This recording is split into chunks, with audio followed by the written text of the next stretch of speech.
Okay, I fixed it. Hello! Oh my god, I'm so sorry, guys. I woke up late, and then Josh woke up late, and he had to get to work, and the cat threw up, and I stepped in it, and then I had to eat, and I haven't even had my eggs yet, and oh, it's been a lot. But I'm good. We're good now. We hit rock bottom. It's only up from here. How is everybody doing? We're gonna star the rails today, baby! We're hype! I've heard really good things about this most recent story arc, so I'm really excited. There we go. I am, just a PSA, I am messing with, volumes, and audio balancing. So, I need y'all to tell me, hang on, what is the current, the application, what's the audio capture? Okay. So typically I have this bumped up to 50. Okay, and then, okay. How is this sounding? How is the game sounding?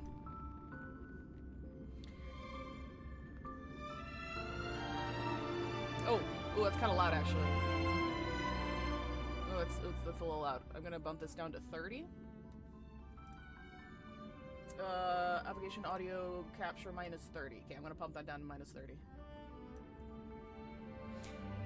Also, 5, I might or might have a pre-order Sunday's zine. Oh my god, link me to that shit!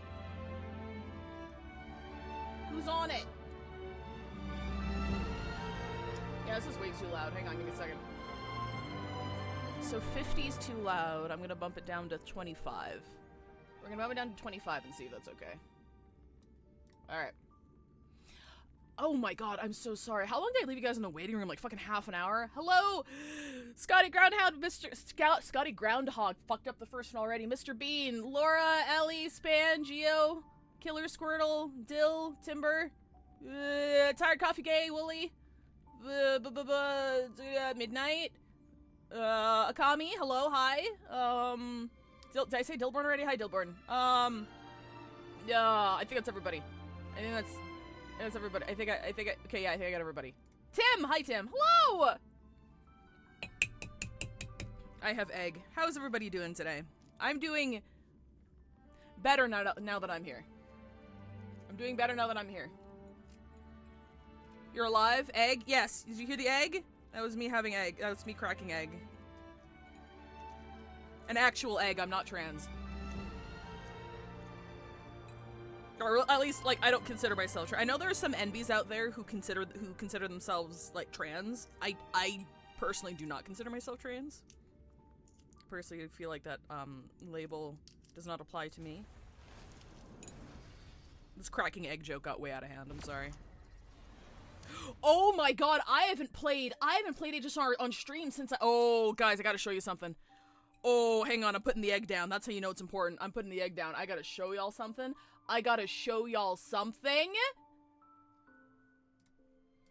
It's crazy. Hang on.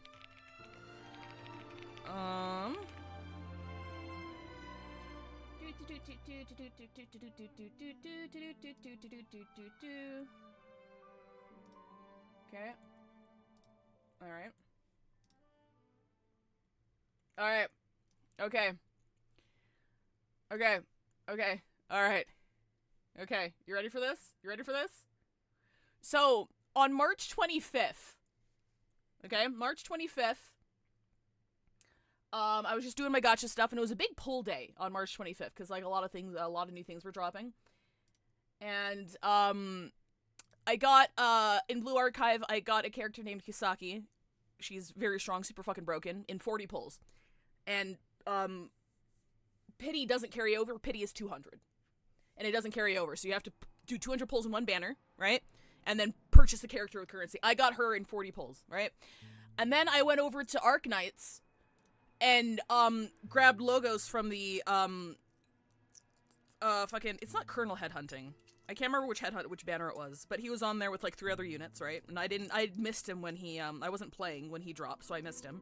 Another fucking one of the most broken characters in the game. And I got him in, like, 30, 40 pulls, I want to say. and I won, like, because I think it was a 25% chance it would be him. Even if you pulled a 6-star early, it was only a 25% chance it'd be him, and I got him. Right? I got him.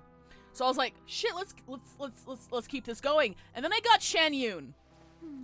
I lost the 50-50, and it was the first time in my Genshin career I procced Capturing Radiance. So, like, you get it, and then, like, the thing sparks. The thing sparks and changes it to the character that's right up, right? And I don't think I lost the 50-50 before this, so I wasn't, like, on track to trigger and Capturing Radiance or anything. I'm like, alright, okay, alright, awesome, cool. I thought I was gonna have to grind the shit out for this, right? So then, my good friend, my good, wonderful, lovely, gorgeous friend, Hoff, you've seen him on the channel before, Hoff is like, hey, you should join the HP gang. And I'm like, I'm not really interested. And he's like, hey, you should join the HP gang. I'm like, okay. You've been bugging me about this for a while. If I got my day in the next 10 pull, wouldn't that be so fucking funny? So I streamed just to him, and I pulled, and I got a 5-star, and it was Bailu. And I was like, oh shit, okay. Well, you know what? That was my 50-50. No, like, it was my 50-50, it's whatever. Next one's guaranteed. It was pretty early if I remember correctly. And I'm like, hey, what if I got my day in the next 10 pull? Wouldn't that be so funny? So I did another 10 pull, and guess who shows up? So that was like the luckiest gacha day of my life. I'm currently paying for it in Magia Etc., having pulled 60 times with no 5-star. Okay, or nor is it 4? Yeah, 5-star with no 5-star. Okay, I'm paying for it now, but it was worth it. It was fucking worth it. All in one day, baby. So yeah, I'm a My Day owner now. I did end up, I calculated I did end up tossing another, cause his light cone is like a, I think it's like it was something stupid, like a 30% damage increase or something stupid like that. And I was like, yeah, okay, so I recalculated, I reprioritized something, because we knew that Acheron and Zhao Cho were coming out, right? We knew that was, like, Zhao Cho at least was a priority at last time we spoke, I think. So I rethought some things, I tossed a 50-50, or 75-25 at the light cone banner, and I was able to grab it. So, yeah, he's belts, he's gross, he's really fucking strong,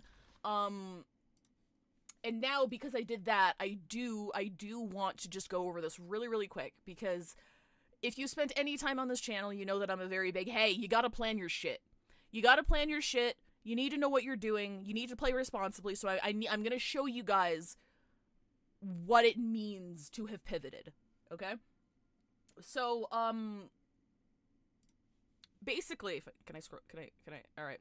So basically what I ended up doing is I decided against building an Acheron team. So that was a very big decision, because as long as I've been playing HSR, like when I decided I was building an Acheron team, I was like, I'm going to do Acheron team, I'm going to pull Zhao Cho, and then, you know, I said, you know, worst case scenario, Acheron and Zhao Cho rerun in, like, rerun on 3.2 or whatever, rerun for anniversary, I think were my words. And they, look at that, I was right again. So the initial plan was to pull Zhao Cho and maybe invest in Acheron later, and then I played around with, my friend's Zhao Cho, and I'm like, I have so many supports, Zhao Cho doesn't slot in anywhere on any of the teams that I run, so it's not really worth pulling him.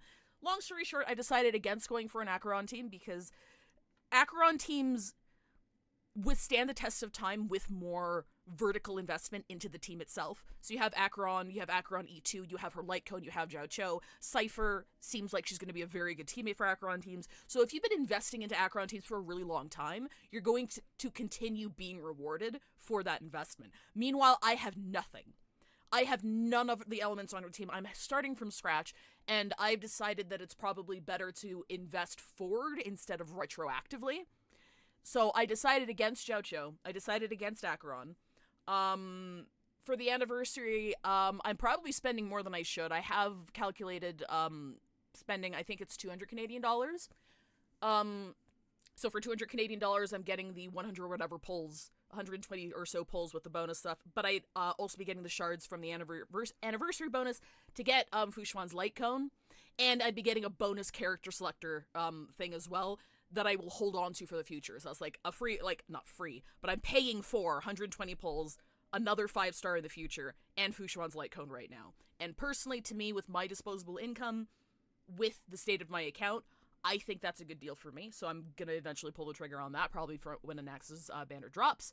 So, I'm gonna be going for Anaxa. We're gonna see what it we're gonna see how, I have 160 pulls budgeted for Anaxa. If he comes home early, I'm gonna toss the rest of his Light Cone, see if I can win the 75-25. If not, E0 is fine, because he has an event one, that's great. I'm deciding against Thirda as well. With pulling My Day, I have enough AoE coverage. I don't need Thirda. I don't think I need Thirda at all, so I'm gonna be skipping her rerun.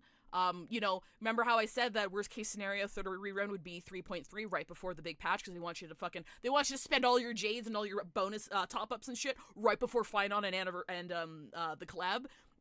I said worst case scenario 3.3. Leaks say she's rerunning in 3.3. So, I'm not gonna have the budget for that, so we're gonna skip her. And then, what I'm planning on doing is just recalculating based on how much Anaxa pulls out of me, unfortunately.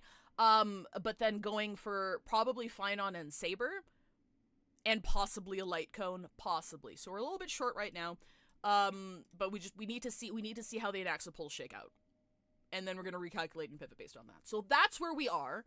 That's where the plan is right now. We're pulling Anaxa this patch, just because he's fucking strong, and part of the reason I wanted to pull Acheron was because lightning wind weak enemies are the bane of my fucking existence. I have nothing for them. So, he'll cover that at least. He's a bounce unit as well, so he performs, well in single target and in AoE. And, I'll have more than enough AoE at that point, and I won't need Thirda. So that's the current plan. That's the current plan at the moment. A lot of money, though. That's a lot of money. But, that's what I've decided. Spending is cringe. I'm gonna be very, very cringe. So, that's the current state of the account.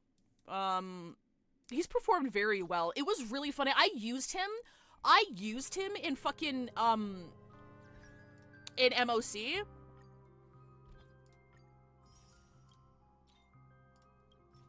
I used him in MOC, and he was just 1v1ing Hule. It wasn't a great score.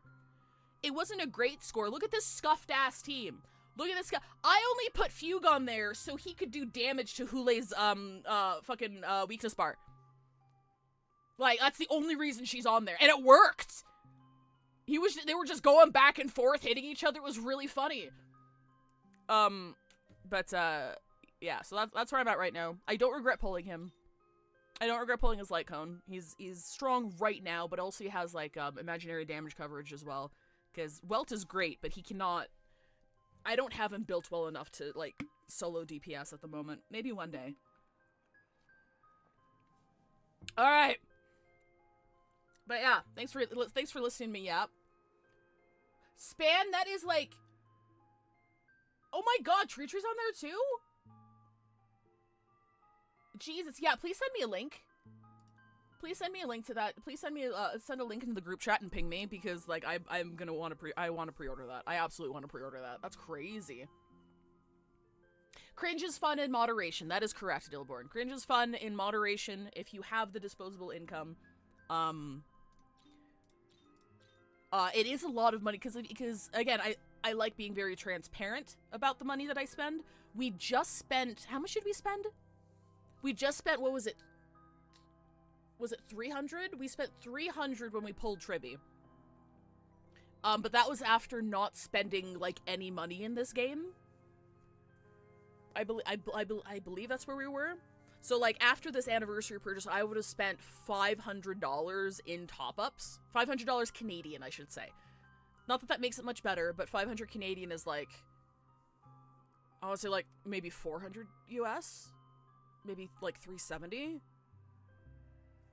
But yeah, 500 Canadian dollars within the, I want to say, just over a year? And that's really high for me. That's extremely high for me. Last time I broke down, how much I spent in a gacha game, it was with Genshin, I think, and by the time, when I made that video, I think it was 3.5 years, I'd spent about 1,200 Canadian.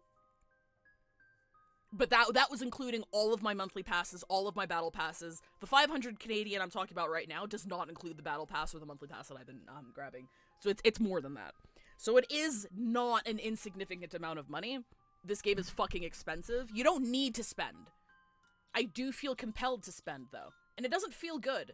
It doesn't feel good. I don't want to spend that money. And, like, I'm kind of breaking one of my own rules here. I am very explicitly breaking one of my own rules here, where I say a game should never make you feel compelled to spend money. And with the way the meta shifts so fucking quickly, like, I feel a little compelled, and I'm not a fan. But I also do enjoy the game, so it's like, hang on, I need to eat an egg to calm down.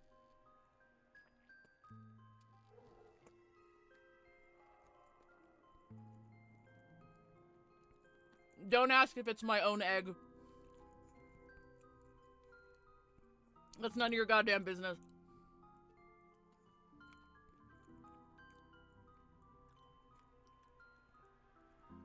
I'm very thankful I don't feel like I'm compelled to spend. That's good. Like, one thing that I've decided to mitigate this going forward is I'm going to need to be really comfortable with not full clearing endgame in this game. I need to get comfortable with that very quickly.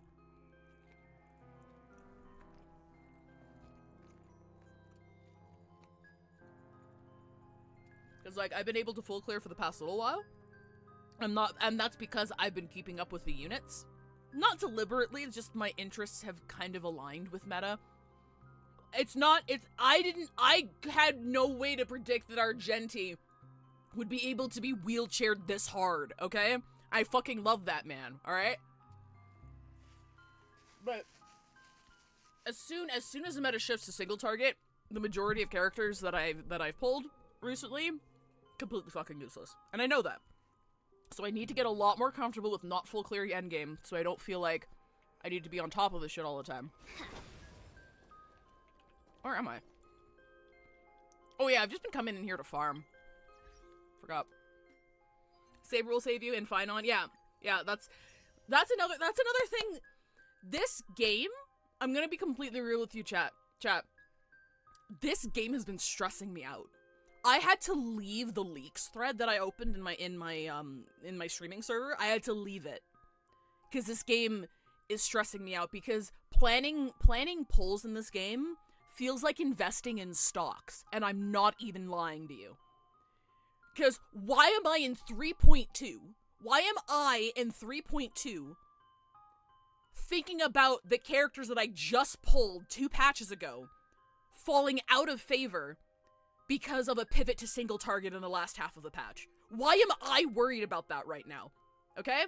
Like, it is, the power creep is not, it's not great. It's not good. I'm hoping 3.4 comes with some good buffs. I really, really, really do. I hope they rethink their, positions here, give us some more buffs, give us some more advantages in MOC, like, because it's not looking good. It's not looking good. This game is literally starting to stress me the fuck out. But yeah, I need to temper my expectations. I need to, invest in the characters that I have, which I have been doing.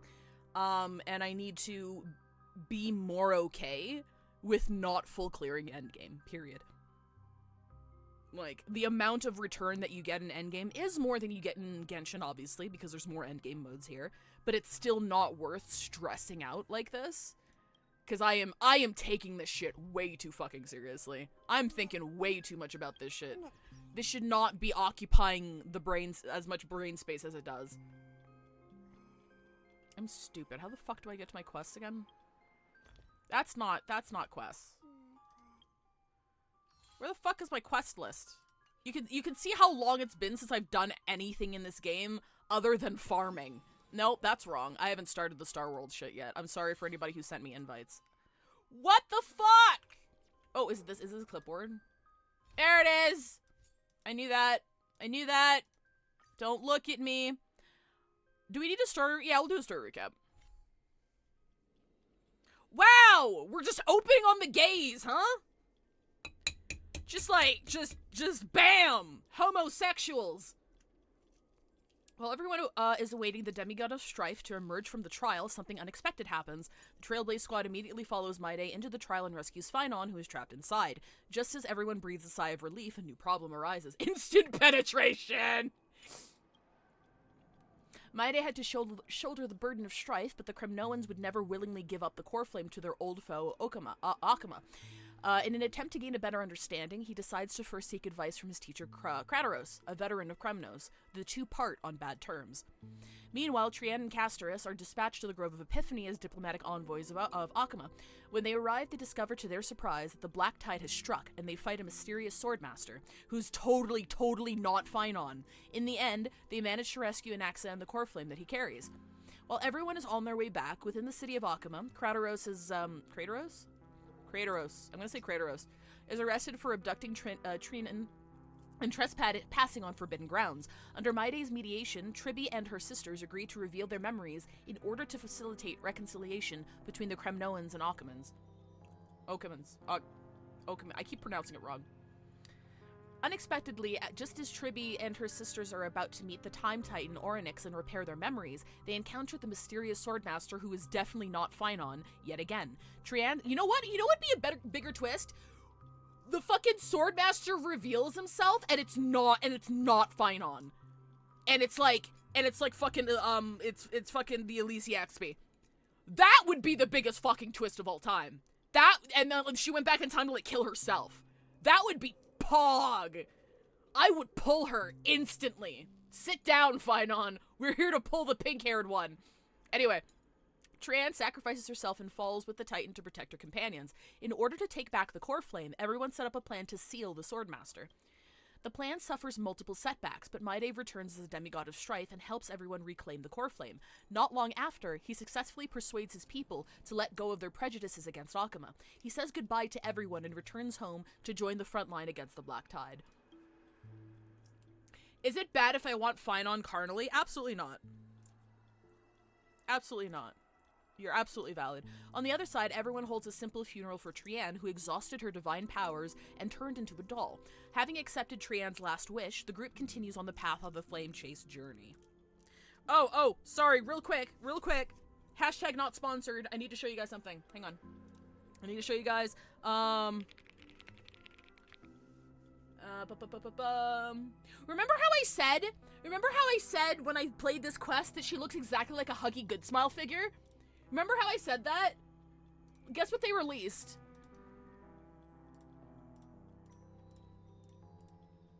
The thing on the back of the head is a magnet, by the way. I didn't know that. You just stick them on things. Guess what they released? You too can buy this for $20. There you go. But, like, they were shaped exactly the same. I was like, that looks like a fucking Huggy Good Smile figure. And then it was. I love capitalism and merchandising. Head to the designated location, immediately start the mission? Yeah, let's go. Hang on, can I eat my last egg first? Hi, Hoff, I was just talking about how you made me pull my day and the luckiest gotcha day of my life. Because I don't think I've played HSR on stream since I pulled my day. Eggy!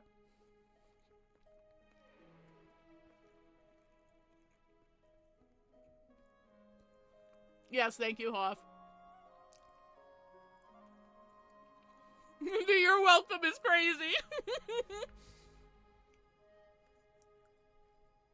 I promise this is not a mukbang. I'm almost done.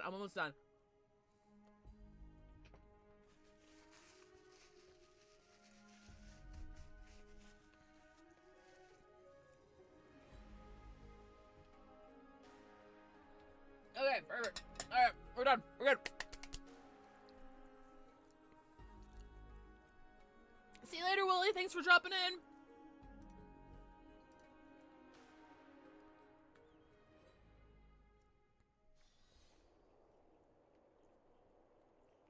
Alright.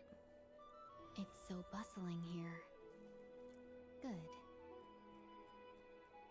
Girl, you good? Alright, wait, what's our team? Sorry, this is my farming team. Because Herta and Himiko are like autoplay without having to turn auto on while you're farming, while I'm farming an Axis ship.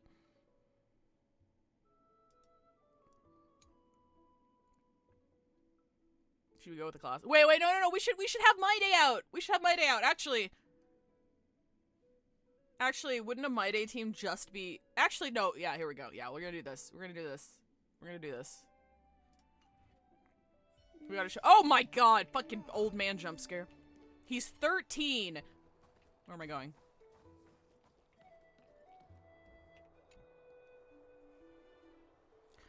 Tribios' memory has unveiled the very first prophecy. All shall bid farewell to one, and that person alone will witness the miracle. Only one shall live till the end, and they alone will witness Aranova, such is the will of fate. If I take on Orynyx's trial, will the prophecy come to pass for me as well? Am I gonna die? Regardless, I must give Aglaya an answer. Hi, Sophie! Cass will send Dragon will explode 400k, My Day shows up with a what's up danger and fucking hits 1 million. It's like, bruh. Some time ago. Ah, it's you, Cass. I finished the anthology of poems you lent me. Here it is.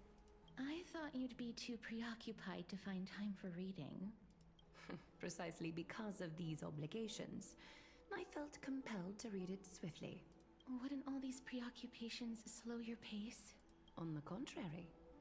Knowing that time is limited can push one to overcome their limitations. The weight of these responsibilities seems to have enhanced my reading efficiency. I'm gonna turn this up just a little bit. But do let me know if the game volume is too low. I understand completely.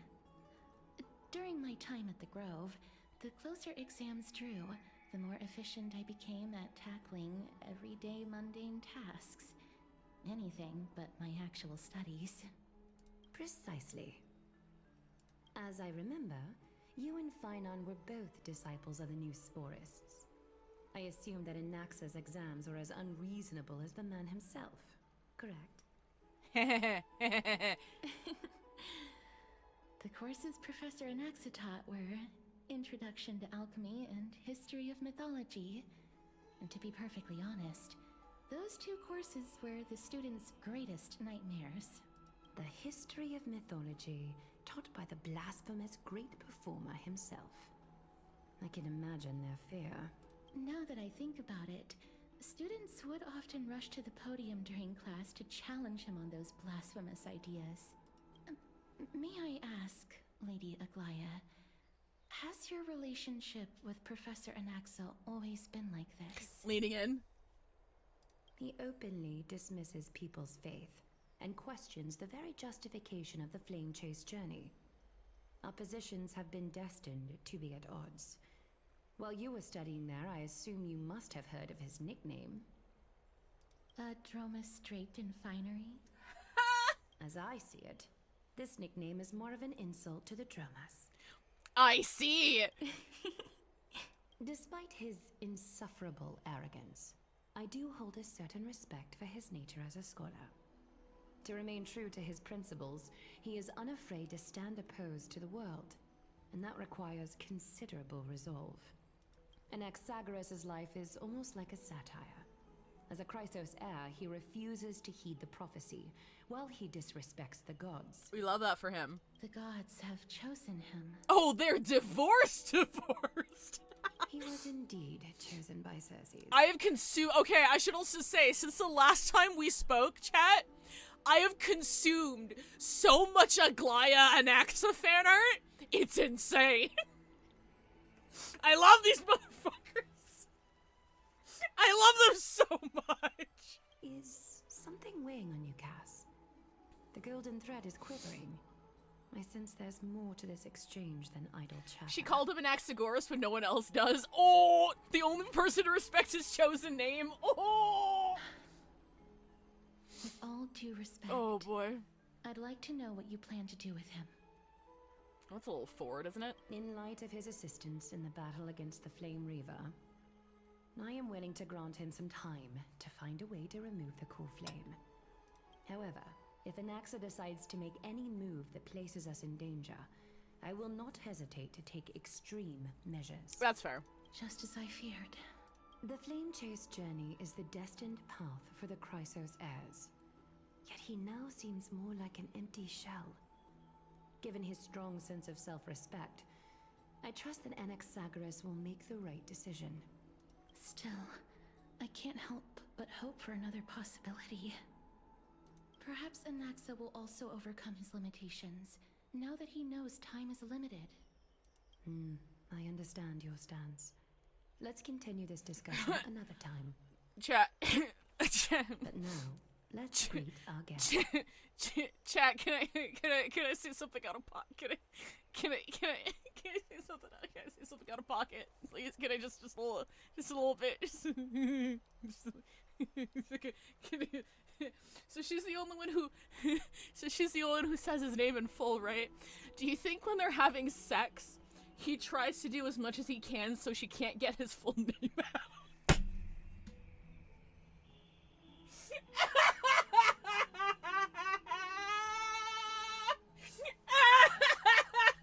Give me thick.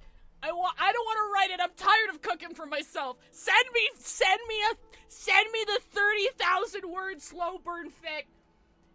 Enemies to lovers bullshit. Send it to me. You're here. Does this mean you're ready to take on Orynyx's trial? He'd be too caught up in the golden threads for real. True. It seems that this sacred beast is just as indispensable, given their intricate ties to the Titan. Memmy mem, memmy mem mem mem mem, memmy mem memmy mem. Thinks you have evolved from a little dog into a sacred beast. Surrendering the core flame is a Chrysos heir's duty. Your selfless assistance is deeply appreciated. However, I urge you to carefully consider the risks of accepting the trial. Sorry, serious moment. I'm laughing at chat. Sorry. Your humanity. Forsaking humanity, You will inherit die. Orynyx's divinity and bear the time of Amphorius, all on your own. Are we setting up like the time loop stuff now? Because now we're like the time god? From that point onward, your fate will be forever intertwined with ours, never to be separated again, until the end of Genesis. Bro, I just met you like 2 months ago. This is crazy. It's exceedingly rare to find a capable Chrysos heir. If this path proves unattainable, I am willing to lower my expectations. There are still many priests of Yanissopolis and their descendants in the city. If I'm left with no other option, I'll try to find someone worthy among them. So what you're saying is Aglaya would know if he was lying if he didn't like what she was doing? True? I remember this one fanart of Aglaya sitting in bed and Naxa climbing in, her trying to initiate, and then realizing the guy's in a full-on Drobo onesie! And you didn't send me the link! And you didn't send me the link! How could you? Oh. Seems like a shot in the dark. If I do not descend into hell, who will? Alright, that's it. I'm out. I will face God and walk backwards into hell. Mem worry. Memmy memmy mem. Memmy mem mem mem. Memmy mem mem mem. Oh, you did send it. It's in the group chat. You just got yapped. Well, fuck me then. Mem memmy mem. We've come so far. Everyone was counting on you to be the hero. Memmy mem mem. As for the time trial, you have nothing to fear. Time Titan may be willful at times, but they never caused us any harm. The myth has it that Orynyx opposes mortals, but to me, they just seem a bit timid, like a child. It looks like you know that Titan rather well. Hi, Athanatos! Oddly enough, I don't remember ever meeting them, but the moment I saw 5, Orynyx's memories were already in my head. Memories that exist outside of your own experience. Hi, Hajime! What's up? Oh, we're doing that. We're talking about how straight Aglaya and Anaxa are for each other. Wait, I don't like phrasing it like that. Wait, hang on, I gotta pull this up. Span sends it to me, hang on. Hang on.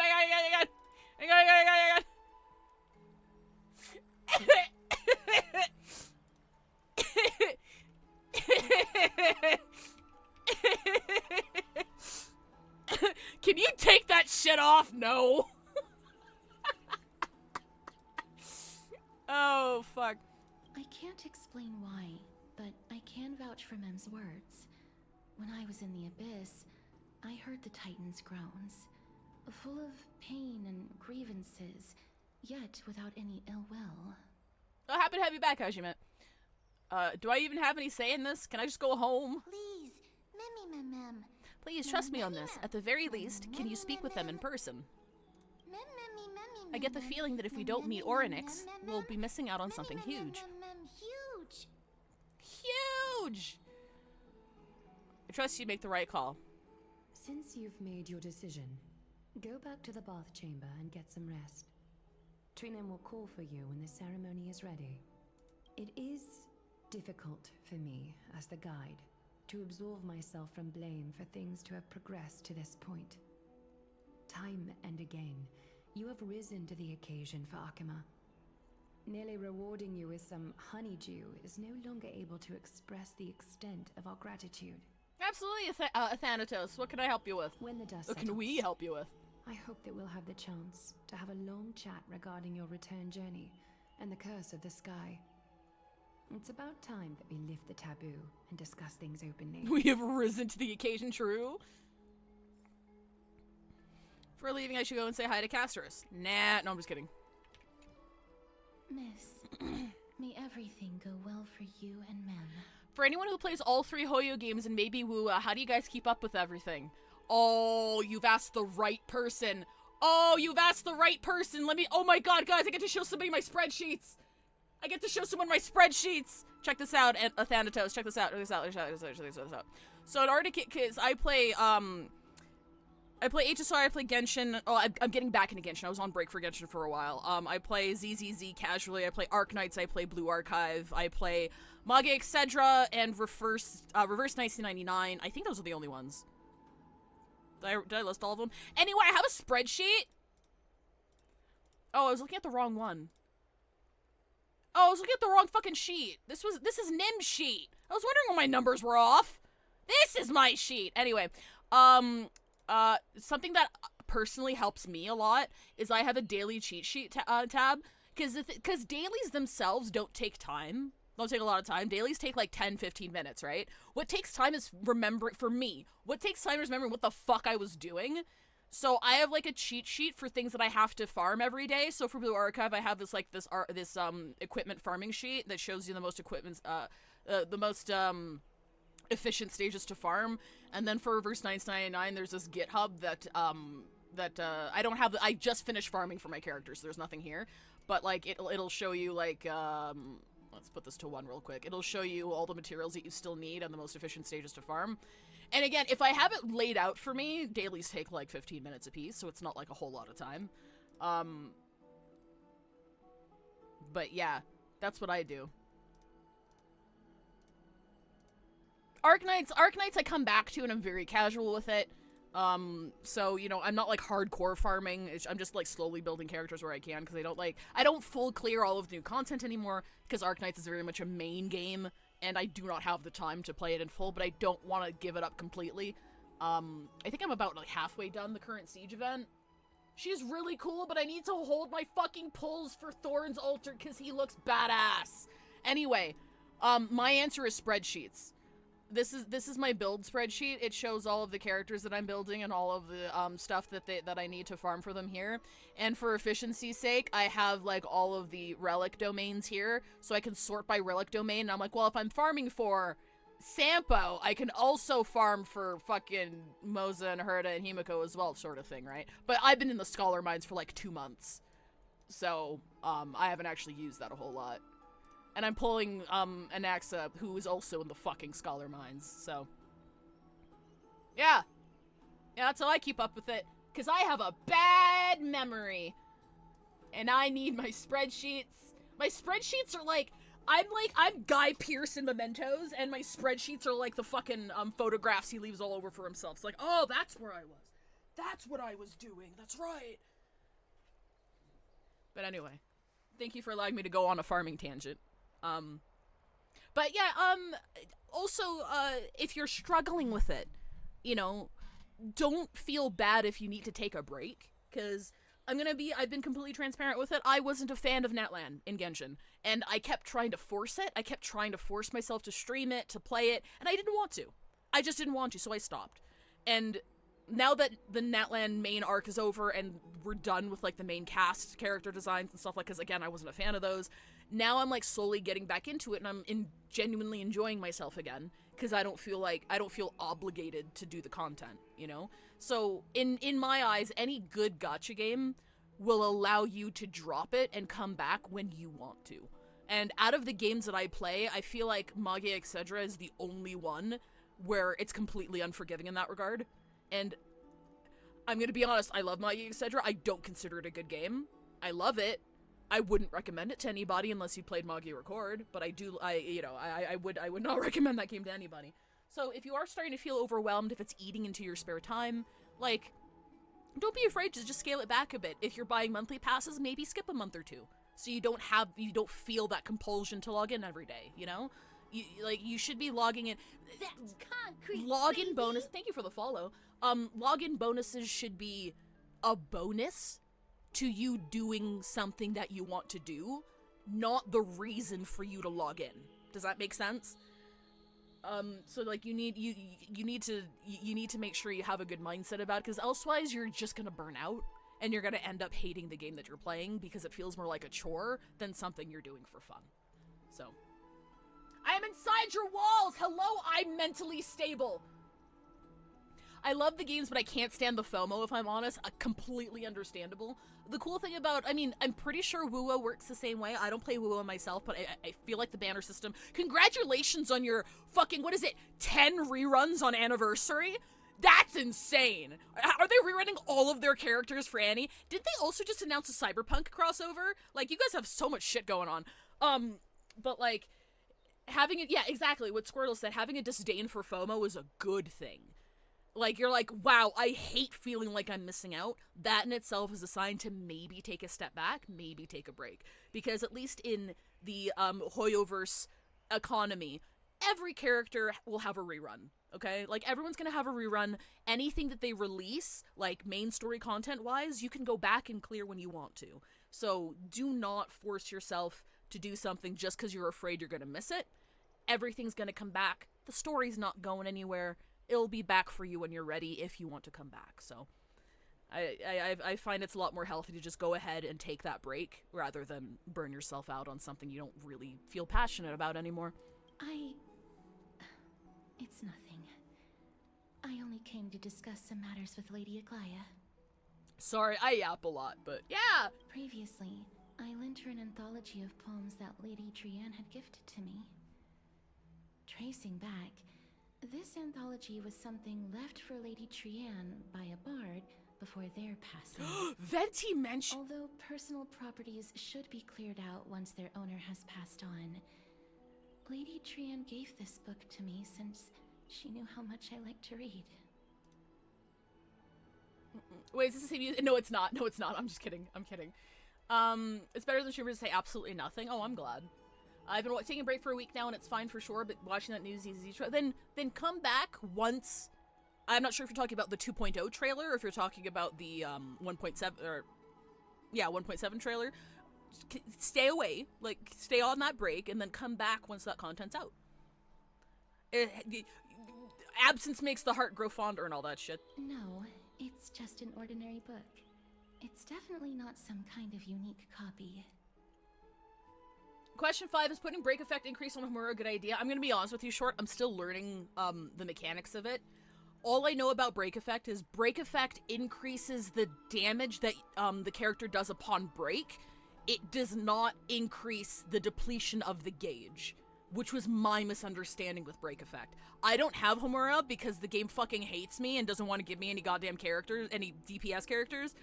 So I don't know how you're supposed to build Homura, but that's all I know about break effect myself. It just contains an allegory. In a faraway land, in a city known as Styxia, a dragon corrupted by the Black Tide descended one day, swooping upon the city like death itself. It swallowed the princess of the city whole before it was suppressed. After taking down the evil dragon, the warriors discovered that the princess's life had already met its end. Oh, Thanatos, what I'm gonna do here is I am going to pin this so I can come back to it in like 2 seconds here. Overwhelmed by grief, the queen hired an alchemist to resurrect the princess using the dragon's flesh and blood.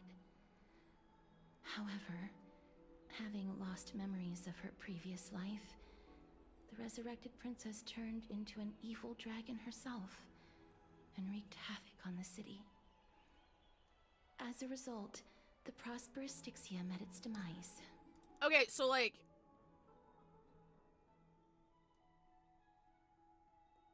Like, she's totally telling us her backstory right now, right? Like, that's what's happening. Anthology of poems. Not a unique copy. Someone wrote fanfiction about you? That's kind of weird, bro. Mem? Huh? How is it touching? Are you crazy? I actually think so too. Mem? Me, mem. The author of this book Oh, I is didn't read that, Akepia, sorry. a wandering bard who traveled to many cities. What? That was the correct option to increase friendship level. I'm gonna choose not to look too much into that. Among the things she left behind are Mem knows what a poems, video game is? dictionaries, and many tragic comedy scripts. She even clearly underlined and took notes in books that covered myths with her elegant handwriting. While flipping through these books, I felt like I was afforded a glimpse into the life of Akepia. It felt just like I was traveling with someone that I'd never met before. Aww. It was as if she had yet to pass on and was still alive. This kind of reminds me of a story that I saw on Reddit where this man found a journal from like his grandfather, and his grandfather rode a motorcycle throughout Europe and like kept a very, very detailed account as to where he went. So him and a friend went and like followed the same path and took pictures where his grandpa took pictures, and like he had a very similar sentiment to that. And I was like, I almost cried, honestly. I'm like imagine like reading a story or, you know, a journal that's so in depth that like you feel like you're journeying alongside the person there at the time. It's like, I think Stephen King called writing a form of like telepathy, where you're just projecting your own images into somebody else's mind through the power of writing. And I'm sorry, as a writer, that hits. It hits because it's true. That's not true. Shut up. This one's true. Right. Writing, drawing, and taking photographs. It seems like human nature to try and leave records of things. It is! How many times have I said that? Speaking of taking photographs, when I was helping you to take the photo previously, I did not look through the photos in your photo stone out of courtesy. Oh, thanks. Blade's But nudes are in there, so I am it's... also Concrete, very curious baby. about the story of the Rosy Celestial Maiden. Despite having visited many I don't know why I cities in said Blade. Arthurius, I still understand nothing about the world beyond the sky. Do you think Blade would send nudes? If there is an opportunity... Forget it. Let's talk about this in the future. For now, I only hope that you'll be able to complete the trial safely and obtain Orynyx's blessing. Gee, if only some other person in Amphorius hadn't done that. True. I don't think there's anything else to do here. Time to go back and talk to Don Hung. May you complete the trial safely. Okay. Is there anybody else to speak to here? Okay.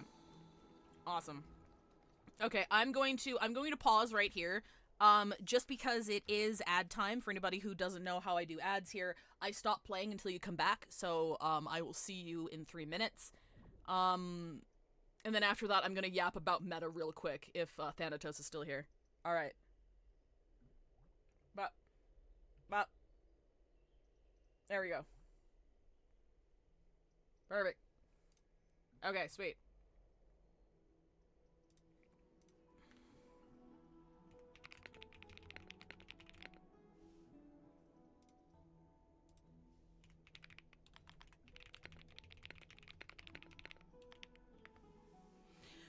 Fellas, do we think Maide banged Fine on at least once before he went away, or is the thought of getting to bang Fine on the one thing keeping him from going against the Black Tide? Honestly, I could see it going either way. Honestly. They're both kind of romantic. Do you think Fine sends Maide nudes?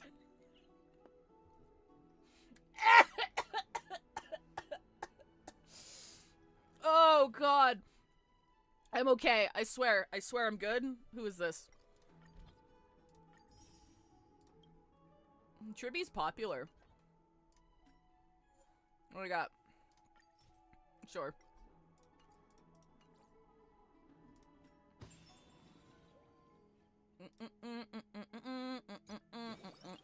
Oh shit, I gotta do this.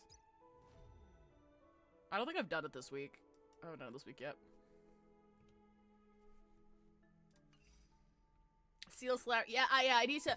I think the priority this week is, I need to finish off the ZZZ content, so I haven't done that one night event, and I haven't done Trigger's story quest yet, so that's what I'm gonna be focusing on this weekend, and then I'll probably do this next week.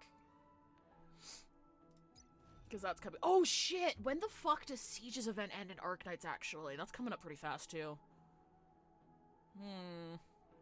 So much story. I added Sunday as a streaming day to help mitigate how much time story stuff takes. And unfortunately, Magi etc. has a shit ton of story content, so that hasn't even helped. It hasn't even helped, bro! Because I want to do Oriko stuff on stream. I don't want to do Oriko stuff on myself, because I've never experienced that story before. Fucking Sag. Alright. Hi, Mr. B, welcome back. We still got, like, the timer still says you got, like, 39 seconds. They banged once in the year, and the yearning to do it again keeps my day going. That's kind of hot. And sad. Oh, boy. Introducing a friend of mine to some slightly classic anime because they never got into it before. I'm going to be watching Oron next. Do you think they'll ever do a reboot of that? I'm not sure. Killer Squirtle, are you still in ads? I don't want to reply to you if you can't see me. We still got like 10 seconds. That thought's genuinely a good spot. Oh, wait. Oh, wait. Thank you. Send me fic. Okay, you are here. Okay, awesome. I think they will. Because, like, if you see, I'm not on top of, like, anime merchandising or anything, but if you kind of see, because Fruits Basket just got, like, a reboot. If you see the merchandising that's coming out, it's very interesting, because Inuyasha, even though Yashahime is done, Inuyasha's getting, like, a lot of new merch, and Oron High School Host Club is also getting a bit of new merch as well. So I would not be surprised if, like, they're gonna be planning for, like, an Inuyasha or an Oron High School Host Club reboot. I'm not sure because Oron's done now, right? Like, the manga's finished, I'm pretty sure. I don't ship them that much, be the change you want. I'm tired of cooking! I just want to eat! Anyway, I'm gonna answer this question. What do you think about the meta shifting in this game by Athanatos? I'm gonna try to answer this without spending fucking half an hour on it. I am somebody who likes clearing endgame content. That is what I like to do, but also I'm very much not a meta chaser whatsoever. So I've always leaned towards games where clearing endgame content is possible using characters that you like.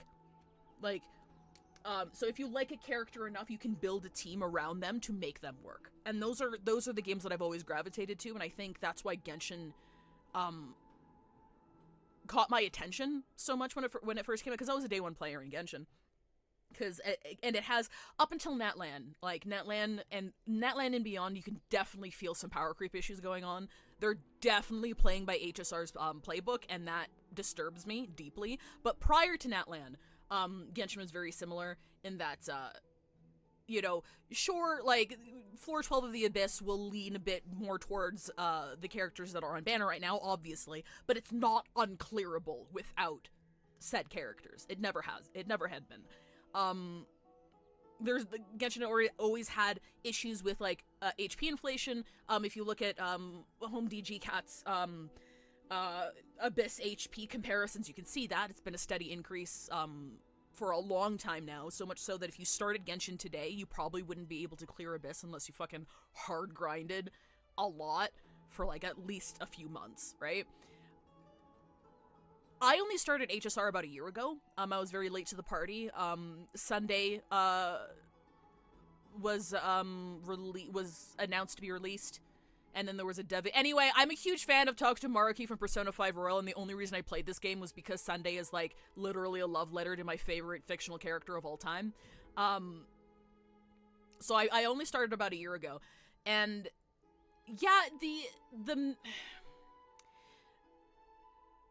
HSR is much more combat-oriented compared to the other games that I play. I mean, not including ZZZ. Like, ZZZ is kind of in its own league, but HSR is definitely more combat-heavy and endgame heavy compared to Genshin. So pressure on keeping up with the new units, keeping up with the meta is higher. I mean, that's just the trade-off, right? The reason why Genshin's power creep isn't very strong is because the focus isn't the combat, it's the exploration. You don't play Genshin to fight things. You play Genshin to explore and follow the story and shit, whereas with HSR, there is a story, it's solid, they got good characters and everything, but the end game loop is much more combat heavy.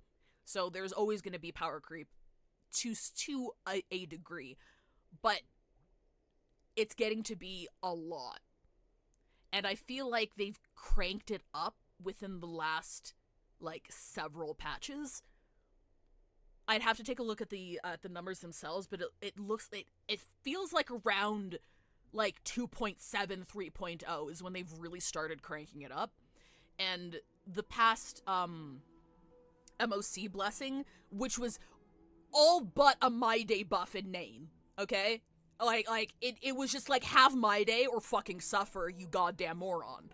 And I didn't like it. I didn't like it at all. A lot of people complained about it.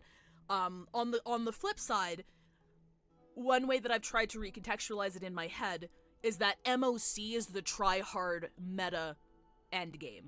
You can still clear Pure Fiction, you know, with different units. You can still clear APOC with different units. Mostly, probably because,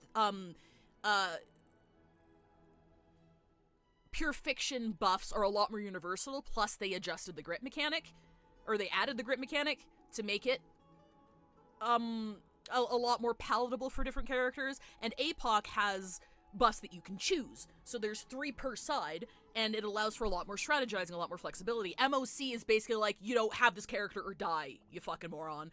And it feels like it's gotten more intense in that regard. I don't think I would have been able to full clear without...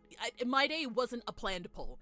My Day was a pull out of the blue, because my friend Hoff made me do it, and I was having a very lucky pull day, and he came home super fucking early, so I was not planning for him at all, and I was planning for Anaxa, and I've accidentally become a husbando player. I didn't mean to do that, it just kind of happened. I just kind of fell like a fucking harem protagonist into My Day's tits. Like, it's not my fault, but I would not have been able to clear without him, where I have been able to full clear pretty handily for a while now.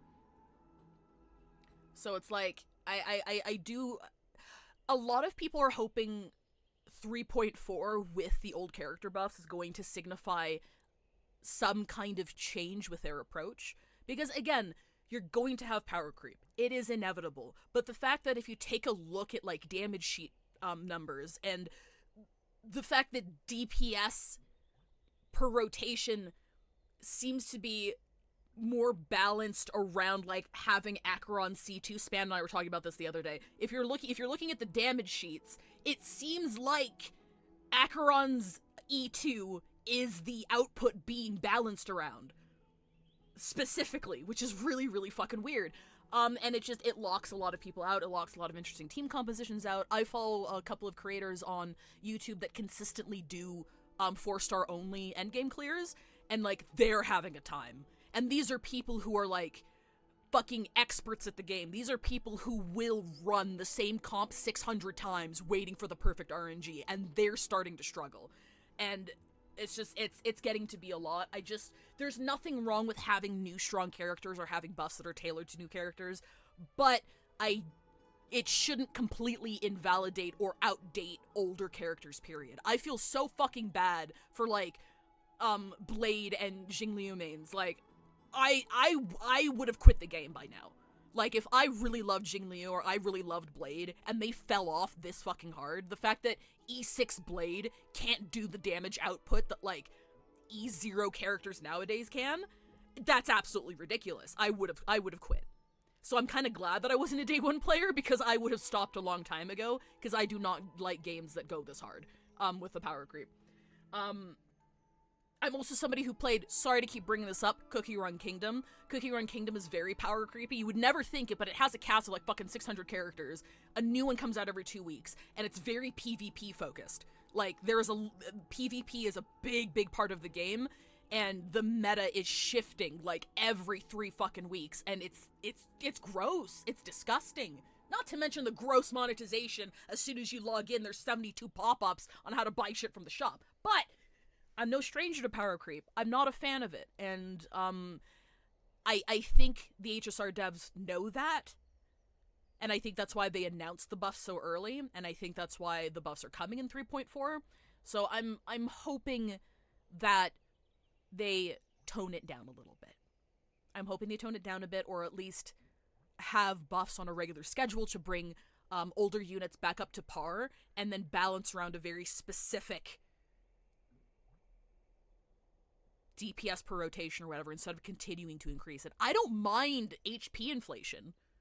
I don't mind that, but the older characters need to be able to keep up, whether it's through character buffs or endgame buffs themselves, or something like. They should have internal testing where, like, if a fully built fucking E0 Blade team can't clear it, it shouldn't pass. And if E0 Blade can't do it, then it's a balancing issue. Get your shit together. So that's my stance on it. I said this earlier, but something that I'm trying to get accustomed to, because I'm starting to feel compelled to spend money in order to stay on top of things, and that's bad. If you look in my About section, I have a section of tenets when it comes to playing gacha games, and one of them is not feeling compelled to spend money. And this game is starting to border that. And I need to get really comfortable with not full clearing very quickly. Because the only reason I've been able to stay on top of it is because the units that I like just happen to be really fucking good, and also for some reason, because I'm an Argenti main through and through, and for some reason he's aged really well. He gets wheelchaired really hard by all the characters that I wanted to pull. So I just got lucky. I just got lucky with this motherfucker. I got completely lucky with him. But yeah, people who love characters that have not aged and cannot be carried nearly as hard, I feel really fucking bad for them. I feel bad for them. So, yeah, hopefully they turn it down. Hopefully they get better. I'm not saying, oh, I'm gonna quit if it gets that. I like the game. I have fun with the game. I need to reconsider my mindset around full clearing endgame. And if I cannot get myself to do that, then I might consider leaving. That's a me problem. That's absolutely a me problem. If I can't restructure my philosophy around this game. Because if I can't do that, I'm gonna feel compelled to pull the newest, strongest unit, even if I don't like them. And I never, ever, ever advocate for pulling a character you don't like. So. Your agent is on the balancing team, don't worry. Oh, that's why? That's why Argenti's aged so well, because my agent's there? This is the introducing power creep, I fear. Okay, but sorry, real quick. I'm sorry. I have to come to the defense of the ZZ team right now. I'm gonna drop this link. If you want to take a look here. The ZZZ devs so far have given us more communication from dev to player than either of the two games have done in years. And they're on record saying, we know that these characters mean a lot to you, we are going to buff them. And it hasn't even been a year yet. So, yes, I don't deny that ZZZ is introducing power creep. Again, power creep's kind of inevitable with games like this, especially combat-heavy games. But the fact that they're already on record before it gets bad, saying, hey, we know content is shifting, we know you love your characters, we are going to buff them and improve them. They deserve kudos for that. We'll see where it goes. We'll see if they keep to their word. But, like, the fact they're talking to us more than Genshin or HSR ever did, it's a huge, huge credit to those guys. And I'm excited to see where they go. Citizens Assembly. I forgot he's not voiced. That's right. Oh, partner, you're back just in time. This is something that the both of you should probably know. I wouldn't call it trouble. I just think it will be favorable if the both of you understand the situation in Akima better. Do you remember the Council of Elders that was on our heels previously? It seems like they've made their move. Some background information for you. The Council of Elders is an authoritative body in Amphorius, made up of different city representatives. Oh yeah, the They hold bastards! legislative power over the Holy City, and are in charge of presiding over the Citizens' Assembly held once every few years. We should kill those guys. This is the most important social event of Akima. Okay. It is highly influential, and can even affect what happens to the Flame Chase journey. I mean, what are they gonna do? Stop us? So Glide doesn't actually call the shots? Despite her vision and wisdom that spans across thousands of years, even she cannot win over the hearts of everyone. I have never once— Hey, that's a lie! I have a degree— one of my degrees is in sociology/criminology. I can't believe I'm lying to Don Hung's face. Perhaps you should retake some exams next time we visit Paperfold University! Every 5 to 10 years, the Council of Elders organizes a Citizens' Assembly at Dawncloud.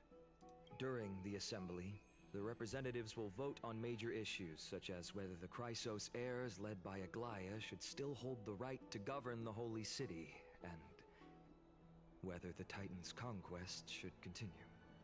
Criminology major to writer pipeline.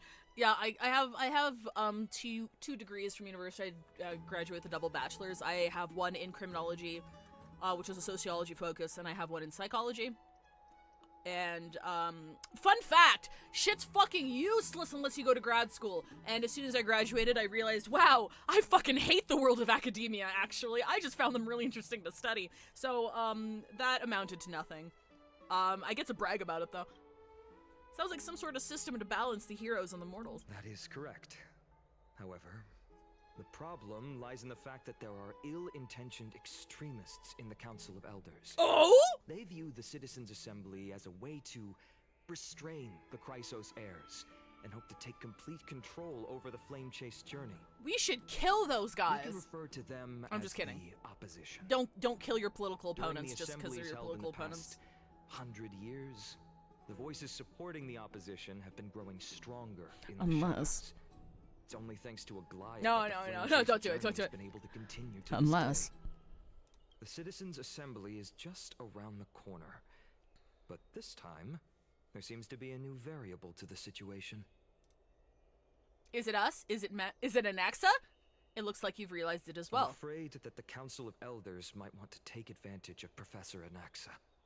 Ooh, I can see that. Okay, I can understand that. So Anaxa's already objecting to the Flame Chase journey, to the prophecy, etc. So the Council of Elders is gonna, like, be all, like, buddy-buddy with him, like, hey,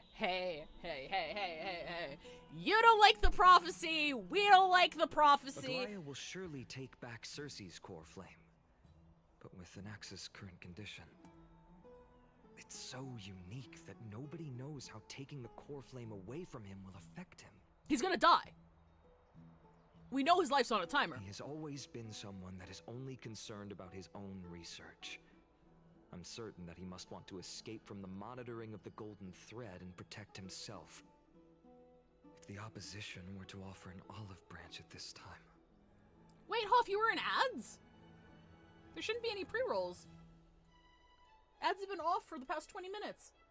Please let me know if you got stuck in ads. What the fuck? You suspect that he might betray the Flame Chase journey and defect toward the Council of Elders? Anaxa has never believed in the prophecy, so technically it cannot be considered a betrayal. However, he has taught many Chrysos heirs. You and I He's have long a been considered an contract. important ally of Overdue Akima. stream, baby. I truly do not wish to see comrades turning on one another. Thank you, Spacey. Spacey? Okay, you're Spacey now. Thank you, Spacey, for 10 months, because I saw your name, then I saw the comment that said overdue stream, baby. And I was like, Spacey. Wait a minute. No ads is what I named my toilet. Oh. I see. I have a better understanding of the full picture now. Is there anything that we can do? As I believe in his character, I plan to plead with Aglaya and try to buy more time for him. Then, the greatest way in which you can help is for you to know what I am fighting for. We understand. Thank you for being honest with us. Things are piling up again. Five and Mem are tied up with Orynyx's trial, and while I'm preparing to visit the Grove to uncover clues about the world beyond the sky. This is one step at a time. Allow me to apologize for the fact that we always seem to be troubling you. I hope that Orynyx will show more benevolence and be more accommodating. I remember that they seemed quite fond of you back in the Abyss. One thing I do like about this arc is that everyone's apologizing for bothering us. And I mean that completely seriously, because we have done a fuck ton for this place, considering we just landed here, like, what, like a week ago in-game? Maybe a couple weeks? So the fact that Aglaya and Phaidon are both, we're so fucking sorry that you got caught up in this. What the fuck? We're just like, okay, alright, cool. It's nice to be appreciated. Go and rest and regain your strength. We'll meet at the Vortex in a few days. Oh, right. You can read this scroll if you want to find out more about the Council of Elders and the Citizens' Assembly. Span! Democratic politics, blah, blah, blah. Occupa's first established democracy's limited privileged minority, going through reforms. Or is this another way of saying women couldn't vote? Let me see. Citizens have a major decision. Important to note. But this is a joke because women weren't allowed to vote in these things in ancient Greece. Important to note. Black tide. Precious rights are becoming diluted. Voices calling for reforms grew louder. Democracy, the consequence of civilization's development. Cause of development. Productive. Appointing rules for different society situations and issues. No single rule can be optimal for all scenarios. Citizens' assembly system will continue to evolve as this book is written. So operationally, jobs. We must first address my citizens. Elders have once known that Alchemy is a collective of free citizens. Do substantial powers. It was strictly regulated to ensure citizens' rights. Discussion on the recognition of, it's a foci of disputations. I don't think I've ever heard that word before. Between the leader of the crisis and council, as more as it fell over time, as it became imperative to the final outcome, citizens participation in public matters. Yep. Social differences naturally exist between rich and poor, locals and travelers. Holy See of Alchemy will not allow those societal divisions to become political divisions and will ensure complete political equality among all citizens. I bet you don't have to show your real ID to vote, eh? Barring emergencies, Alchemist Citizens Assembly follows strict protocols. Calendar Council, a government entity, such as state of upcoming use of Dawn Cloud in the Holy City. Well, here's for each meeting. Okay. Post the up. Okay, so they post the agenda in the venue publicly. All right. I guess they don't actually have internet. That makes sense. Usually topics are proposed determines which manner. Precise over the meeting. Okay.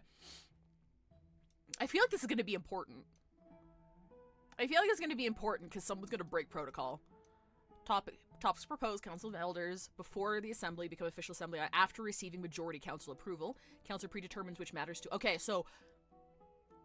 Topics need to be approved by the majority Council before they're discussed. And the Council determines which matters to address. So you can't just... The Council... Nobody can, like, just spring up a topic undiscussed beforehand. Once confirmed, council chairman hands over the agenda to the councilors. Oh, okay. So there's, okay. So there could be interference between when things are established and when the chairman hands the agenda over to the assembly chair.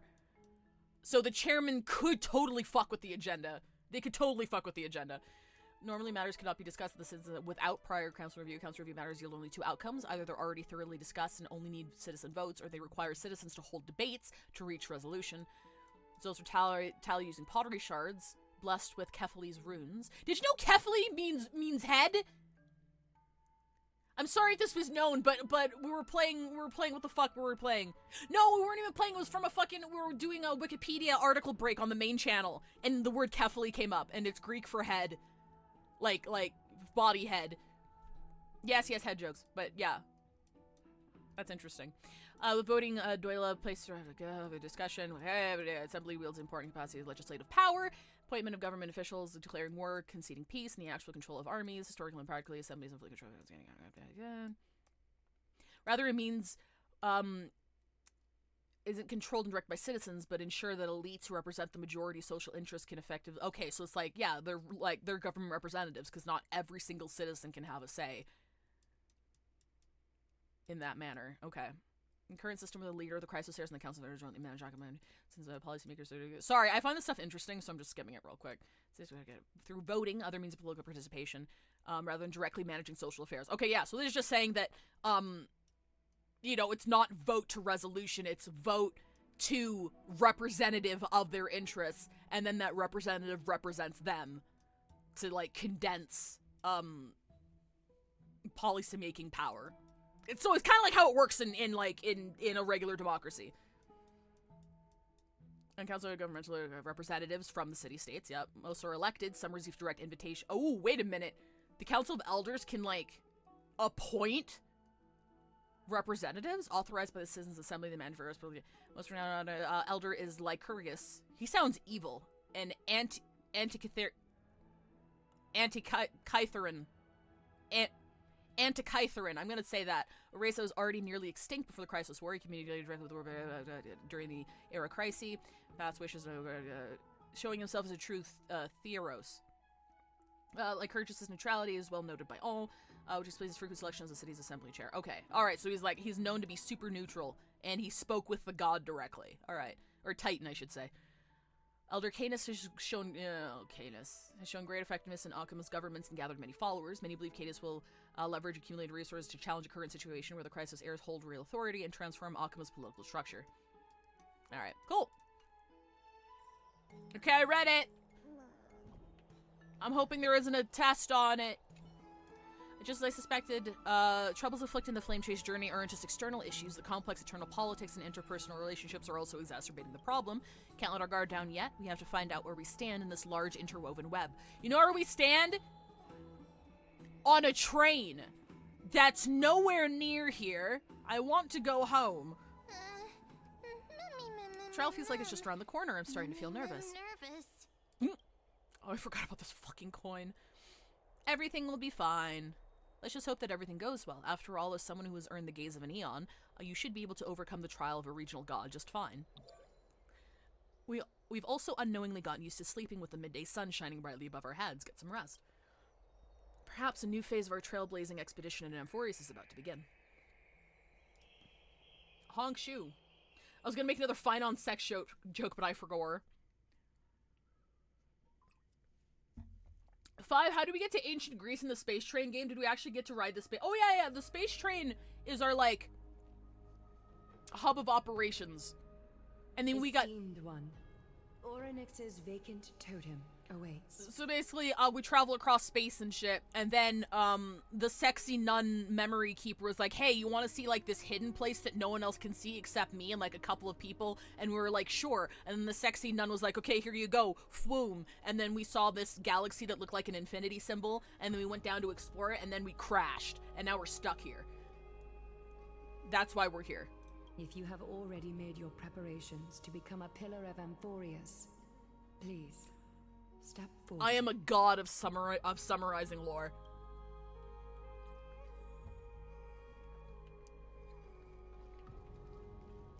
Accepting a Titan's trial is a very peculiar experience. I'm afraid that I'm not able to accurately describe it. You can only go and experience it for yourself. I'm gonna kill God. I believe that you'll be able to pull it off. Miss, I'm sorry. I'm not sure what I should say to help calm your nerves. Right. Perhaps something like, as long as you can successfully complete this trial, the rest of the Flame Chase journey will be smooth sailing? No, that sounds a little strange. She's trying her best. Don't worry. It won't take up too much of your time. Don't worry. You'll definitely make it back She's so alive. cute. She's like, she's looking at notes that she scrolled on her hand for social interaction. She's like, shit, one of these has to work. Oh. Fuck. Sorry. It seems like I've made the mood even heavier. In any case, may everything go your way. I have spoken more within the past 3 weeks than I have the rest of my life. I can still vividly recall when you entered the vortex of Genesis for the first time. At that time, I could never have imagined that a guest from beyond the sky would shoulder the fate of Amphorius. My biggest problem with Honkai Star Rail is the thing that makes me happiest is seeing the train, and from my limited experience, that happens basically. Oh no, you can go to the train at any time.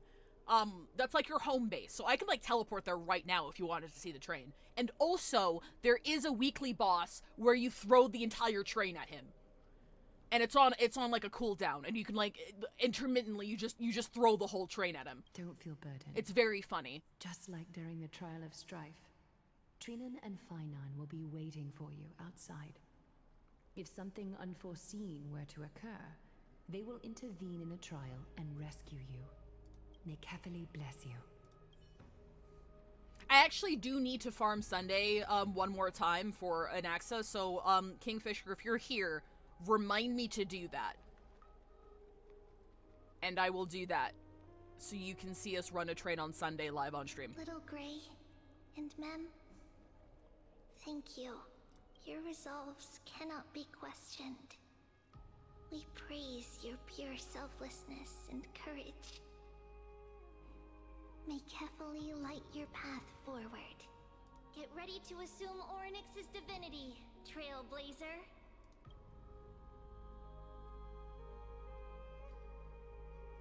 The divine position of Orynyx has already been vacant for some time. We can feel the space of the trial closing. As there isn't much of their soul left, we'll have to complete the ceremony before their soul completely dissipates. Let's go! Let's go!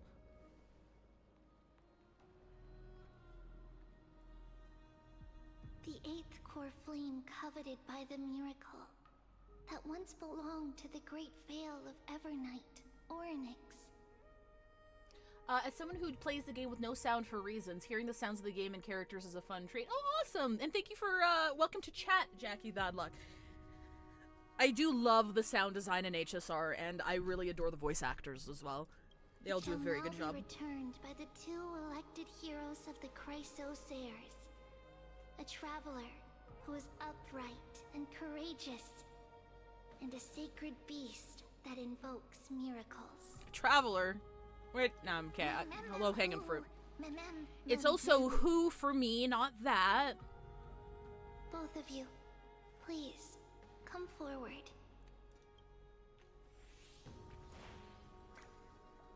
Recite along with us. What the fuck do I have to do? Is it a boss fight? No one tell me. No one tell me. Majesty of the 12 Titans, pillars of the world. We seek your divinity to mend the rifts of the world. Oh, was the Trailblazer supposed to voice this too? Shit. Fill our would've been bodies cool. with blood of gold, till we wither in willing service to the prophecy. I don't think I have gold blood. I haven't checked in a while though. These are just words meant to make the prayer seem more solemn. Please, focus. It's a metaphor, you dumbass. Keep praying. And surrender the core flame.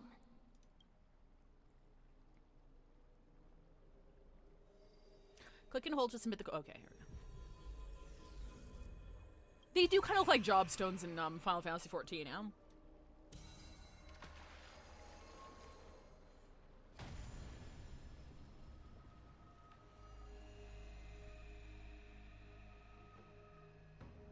Yeah, flashbang.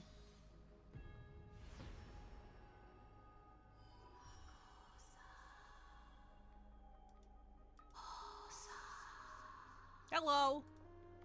Orynyx. Their soul has been waiting for a long time. Perhaps they're also quietly waiting for the arrival of their successor. I love all of you.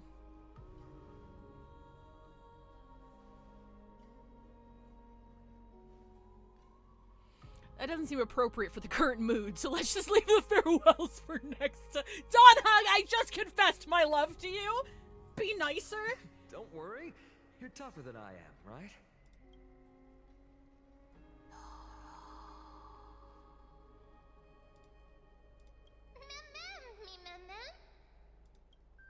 Oh, wait. Hang on. Alright, here we go.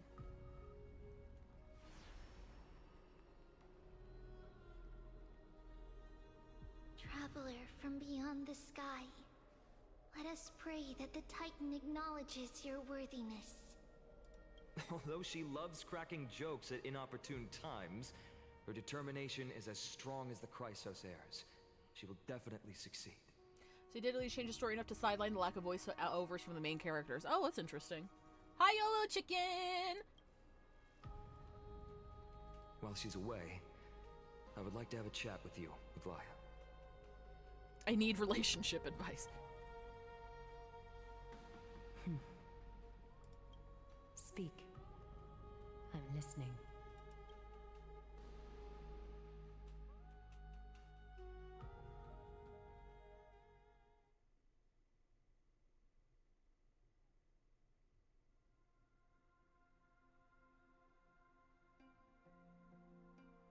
Alright, whose ass do I gotta kick to become the god of time?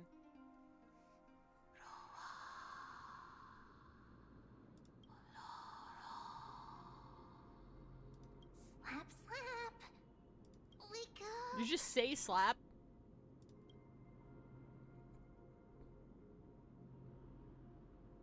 How is it? How do you feel? Oh my god, you're saying words! Right? I think that it's amazing too. Testing, testing, 1, 2, 3.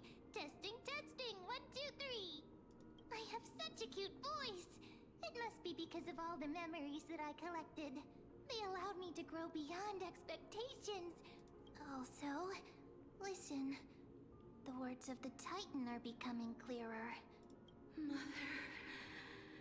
Mother. It hurts. Have I finally reached the end? Are the years of isolation coming to an end? Oryx. Oh, how heartbreaking. Ever since the figure draped in the black cloak, Who's robbed definitely them of not their fine core on. flame, they have been relegated to waiting in isolation in such a confined space. We are going to help alleviate their pain, right? Memories. Broken. Oh, it's like a whole ass new area. Mother. Maybe? Where? Yo, what's going on? It's me! Who are they calling out for? Look, it's you! Look, it's you! It's the same picture. Look at him. Got the same profile. Hey, behind! I still love her boots. I want her boots. You. It's you. I remember you. Skyfather has gazed upon you. I don't like the way everyone's looking at me. Mother is calling for you. Does the Sky Father refer to Fuli?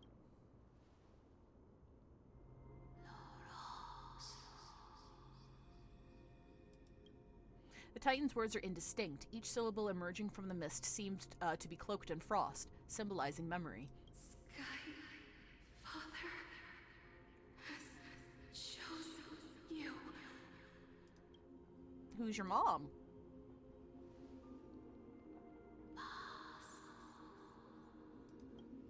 A majestic voice pierces through the golden mist, reaching the unseen mountain walls in the distance, reflecting and returning to your ears as an echo. Within the echo, you seemingly could make out the cry of a baby. Mother is no longer responding. We've come to you because of something important. Something important. An important matter.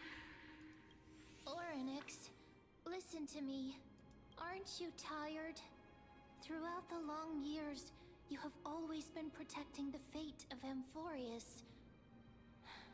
Each time people draw strength from within their memories, every single ripple falls onto your shoulders. There's no need for you to bear this any longer, Oryx. From today onwards, Someone else will bear time on your behalf. This is why we have come. Freedom.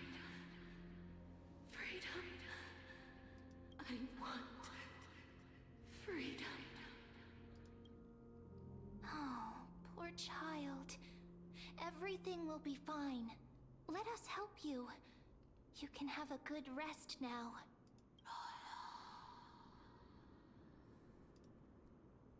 What's troubling you, big fella? Leave it to us. We got this. Give me the shit. You have potential, strength, willpower, powerful, and tenacious. Took me 72 tries to beat MOC. You're goddamn right. But you lack something. Just one thing. Lacking something. What is it?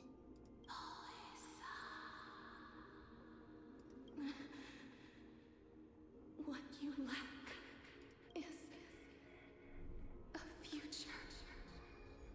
Oh shit, I'm gonna die. I don't have a future?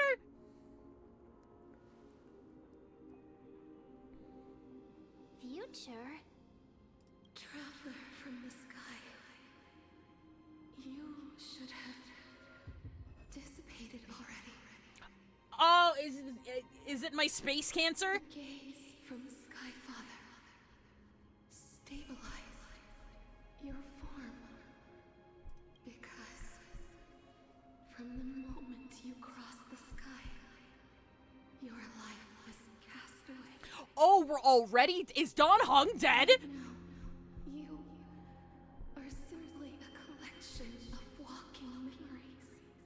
Hello? Dude, did we die in that crash? What? How is that possible? Why do they do this? It's the same line.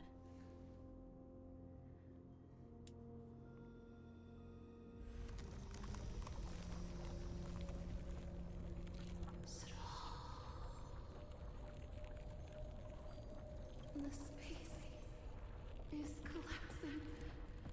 Someone must inherit the authority of time. I mean, like, I'm right here. If the pillar is lost, the laws of time will collapse. Gimme, gimme, gimme, gimme, gimme, gimme. Emborius will succumb to eternal disorder. Oh shit. Give me the shit. Time never compromises. Res me, bro.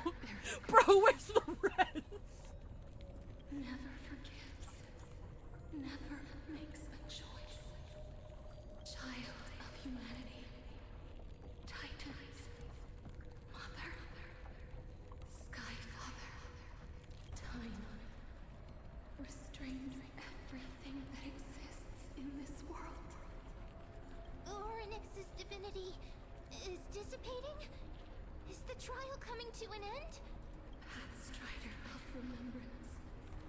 My strength. I shall entrust it to you. The fate of the world. If you wish to, save it. Go and find your future that has been stolen. Even if that means you'll have to cheat death. You'll have to challenge that. Hand of shadow, clasped with unyielding fingers. Before the passing of 15 entry hours, go forth and reclaim your future.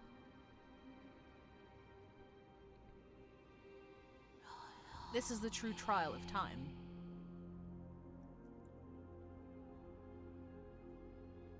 We have 15 days to get our soul back or we die. Okay, well, I'm shaking Anax's hand.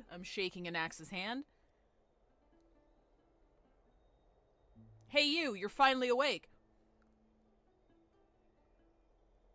I'll keep it simple. You succeeded. Oryx has entrusted you with their divinity. Now you're no different from a demigod of Amphorius. However, Mem has told me about what happened during the trial. They're still explaining things to the others and told me to bring you back to your room to rest first. The Titan must be joking, right? There's something that I've never told you. When we landed on Amphorius, our car was pierced by Nikador's lance. Do you remember? Back in the ruins of the Abyss, this was what I said. You passed out when our car got hit. I blacked out too, but not before dragging you out. It's a good thing we were in the car or we'd have been crushed to pieces. My account kind of made light of the situation. What actually happened was much more complicated. You were severely injured back then, with several wounds still bleeding profusely. I struggled to carry you out and use the last of my strength to stem the bleeding, but then I was also hit by a falling rock and lost my consciousness. The last time I checked, you still weren't breathing, but when I regained consciousness, I saw that you were alive and full of energy, so I never brought this up again.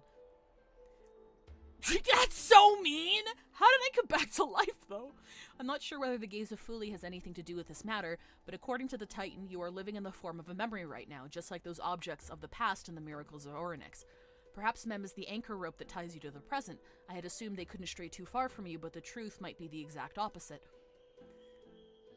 What should we do? What are these options? What should we do next? It's not time for us to despair yet. There must be a way to save you. Oryx mentioned finding your stolen future and cheating death. Considering Maide's indestructible body, it seems to suggest that there is some kind of miraculous power in Amphorius that can even reverse death. The key seems to lie with the Hand of Shadow, whose whereabouts are unknown. Hey, are you alright? Oh wait, they can talk now?! I heard you two talking about Thanatos. Cass is also very concerned about the warning. She has left the vortex and returned to the Buddy, they garden. won't even let me fuck that. Shall we go and look for her? Thanatos is the Titan that Cass has always been looking for. Regardless of whether there are any clues, there's probably no one else that understands death better than her. Let's do that then. Oh, right. There's something that I have to tell you. The Chrysosairs already know everything that has happened to you. I was too worried, so I told them everything. Please don't hate me, okay? Actually, you know what? It's funnier if I leave the coin there. You notice the resolute yet gentle look in Don Hung's eyes. He doesn't want to burden you with his worries and words. You already understand. His trust in you transcends words. As he once said, it's not the time for sorrow yet. Next, he will go to the grove to check out the situation while you should be looking for Castris with Mem. Bro, can you imagine how fucking harrowed he was? He thought we died. He thought we died, and then he passed out. Like, that's fucking terrifying. Mem has no concept of OPSEC. True. Mem, please, we could have used this as leverage. I'm joking.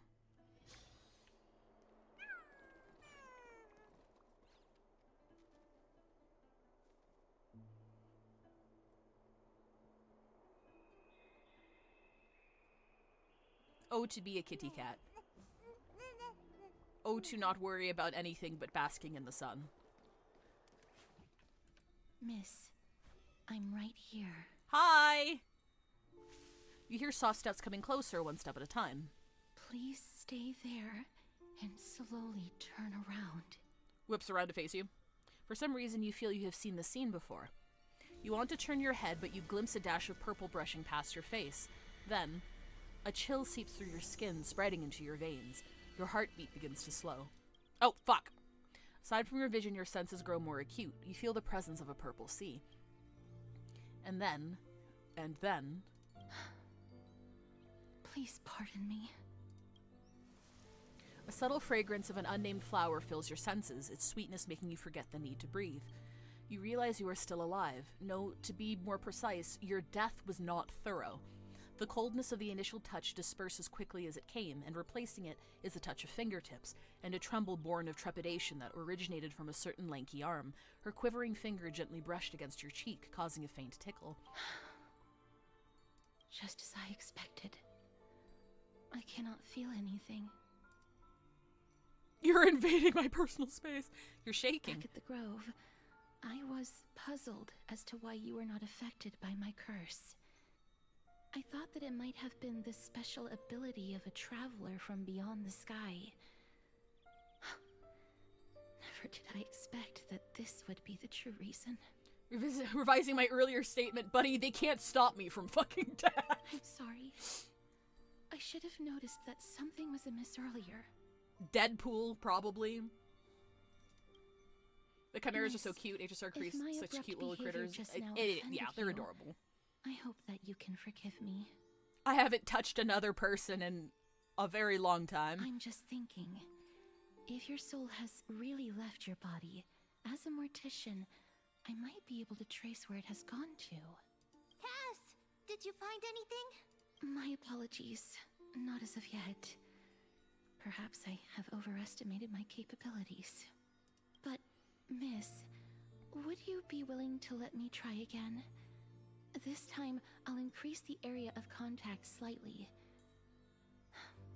Perhaps the result might be different this time. We need to make out.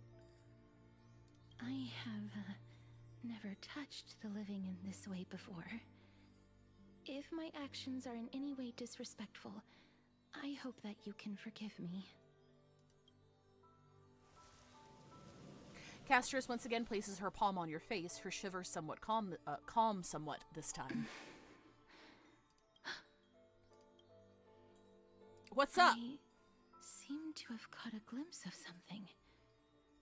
Your soul is currently roaming someplace and cannot find a way to escape. But perhaps it might not be a bad thing. If your soul is still wandering around, it means that we still have time. We have a chance to find it before the fingers of Thanatos sweep everything away. Clues. Just a few more. I need more guidance. Ah, the connection has been severed. With my strength, I'm not able to trace it. It was me. I was a little too hasty. Don't worry, miss. Although we currently have no leads, I will do my best to search for the whereabouts of Thanatos, bring back their core flame, and personally return to you the life that you have lost too soon.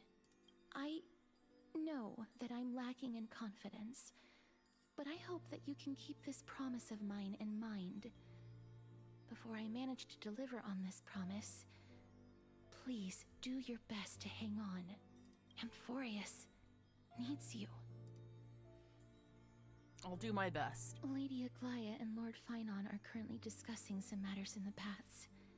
They're worried about you too. If possible, please go there and let them know that you're well.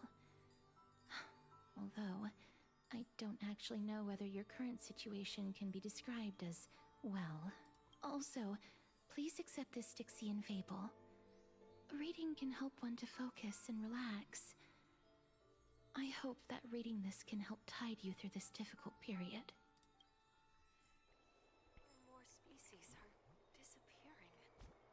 Oh, wait, no. Alright. Lady Aglaya and Lord Finon are... Okay. Dang, okay. So we gotta go back to these guys and be like, yo, I'm dead? They're here. Minutes. Okay, let's count the number of lines before Finon mentions Maide somehow again. I'm just kidding. Partner! Hyacinth said you definitely wake up. How do you feel? I mean, it feels quite cool being a departed spirit. Well, at least you look no different from the living. I think that most living people don't even look as good as you do. You've completed the trial of time, and I have to admit that the process went better than I expected. Even in the end, that Titan's heart still showed a soft spot for humankind. However, I never expected that. Two people who have cheated death would appear in Akima at the same time. That's what we have been talking about. Oh, there it is. That was like what? Four Might have been in lines? Akima for such a long time, but Like, there's no what was one that? Like left to 4 study lines? his indestructible body. If there were even any minor breakthroughs, we wouldn't be as clueless as we are right now. No, Finon, you're the only one who thinks that constantly. Many have had this idea, but so far, there have been no results. If it were successful, Thanatos wouldn't have disappeared without a trace. Nevertheless, now is not the time You for us and to give I up. have a At the very contract. least, Kingfisher still see Games a gifted a glimmer of tier hope. 1 sub to Lobotomy Doctor. Thank you very much, Kingfisher, for the gift sub. Cypher. If anyone in this world knows the whereabouts of death, it would be her. Ooh! I'll try and get her to return to Akima, but do be prepared for a less than ideal outcome. Please understand that throughout the history of Amphorius, no one has ever managed to escape the clutches of death. At the end of time, Thanatos silently awaits all. So throughout the history of Amphorius, no one has been able to escape Thanatos. But in like a week, there's been like 2 people. He must be pissed. Don't take it to heart, partner. After all, You already and created I countless have a miracles. Thank you, contract. Ephilium, for the gift The sub to the main Anthulium gifted channel. a tier Thank 1 you. sub to Veggie Tail. They have given 6 But gift before subs in the that, just- channel. What's wrong, Aglaya? Omens always come in pairs. A tiny air current will eventually brew into a storm that tears the sky apart. It's Anaxagoras. Oh, there we go. He has initiated contact with the Council of Elders. Dude, is he really gonna... There's no way he's gonna betray everybody. Well, I mean, like... I can't put it past him to betray everybody if they, like... If they have something that would increase his, basis of knowledge or help him pursue his goal of finding out whatever he wants to find out. In the end, it has still come down to this. I earnestly hope that your assessment of him is accurate, Finan.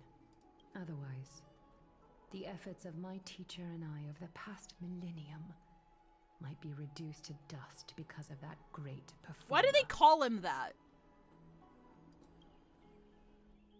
I mean, like, he doesn't seem, like, super dramatic to me. At least so far. At least so far in-game, he hasn't done anything to seem dramatic. Maybe he is a dramatic bitch. Oh! I'm back here again. Hi, Stephen Fu! I remember this dream.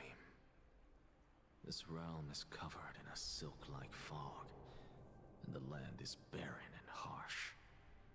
I'm being so The crowd of blasphemous right now. travelers leaves tracks everywhere. I'm being so blasphemous right now. I bet Aglaya would hate that. Hey, excuse me. What is this place? Where in Amphorius are we?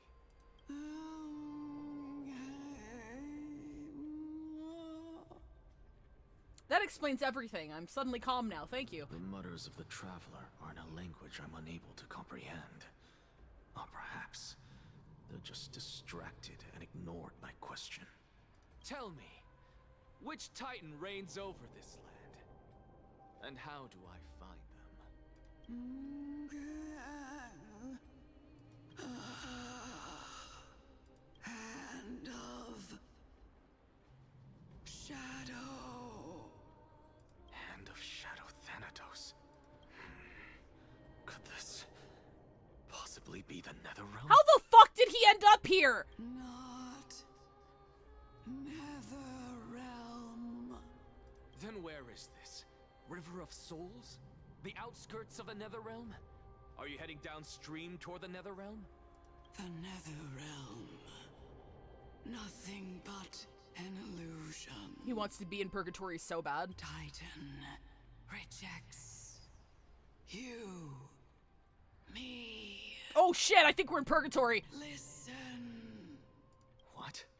The traveler lifts their wrinkled fingers and remains silent. It's an interesting touch that they had the actors actually read this part out loud. Like, I'm a fan. I look in the direction they are pointing and listen closely. There. A massive shadow brought the sound of rushing tides. The sound of tides. I can hear it. I hear it, deep within the tides, beyond the closed gates of the Void World. A voice, about to recount something.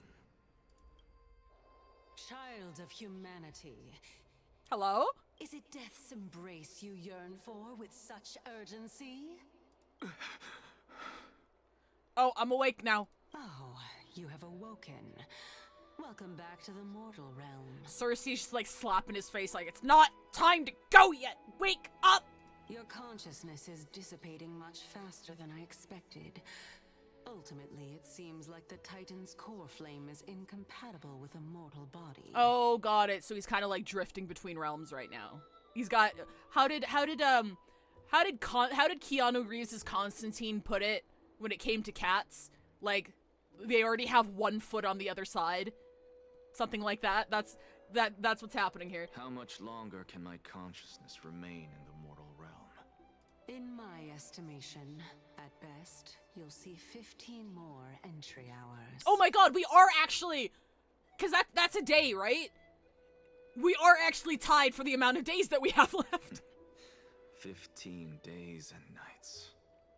What is it? Are you finally starting to become attached to the mortal world now? Twinsies!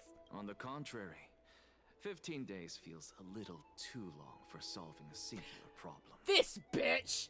Cersei's, wake the fuck up, you got shit to do. Wake up, samurai! We have a world to burn and a research paper to write. Stop giggling. It's time for us to go. The messenger from the Council of Elders is almost here. Let me ask you one more question. Are you really planning to betray Aglaya's will? Wait, she can't tell?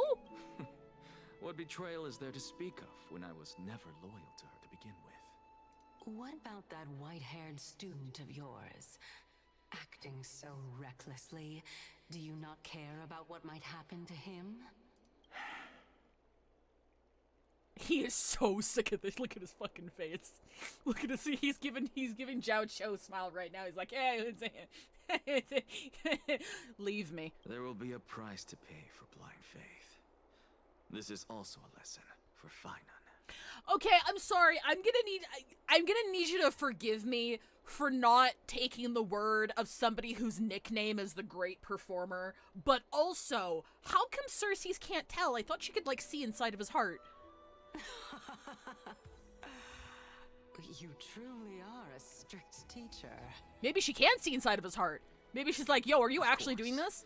This is how I've always been. Has he like unless he's actually evil. Nah, ain't no way. Unless he's like convinced himself so thoroughly that Cersei's can't tell that he's acting. I can't tell. I can't tell. I can't tell. I can't feel it.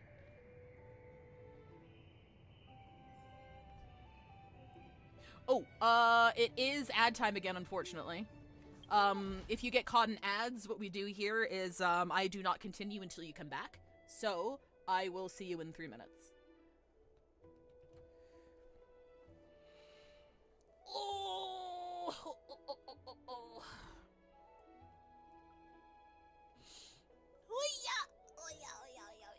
Oh boy. The difference between heart and mind, maybe. This part did confuse the fuck out of me. In my opinion, she just wants to get answers out of him so he could say it himself. I found the video. Uh-oh. What video did you find?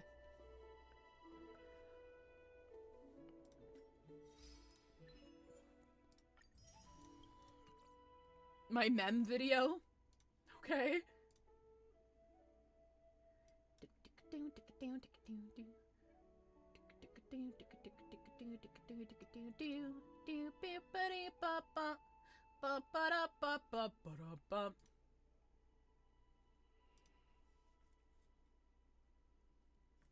Can I throw it at you? It's no sport. Yeah, of course. Toss it at me.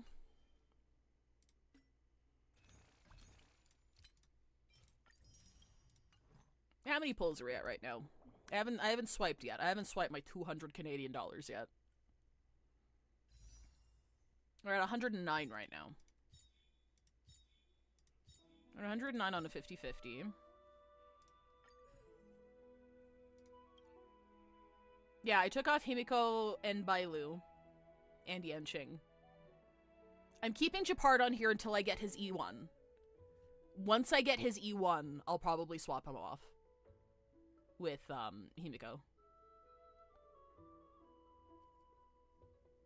I still can't believe I don't have Bronya after all this time. Not that I need her. Like, I don't need her, but like, but also, bruh. Alright, hang on.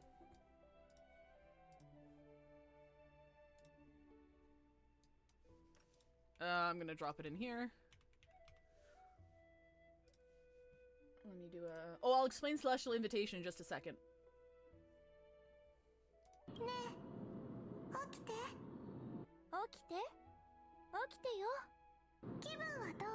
Oh, yeah. Yeah, no, yeah. Yeah.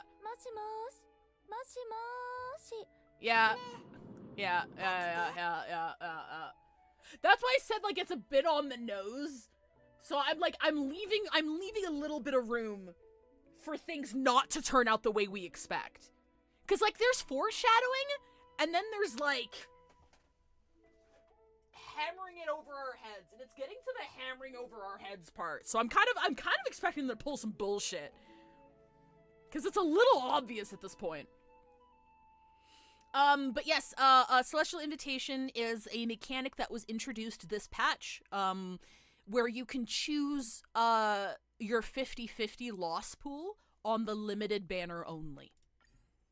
So you have to have 7 characters in your 50-50 loss pool, and they added Fushuan, Blade, and Zila to the, loss pool. So you can unselect a couple of characters and then put those ones on. If you are close to E6ing, or you have E6, one of the standard characters, definitely leave them on there, because every time you get an Eidolon past E6, you get a silver, like, token.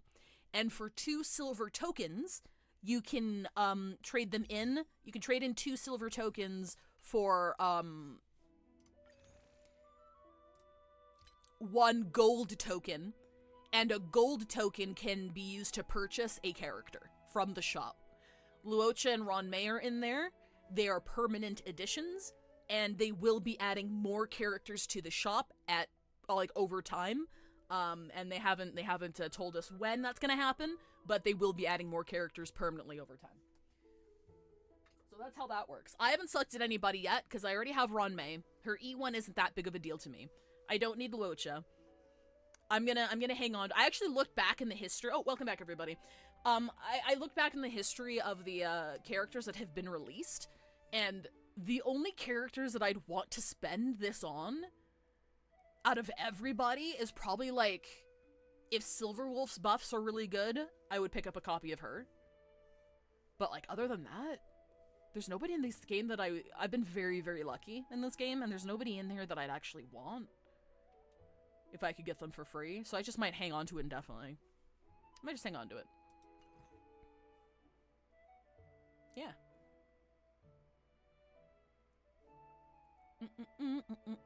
Alright. We go on.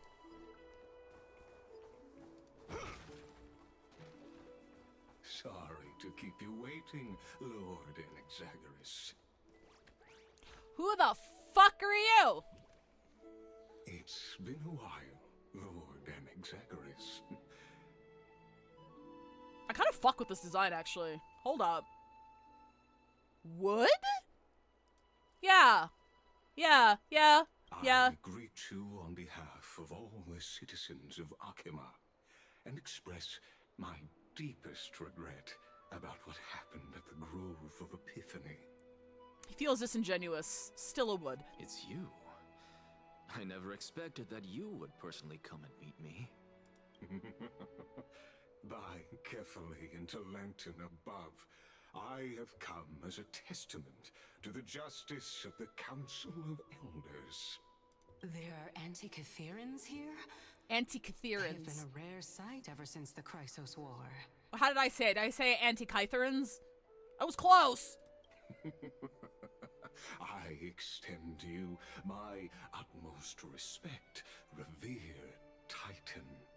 I am Lycurgus. Oh, this is Lycurgus. You may call me Lygus, holding an honorary position within the Council of Elders in Akima, and as the Theoros, I stand to protect the right of all upright citizens to express themselves freely. So this was the guy in the document we read who is revered for being, like, neutral as fuck, so he keeps getting reelected to his position, if I remember correctly. You can see them too? Oh, that is interesting. You know about us. We Antikytherians perceive the world through the amplitude and frequency of souls. That's cool as fuck! Just as I am conscious that Lady Aglaya is secretly listening in on our private meeting from afar. If necessary, Lord Anaxagoras, I can sever the golden thread to protect your fundamental rights. Whoa, he can do that?! Whoa, that's baller as fuck. This guy's cool as shit. The demigod should know better, for such is her station. Spare those poor threats, and just let her listen to my words. They shall serve only to unveil her own folly. Oh, he's taunting her from afar! Oh, he's taunting her from afar! Oh, you know she's pissed! Oh, you know she's pissed right now. She's like, oh, this son of a bitch! May I interpret this as you having a countermeasure? I need not any plan, because she can do nothing other than petty espionage. Ah, she's molding! As the Citizens' Assembly approaches, and with Orynyx's fall, any attempt to capture the core flame within me will only usher chaos and calamity. A truth she undoubtedly comprehends. He's like, hey, I just win, and, like, she knows that, so whatever. While I, Anaxagoras, serving as the Grove's special envoy to Akima's Citizens' Assembly, He's so have long smug. known the extent of your abilities. Oh my god, I need to, okay, you remember that fic I brought up? That fic idea I brought up the other stream? Like, I'm this close, bro. I'm this close. I'm this close. Let's forego the formality of asserting authority, Lord Lygus. Lead the way. Very well. Surely Lady Kindness would appreciate such assertiveness in an ally. She's been waiting. Follow me, please. His delivery does kind of sound like G-Man, like the way he, like, stilts his conversation. Okay, sorry, last stream I came up with a fic idea that, like, Aglaya, like, uses her golden threads to, like, spy on him wherever he goes. And, I had a fic idea that he, like, jerks off because he knows that she's watching. Yeah. Yeah, it's on the docket. I'm putting that, we're gonna tuck that away. We're gonna put that on a little shelf there. We're gonna, like, just a little bit, like, yeah, Is there something on your mind, Lord Anaxagoras? I might do that once the new From Eden update comes out, which I swear to God I'm almost done. I swear to God, it's almost there. That might be the fic I work on for the next fucking month. Nothing, really. It's just a question that I contemplate every time before I ascend to Dawncloud. For the Titans. Creaking hog with to death. Creaking hog with malicious intent!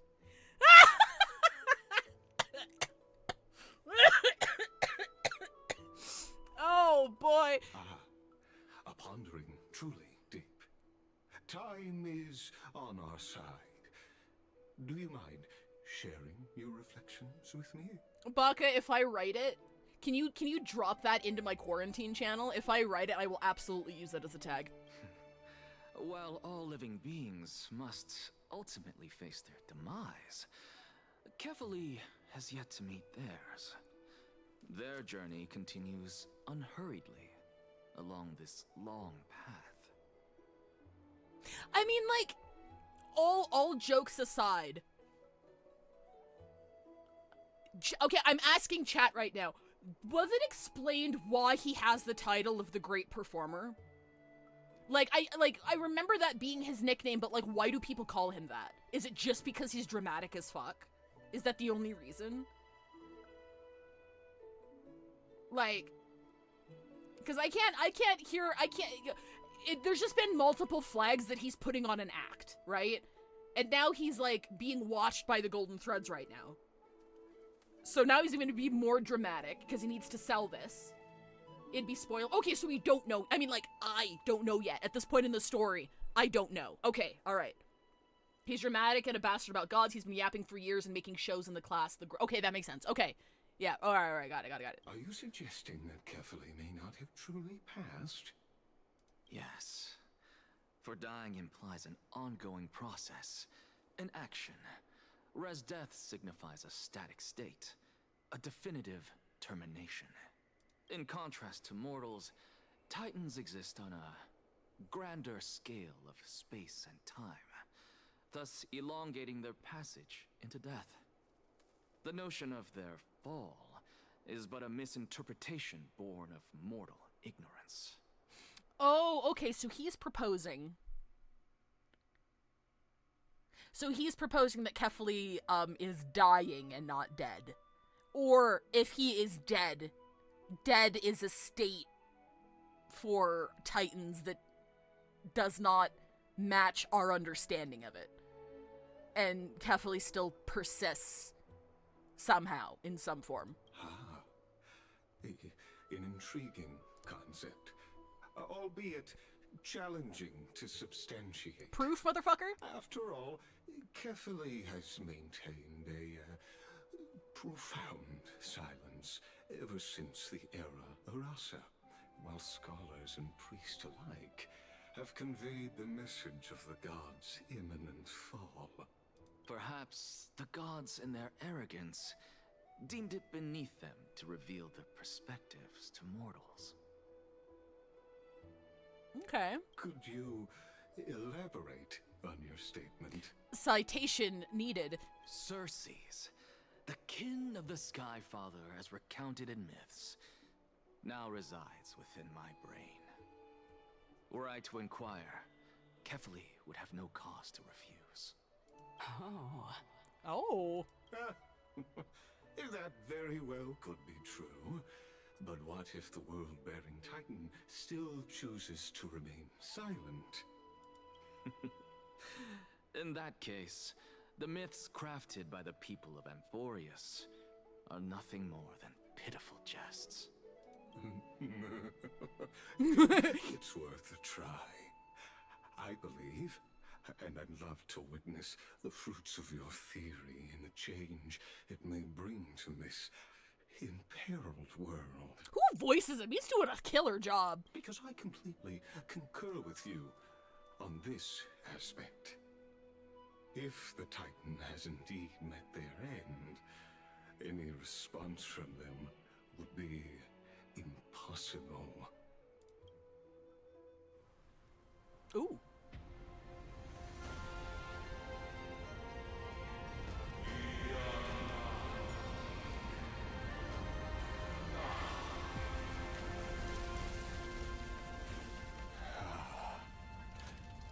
Please, Professor. Dude, I love this guy! Dude, I love this guy! When is he playable? I love him. He's so cool. He's so cool. He's probably gonna die, isn't he? He's gonna die because I like him. The children of humanity have indeed created a spectacle. Welcome to Dawn Cloud. The atmosphere here carries a greater sense of solemnity than the mundane clamor of the Marmorial Palace, with entry permitted only to the invited. Only esteemed beings grace this place, and among them I've received priests, scholars, warriors, and now we even have the honor to be in the presence of a Titan. Oh, what a joyous occasion. Blythe Melon. Interesting. Cool, I don't recognize any of his work.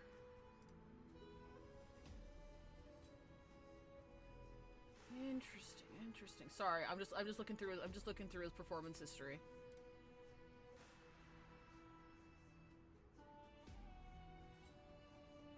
Oh, he voiced Pioneer in Reverse 1999?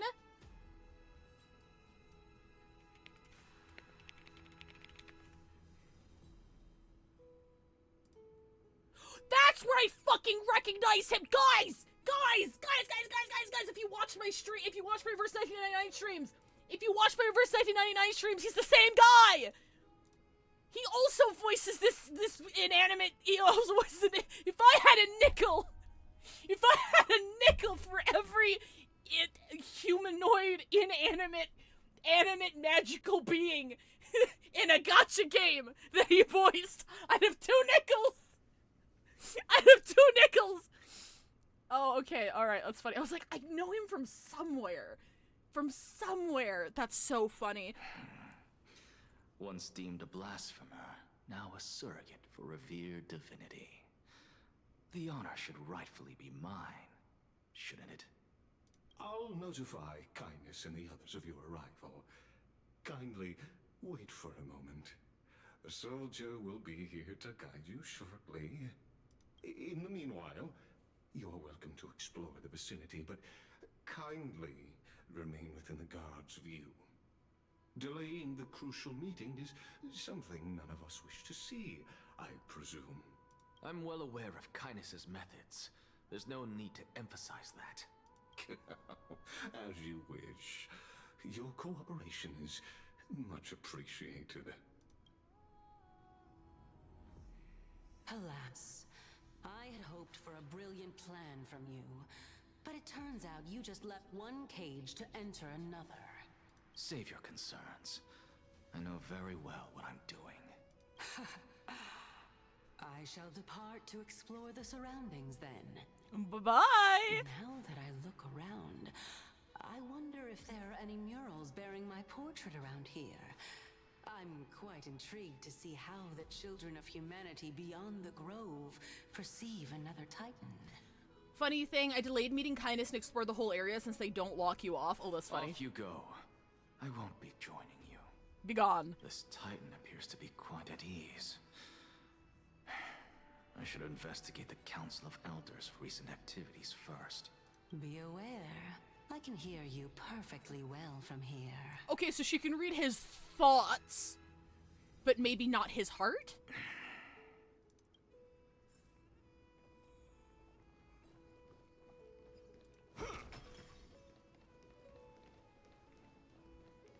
Walk around before the messenger arrives. Alright. This place is fucking huge!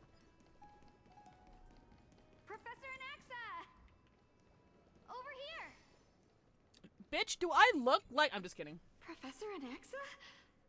Word has it that the scholars of the Grove valiantly perished resisting the Black Tide. To find you here safe and sound, thank the Fates. You could say it's the Fates toying with us. I wish I died. It's only the Cremnoans and Idonians who chase glory through death. But your survival is a victory in itself. I'd settle for that gladly. So, are you here to report the incident to the council? I heard that after the Black Tide devoured the Grove, Akuma would be next in line, even with the demigod of strife standing alongside humankind. Tell me, how much does the Council of Elders know about the Black Tide? Once Kindness and her followers learned of Circe's and Orynyx's fall, they proclaimed in the council that the Flame Chasers could no longer stand against the calamity alone. Yet, when the Crown Prince ascended to godhood and repelled the Black Tide, she immediately altered her tune, Yes, I declaring forgot to say that my meds. all Give me a was second. resolved beyond Akuma, with the only remaining menace now being Aglaya and her adherents. They might well make their move at the upcoming Citizens' Assembly.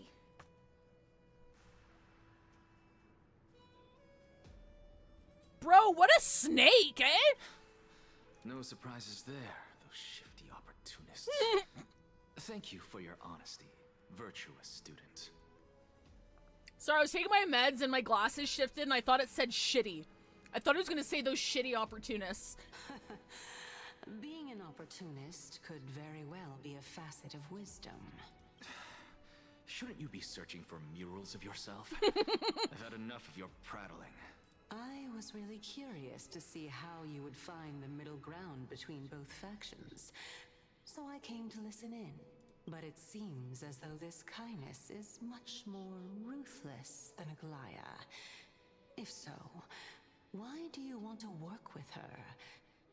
Could it be that perhaps you've decided to readily surrender this hollow shell of yours, just because you feel like death is fast approaching? I'm afraid you'll be sorely disappointed if that's what you truly think. An axe of cannon should say fuck. I agree.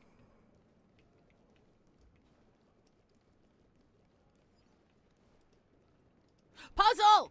Sorry.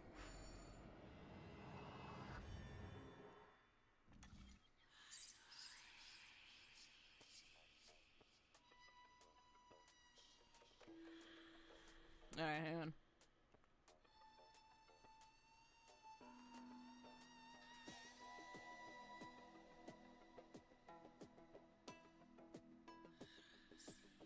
Oh, interesting. Do I need to stay on those?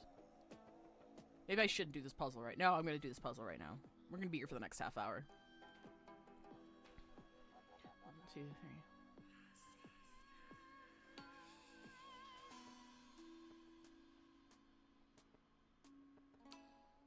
So, if I need to keep him 4 steps behind me.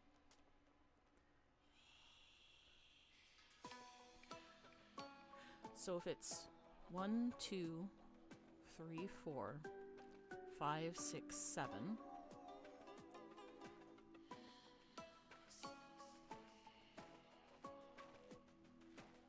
1, 2, 3, 4, 5, 6, 7. No, it's not gonna be enough. 1, 2, 3, 4, 5. Nope. Does a ladder count as an action? Hang on. Let's do. It does.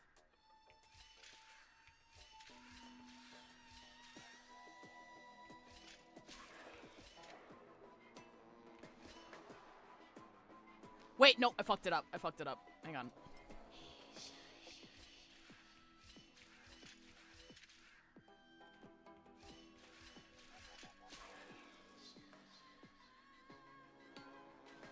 One, two, three.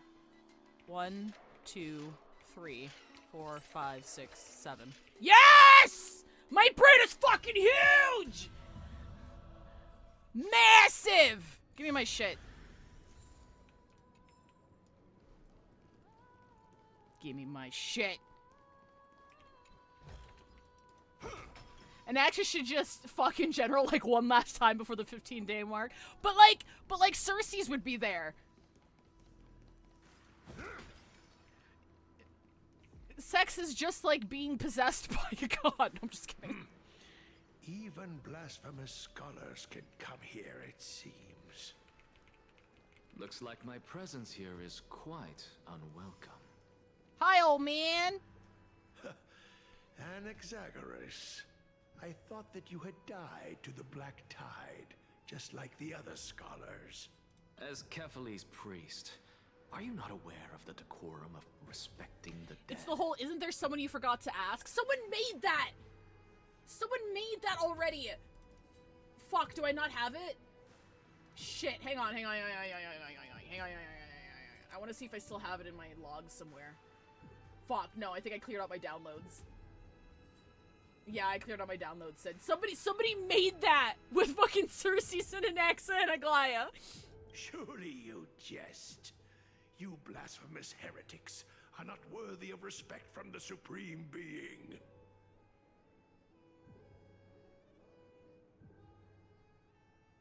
I was trying to think of a way to no, we're fine. Let me remind you that you're currently in Dawncloud, so you'd better keep your deranged language to yourself.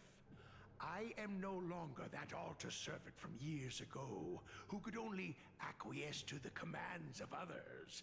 Now, I have plenty of ways to deal with people like you. I'm not sure whether I should laugh or cry right now.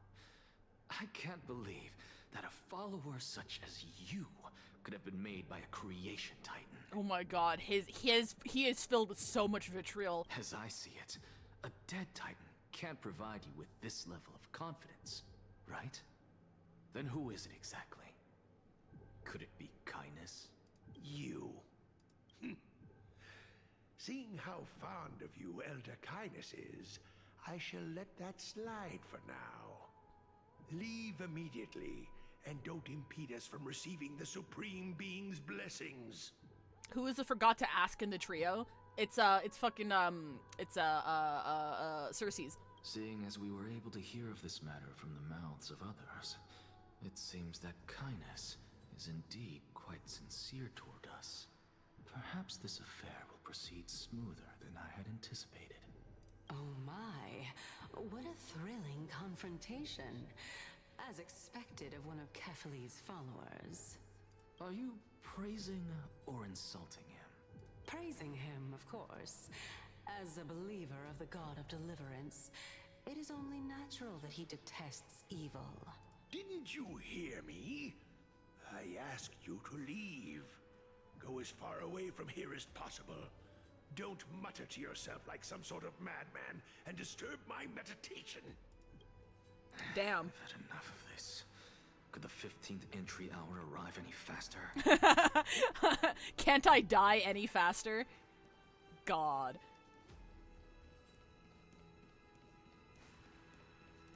Do do do do do do. Oh wait, sorry, hang on. There we go. Do do do do. My, could it be that the great tree painted in this mural is actually depicting me?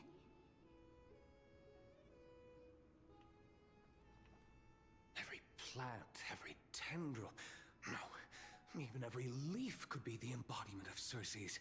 As a result, mere mortals who did not know what the Titan actually looked like chose to paint them as a giant tree instead. Their wisdom was portrayed as fruit, to symbolize how they shared their knowledge equally among the masses. Such exquisiteness indeed. An axe and Blade both want to hold Castrus's hand. Blade and an axe are frequenting Canna's market. This mural is quite abstract. I really can't tell whether you are praising or demeaning yourself. Now I'm quite curious whether the Reason Titan has studied figures of speech before. Of course I find such stylistic devices interesting. I just wish I was a little hotter in these murals, that's all. For all we know, this could be the answer to the question, what exactly are we? I, for one, am not willing to admit that I could look this ugly. Oh my god! Oh my god! Hello? He is such a bitch! What the fuck? Why is he so mean?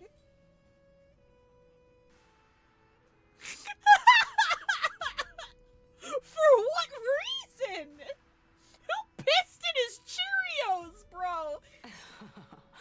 Was this the reason why you failed in your attempt to refine my soul when you were ambushed at the grove? No, this is levels of you call this art I've never seen. Since you are aware of this, why did you save me back then?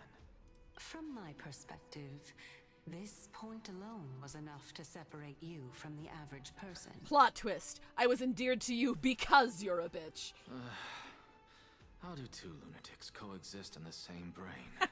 Therefore, it seems that your journey to Dawncloud this time is not just to seek protection. What, then, is the intention behind your actions? The entire plan is stored in my memory, so why don't you look there? Then don't mind if I do. 1 year old, 2 years old. Oh my! Even a member of the preeminent Seven Sages must hug his droma stall to sleep? How interesting. That's enough. How unusual. Your soul is actually trembling. This must mean that behind this toy hides a secret that nobody knows, right? Since our days are both numbered, I don't mind telling you more about it. This is a present that my sister gave to me. Oh, he's got a sister? It's a doll that was made to look like our family pet. Is she also hot? So there are other members in your family, eh? Are they also living in Akama? Okay, so it looks like she can read his mind, but maybe the mind is a very, like, elaborate thing. So, like, for one, she asked permission first, and he's like, okay, go ahead. So then, when she looked into his memory, she started from, like, his earliest memory. So, like, yeah, maybe that's why she can't see it yet? Don't you just love to pick through my brain? Go on, continue flipping through my memories. It won't take long. You'll discover the answer when you reach the memories of when I was 5. Oh, the black tide is everywhere. I can't bear to look. When I was young, I couldn't accept this outcome either. Georios, Aquila, Kefali, and you, of course. Although I prayed to every titan that I could think of for help, my efforts were ultimately futile. Oh. This...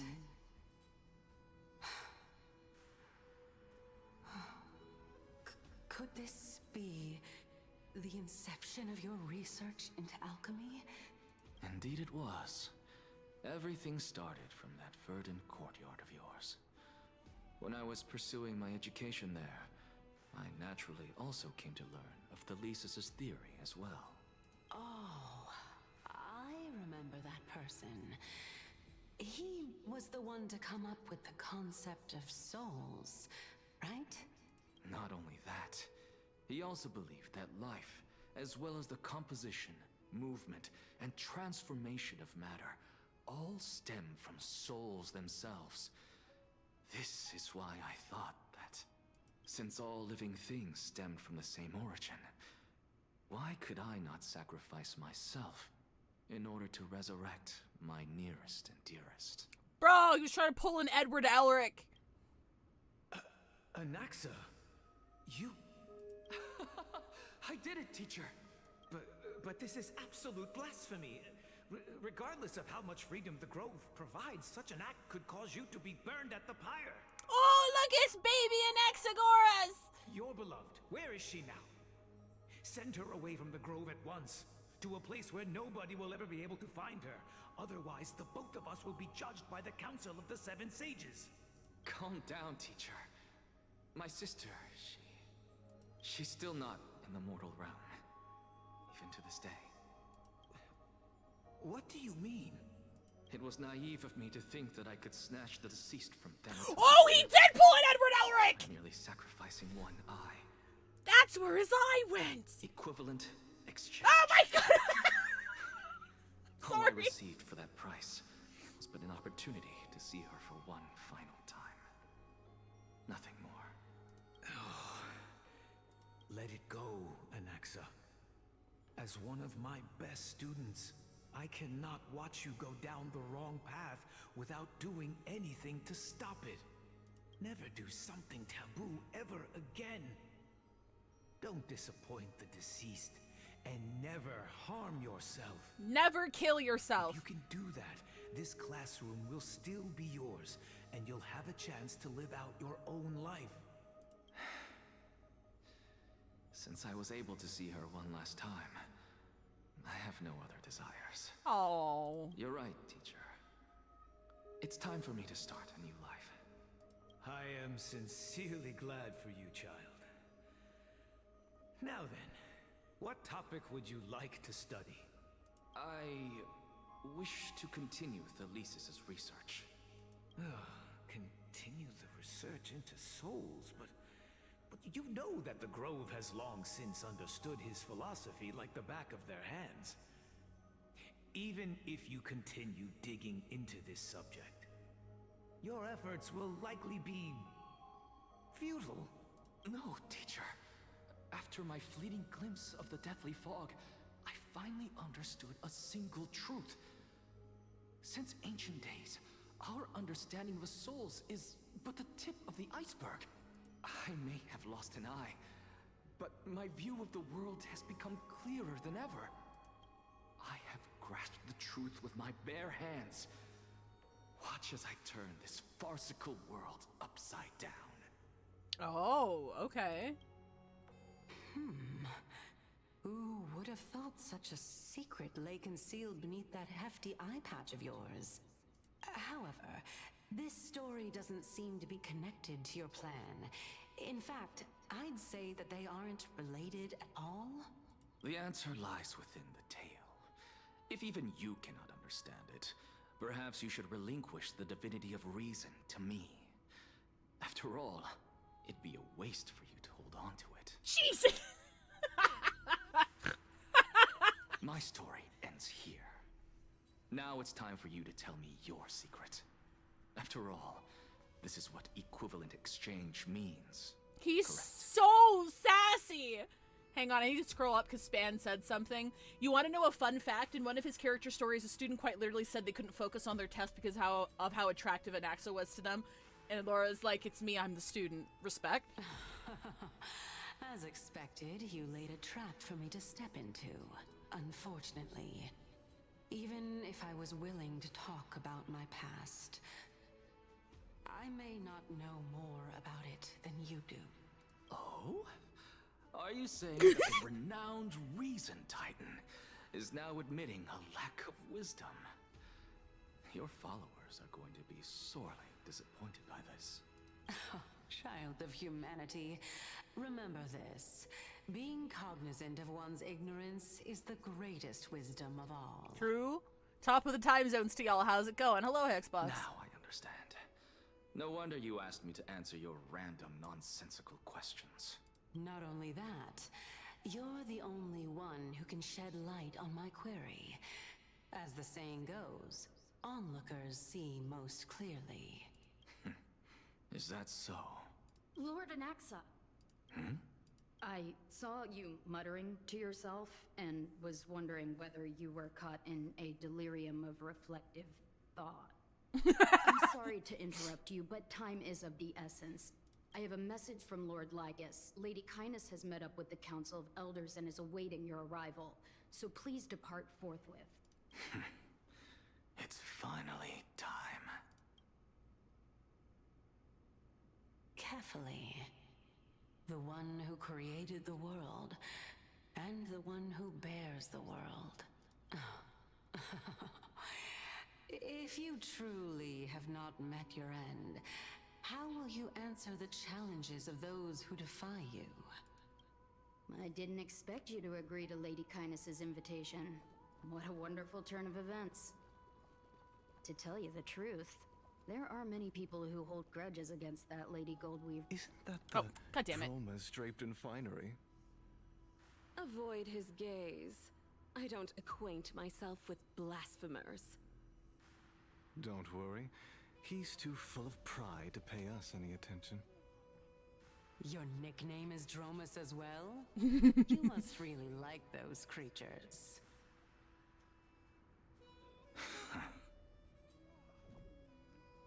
Okay, I can see the symbols for everybody on here. Alright, cool. Hang on, I'm just gonna open this real quick. Hang on, I'm just gonna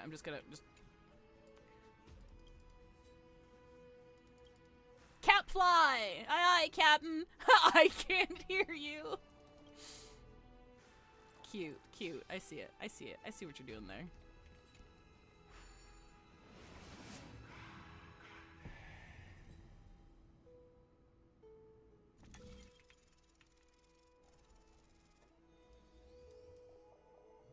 Whoom. A student of Empedocles? I hear that his views run counter to the Venerationists. I don't wanna miss this dialogue. This is what being a scholar is about. A collision of ideas only occurs when there are differences in beliefs, and it is such collisions that lead to progress. Yet, in my view, there are only right and wrong perspectives, neither of which can coexist with the other. What radical thinking. I guess this is why the children of humanity always squabble with each other. How boring. You seem to be avoiding that Goldweaver person. Why don't you address her face to face? Uh-huh. I have nothing to talk about with her. Since you're in my brain, you can look for the reason yourself. Oh, the leader of the the flame chase journey, and Hang on, I want to hear this. demigod of Nestia. Uh-huh. You're really searching through my brain. What are you treating it as? Some sort of toy? Regardless, you think quite highly of her. That's because I'm a teacher who grades everyone fairly.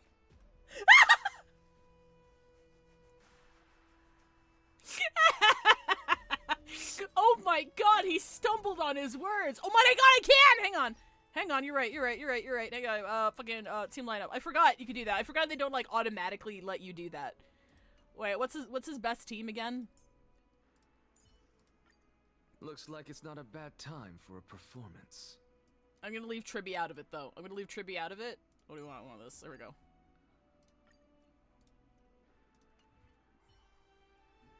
Alright.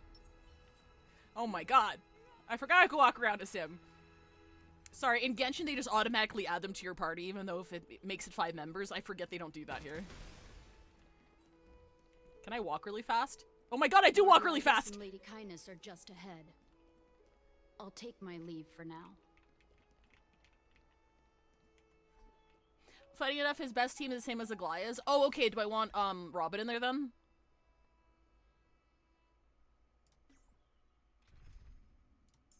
Do I want Sunday Robin? Is that her best team? Is it Gallagher? Is Gallagher on her team?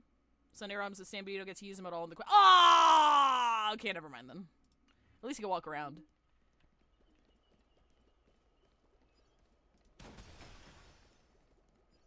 Whee! Look at him. Look at this guy. Look at this guy. It's because I'm a teacher who grades everyone fairly, fucking Cinderay ass. We can't shoot his gun! Hell yeah. Welcome to the Demigod Council. I wasn't shooting my gun. Esteemed guests. Don't worry about it. Okay, is that all the dialogue? Okay, cool. Lord Anaxagoras, oh, I've heard so much about you. Head of the Nusporists of the Grove of Epiphany, notorious blasphemer, a Chrysos heir who bears Circe's core flame, a survivor of the Grove calamity. Did I miss anything? Well, if so, please be so kind as to enlighten me. Since Lady Kindness is already well acquainted with me, I won't waste any effort introducing myself again. But then again, perhaps the customs are different here. Back in my hometown, there is a form of etiquette known as honoring guests. The host will welcome their guest with warm hospitality by treating them to fine wine and a cozy bed. Where's my treats? And yet, ever since I arrived, I have not been welcomed with warm courtesy or ceremonial gifts. Where's my shit? I am met with intense scrutiny. Even more absurd, the host has sharpened their blade and instructed their servants to lie in wait in the shadows. Perhaps you intend to cut open my heart, retrieve the core flame, and then hold a grand feast for all of the guests. Everyone, stand down. Hi, Off. Welcome back from ads. Thank you for understanding. I am but a feeble scholar who is not used to the stench of avarice and blood. Oh my god. Guys, look above you where the chat is.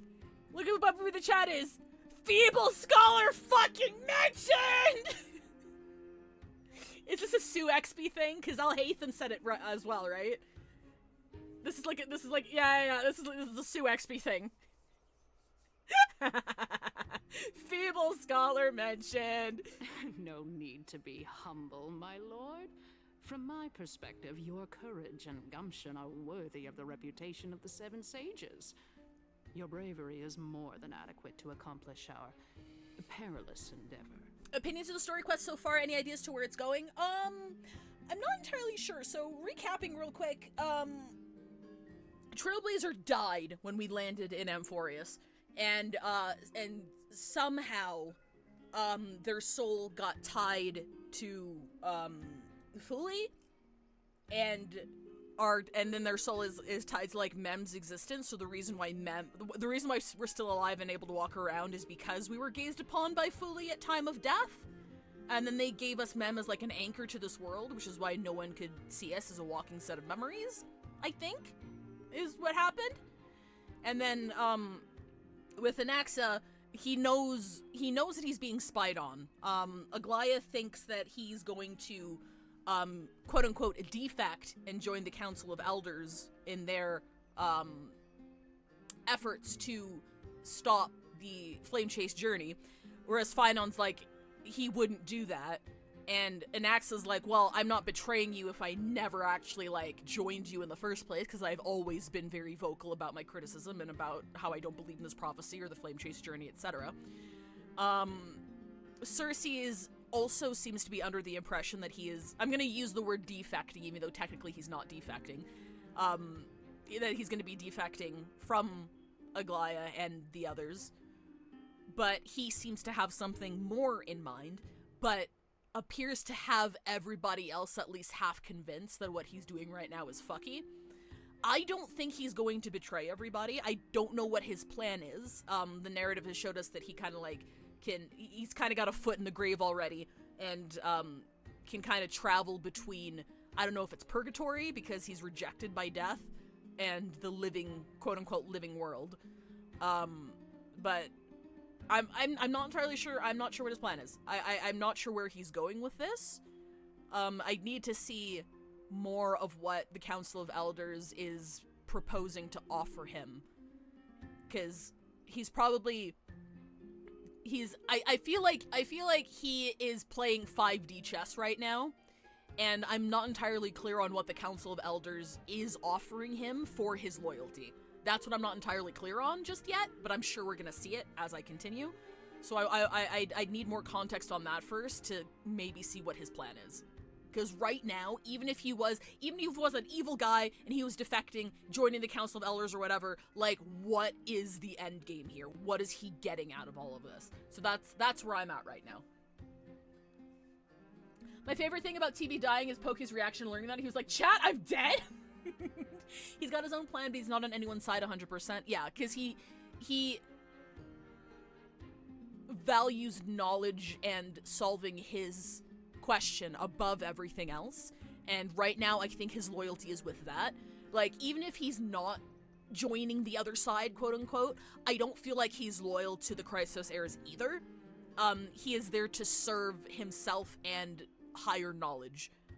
And I'm gonna be honest with you, I've forgotten what knowledge that is. I've forgotten exactly what question he's answering. If anyone can enlighten me, if we've been told that yet, I'm sure we'll get a refresher here, but I forgot what question he's pursuing. What are we? Oh, right, you're right. That was highlighted in gold when Cersei said it. So he's trying to pursue the truth, because when he did the Full Metal Alchemist equivalent exchange to see his sister one last time and gave up his eye in exchange for it, something within that revealed some secret of the universe to him. And I feel like that's his, well, we've shown that's his main motivation for pursuing the line of study that he's pursuing. And I feel like that experience uniquely gave him some perspective that would lead him to the answer to that question. And it's something not even the God of Reason can see yet. Because the God of Reason saw that memory and was like, oh, okay, I understand now, but what's your end game here? And he's like, well, that scene showed you everything, so if you can't figure it out, I'm not going to explain it to you. So, something he saw within that moment allows him to contextualize the answer of what are we above anything else. And I'm assuming whatever the Council of Elders can offer him will help guide him to the final answer or something, or give him access to something he wouldn't have before. So, he kept me on my toes the whole time. To be honest, I really enjoyed his quest, and while playing through it, I had no fucking clue what was gonna happen. It's good, I like it. I really like it a lot. So, you wish to start a war? Well, since the Chrysos heirs are calling for war, we will respond in kind. Conflict is inevitable. Since Aglaya endeavors to suppress the virtuous commoners with blood of gold, we will not hesitate to display the rights and metal the citizens of Akima are so entitled to. See you later, Hoff. Thanks for dropping by. It's nice that you can write an intelligent character to actually be intelligent. It's not easy. It's not easy, because, like, it's difficult to pull off, like, an intelligent character within their own context without, like, glazing them too much or undermining the story, or like it's not an easy balance to strike, but I'm enjoying what they're doing with them so far. As to your question of whether peace is still a viable option, well, to that I can only say this: everything hinges on the next citizens' assembly and whether they have a sudden epiphany amid the clamor of the masses. Let's look at the agenda, Kindness. What does the agenda say? And since you, as a Chrysos heir, accepted our invitation, you have indeed given us a glimmer of hope. The problem with writing intelligent characters is that most of us are not that level of intelligent. I would push back against that a little, because, like, there's nothing here that, it's not like you're writing a genius character. You know, like a character who needs to have more knowledge than you do. In the context of this, Anaxa needs to be written as somebody who can outsmart everybody else. And that is difficult to do because, again, it's hard to do that without either undermining the story or undermining the intelligence and cunning of the cast you've already established. We know how smart Aglaya is, right? We know she has her golden threads everywhere. We know that she can plan ahead. She's lived for thousands of years. She can predict people's moves. She can anticipate people's motives. We also know Kindness is extraordinarily manipulative. We know the amount of power that she wields and what she's trying to accomplish. So trying to write a character that can outsmart them both to pursue his own goals is extraordinarily difficult.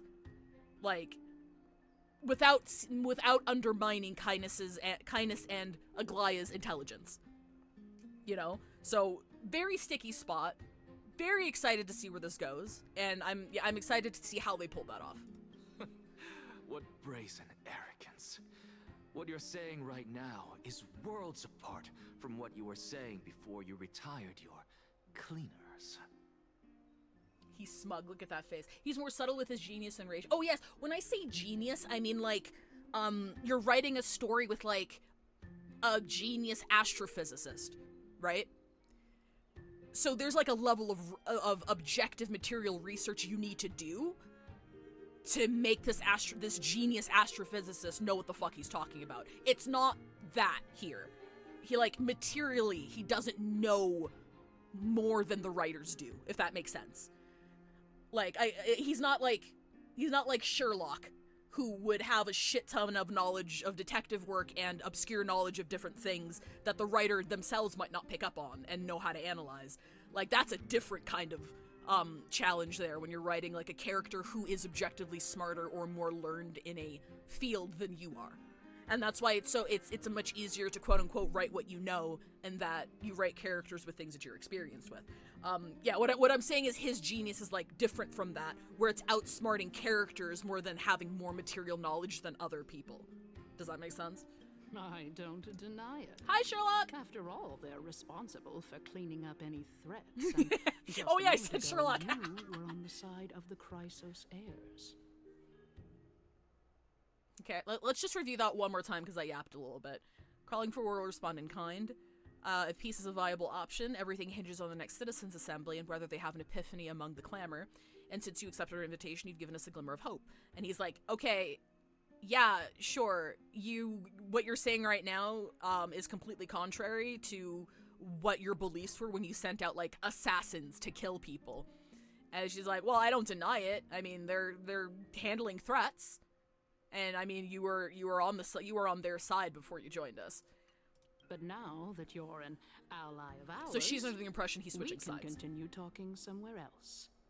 As you know, these walls have ears. So they've made it so he successfully see what's happened here. When he met up with what's his name, Lygus was like, "Hey, Aglaya's listening in. You want me to sever that connection?" And he's like, "No, let her listen. I'm, like, she knows what's going on anyway." So up until this point, whatever Kindness is gonna do, he knows that he's being monitored. So Aglaya has seen another tally of proof that he's switching sides, because it came out of Kindness's mouth. I was fortunate enough to have the opportunity to discuss a treatise about the Venerationists with your teacher, Empedocles. I don't want to miss this, so I'm going to go slow. Yet, it seems you subscribe to the Nusporists instead, Lord Anaxa. I've heard that this school of thought is one with many detractors. It's normal for ideas to have supporters and dissenters, just like how there are two types of people in this world: geniuses and dimwits. Damn. Okay, is that it? Alright. HSR also has the problem that ZZZ does, that keeping up with the normal pace of walking interrupts, like, the idle chatter, so I just want to make sure I don't miss anything. At least warn me before it's gonna trigger the next sequence, please. Welcome back to the hub of the Demigod Council, Lord Anaxagoras. Surely you remember that countless eloquent orators have stood in this spot before and emerged victorious by stoking public sentiment with their words. And yet there have also been innumerable blasphemous philosophers who set themselves up for failure because they refused to defend their actions. This tiny stage is the most profound embodiment of Akama in centuries. In 15 days, this site shall also become the most important, as well as the final turning point in Akama's history. Oh, so that's happening in exactly 15 days as well. What a coinky-dink. May the both of us carry out our duties with honor and lead the masses back toward the Erechrysia, a golden age with no death, strife, or trickery. Oh my god, Kindness is trying to make Amphorius great again, guys. Guys! Oh my, 15 days and nights. That Oh, even Cersei's like, that's a coinky-dink! Could such a coincidence truly exist? Using death to prove myself fits my intentions perfectly. It do, though.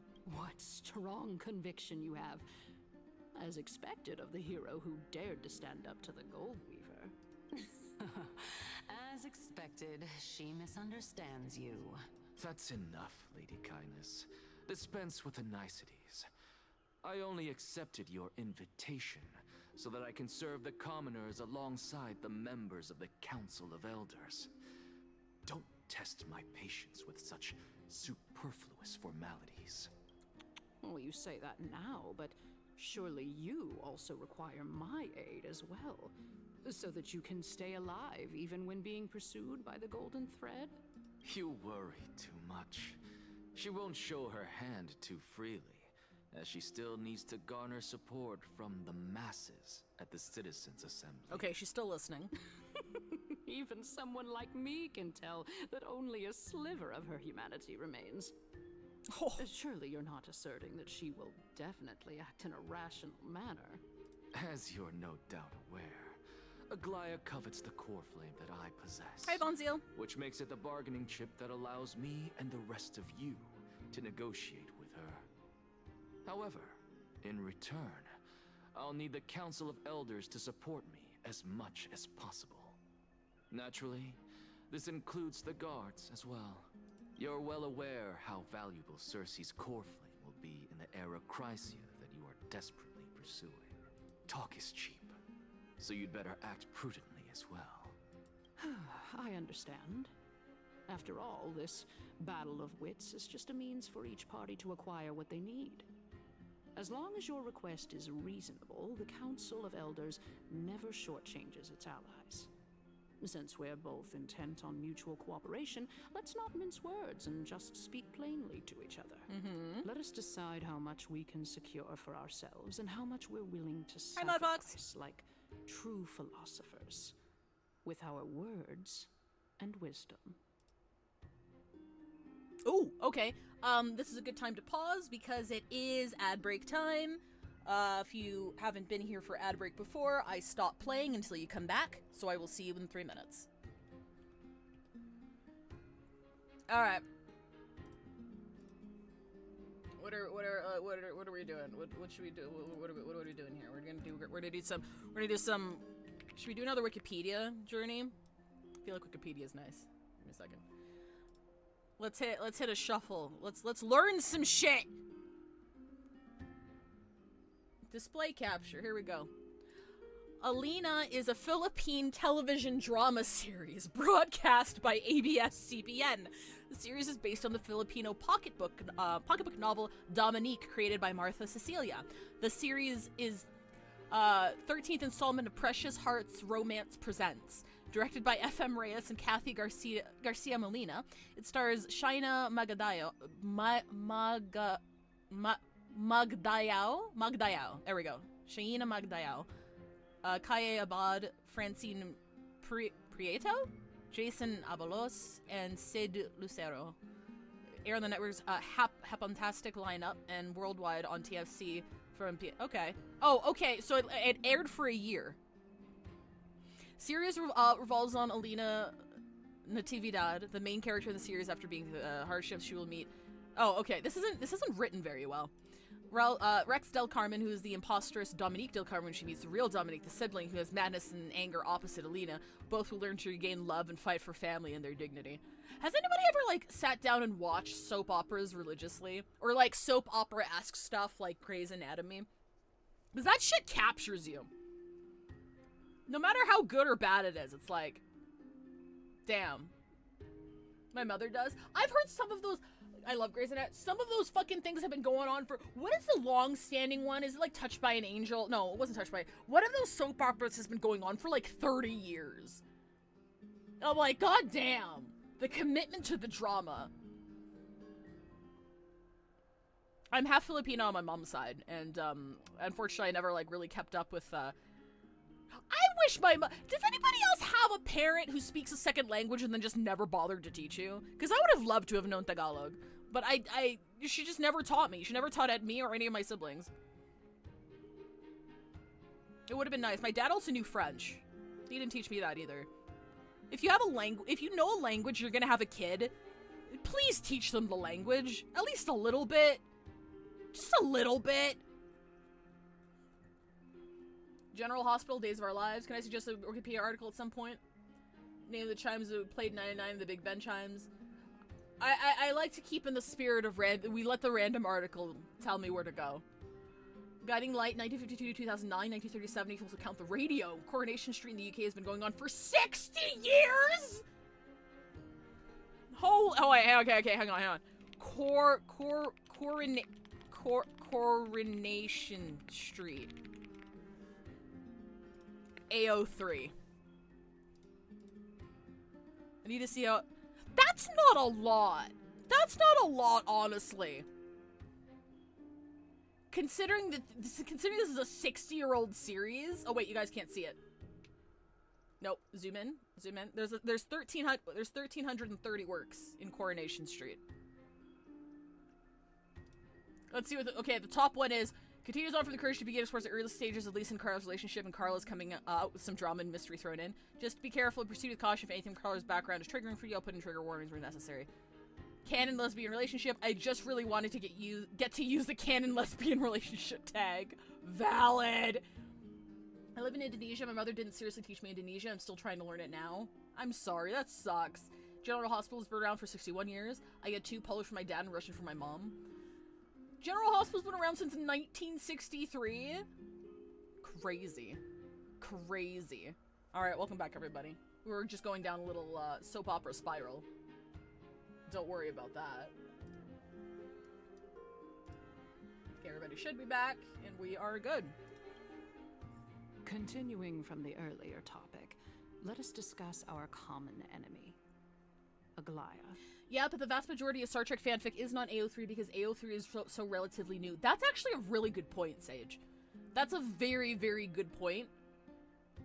With regards to older series not having archives that are on AO3. I know there's been some efforts by AO3 to have, because it is functionally an archive, and they have different like sub-projects to bring fandom works and archive them on the site.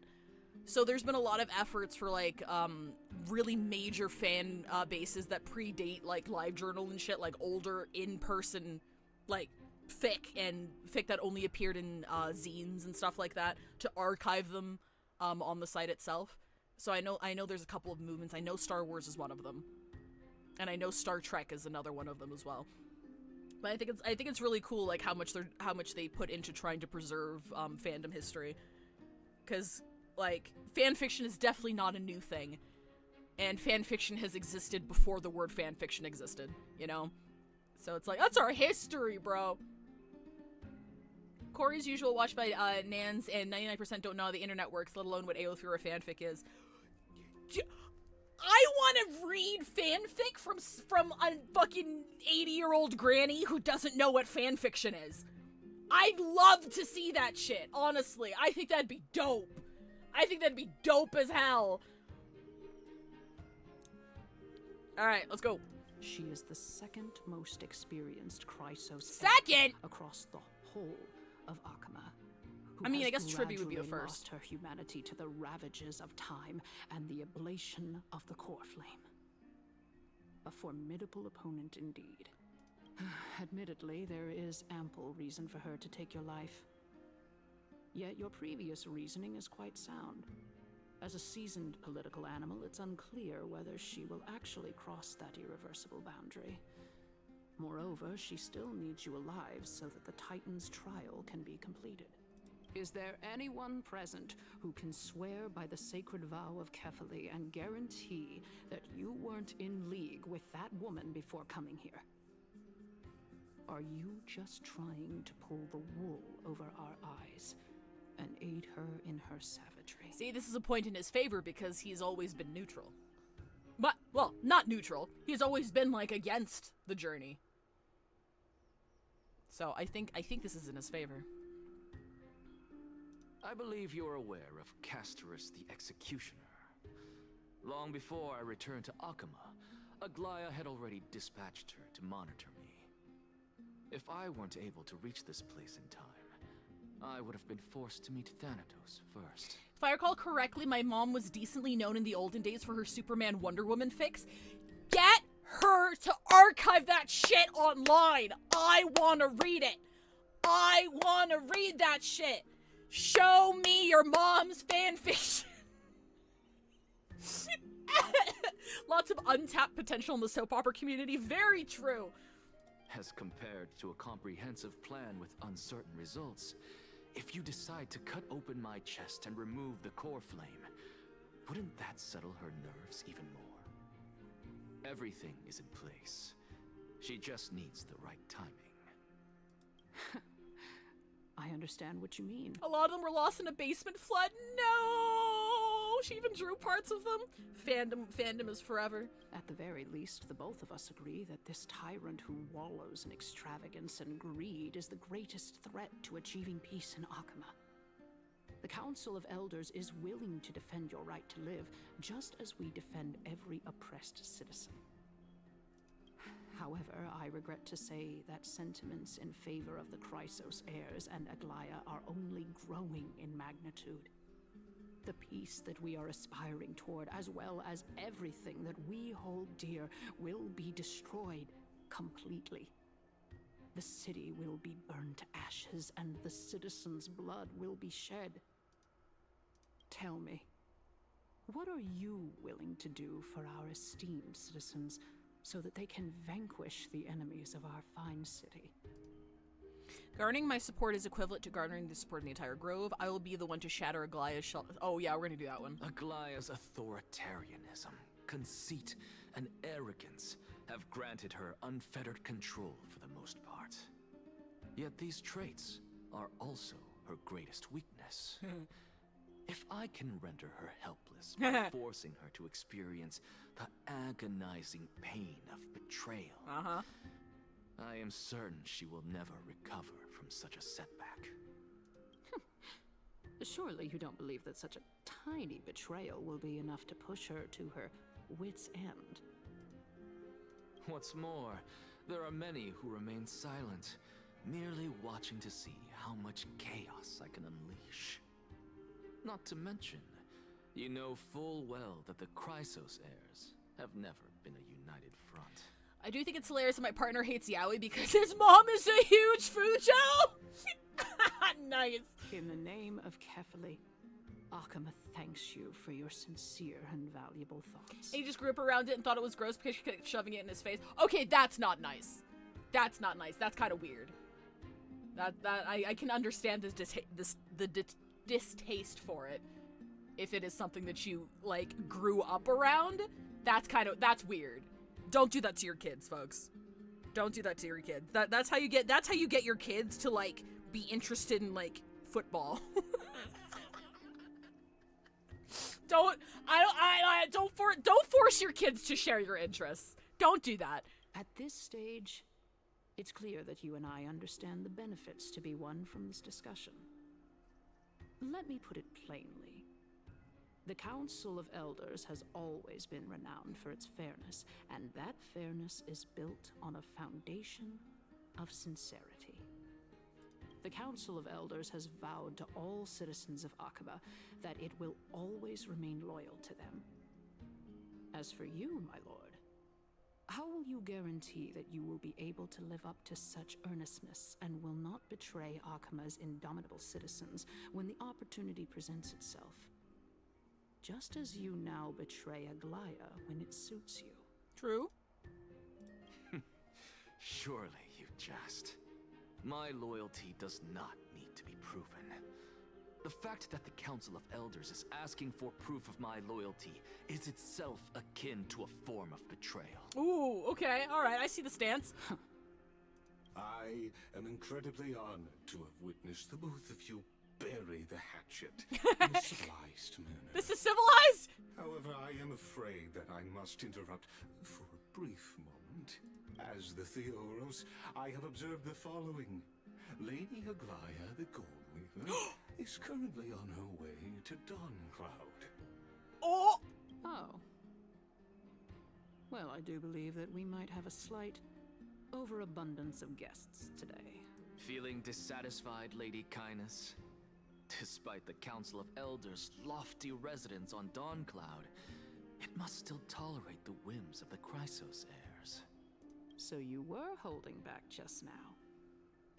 Seems like you are better at playing this game than I. In any case, I'm glad that she's arriving here. Lover spat! Lover spat! So tell me, Anaxagoras, now that you're an ally of mine, if Aglaya were to demand that I hand you over, what should I do? Do you think all of this build-up was literally him, like, mocking her, knowing that she's listening, until she molded so bad she, like, marched down here herself? Do you think this was part of it? You can do as she says. Tell her that the Council of Elders merely wished to chat with me and had no intention of offending her. So are her threads not here? Can she not hear in this space? However, by doing so, the authority of the Council of Elders will be as thin as papyrus that has been soaked in blood. Not only she can. it be destroyed at the slightest touch, but the Council will also lose possession of a valuable core flame. Hang on, guys. I'm going to show you something cursed real quick. Hang on. Give me a second. Give me a second. Give me a second.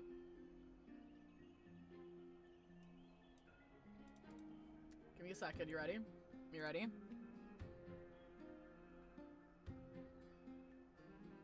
See this? Do you see that? That's what happens when your parents are one of each. This is what happens when your parents are one of each. Okay, wait. I want to see what team has the most kudos. Hang on. What? It's Taylor Swift, Travis Kelce, Fick! That's Taylor Swift, Travis Kelce, Fick! Ah! Ah! No! I know. I'm not surprised in retrospect. It just didn't cross my mind before. Cause hang on. Cause this is. Oh wait, that's not. Cause this is what I had in mind. This is what I had in mind. Look at this. Look at this. Look at this. By AO3 standards, Hockey is way more homoerotic than football is. Alright? Alright? The statistics do not lie. The statistics do not lie. Hi, Spam Pup. They don't lie. Okay, alright. Now that we're done that, now that we're finished that. Hang on. Sorry. Sorry. I'm not done. I'm not done, actually. Second chances, emotional baggage, developing relationship, angst with a happy ending. Nolan Patrick submits to the mortifying ordeal of being known.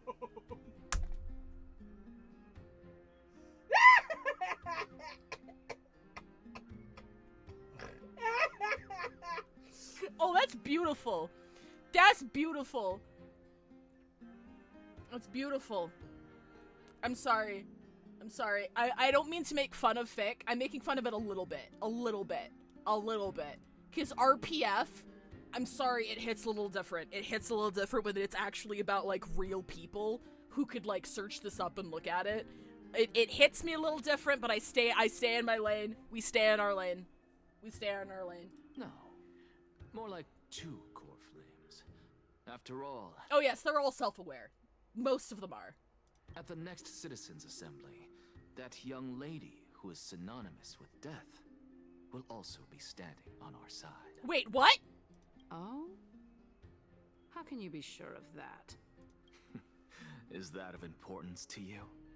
All you need to know is that I have a plan. In my opinion, you should be more worried about the impending threat. Okay, so part of his plan is getting Castris to join, or at least appear to join, the other side. If Aglaia sees me in full view of the masses today, she could also dismiss the entire Council of Elders in one fell swoop tomorrow. If that happens, the discussion that we've just had will turn into an utter joke instead. Very true, Fafnir. Is this the Very outcome true. that you wish to see, Lady Kindness? Fine. I will handle this matter appropriately. But you do best to remember this. Fool the people and karma will be on your tail. I'll overlook it this time, but don't count on there being a next time. Posturing, posturing! Unless, of course, you crave cruel punishment and consider suffering the perfect state to ponder the true nature of souls. Well, what do you know? That happens to be one of my rare talents. Is he flirting right now? We shall see then. I've got to say that you've managed to really impress me again. But shouldn't you be going after more? Dying to know what I'm after, hmm? I mean, I'm the reason Titan after all. It is in me to ask and seek answers. We're talking to the question god, moron. Easy there. You'll learn the answer soon enough. I didn't bring it up with her purely because she doesn't have the means to give me what I truly want. Oh? It's as they say, onlookers see most clearly.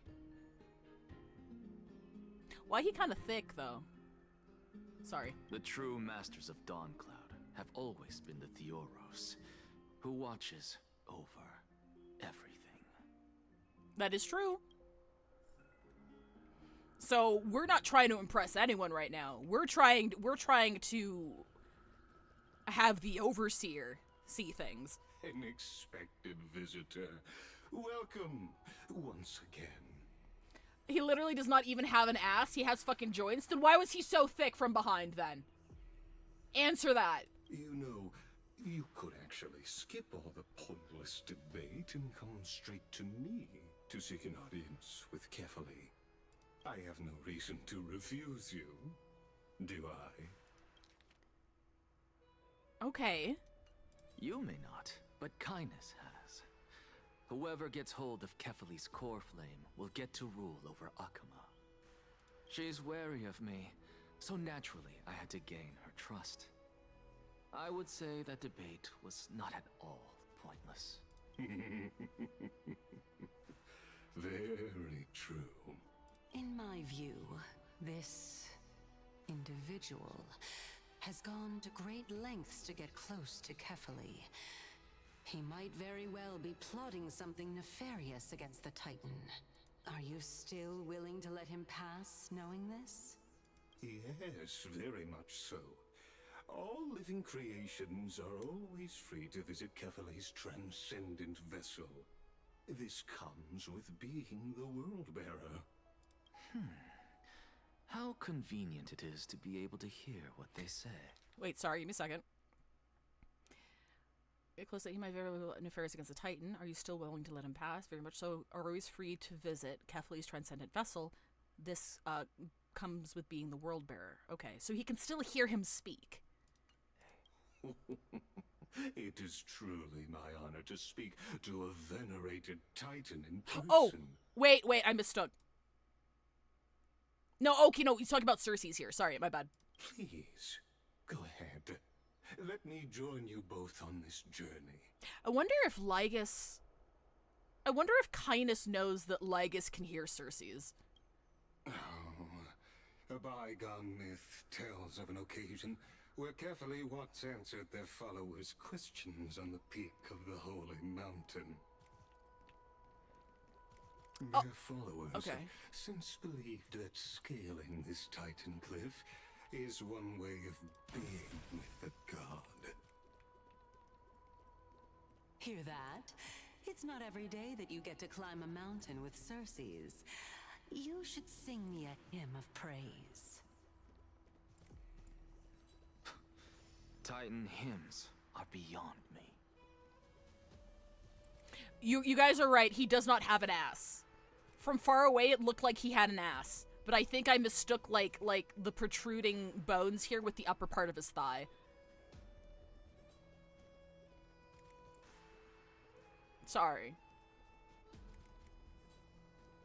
I'm sorry for diagnosing Lygus with ass. I heard his model's waist is a little more snatched. Oh yeah, and Naxa has the thinnest waist out of all of the male characters. Someone measured it. Misdiagnosed ass. Yeah. I mean, he's still a wood. He's still a very solid wood. Ass is not a prerequisite to my interest. Neither is a circulatory system, apparently, but, you know. I'm just I'm so afraid dialogue's gonna start happening. Wait, hang on.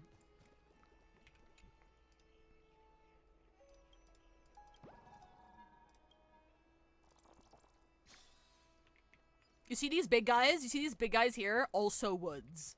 Also woods. Like a hamster eating a banana. Also woods. Go on ahead. Take this Yanis shortcut, and the long pilgrimage stairway will be waiting for you at its end. I have to admit, I never expected you to not ask me anything. Not even my motive. Because I know very well what it is you are after. As the saying goes, a gentleman helps others achieve their goals. I have a feeling that your theory will be validated at the end of this journey. Oh. I believe Kephale will not deprive you of your right to ask your question, especially now that you're on the brink of death. You must be closer to Kephale than anyone else. Wouldn't you agree? I hope things go as you say, then. Putting a child of justice into a farcical world is bound to turn it upside down. It is my hope that you bring a much-needed change to this world, which is on the brink of destruction. Oh, so he knows. Interesting. Okay, alright. Go melt it down.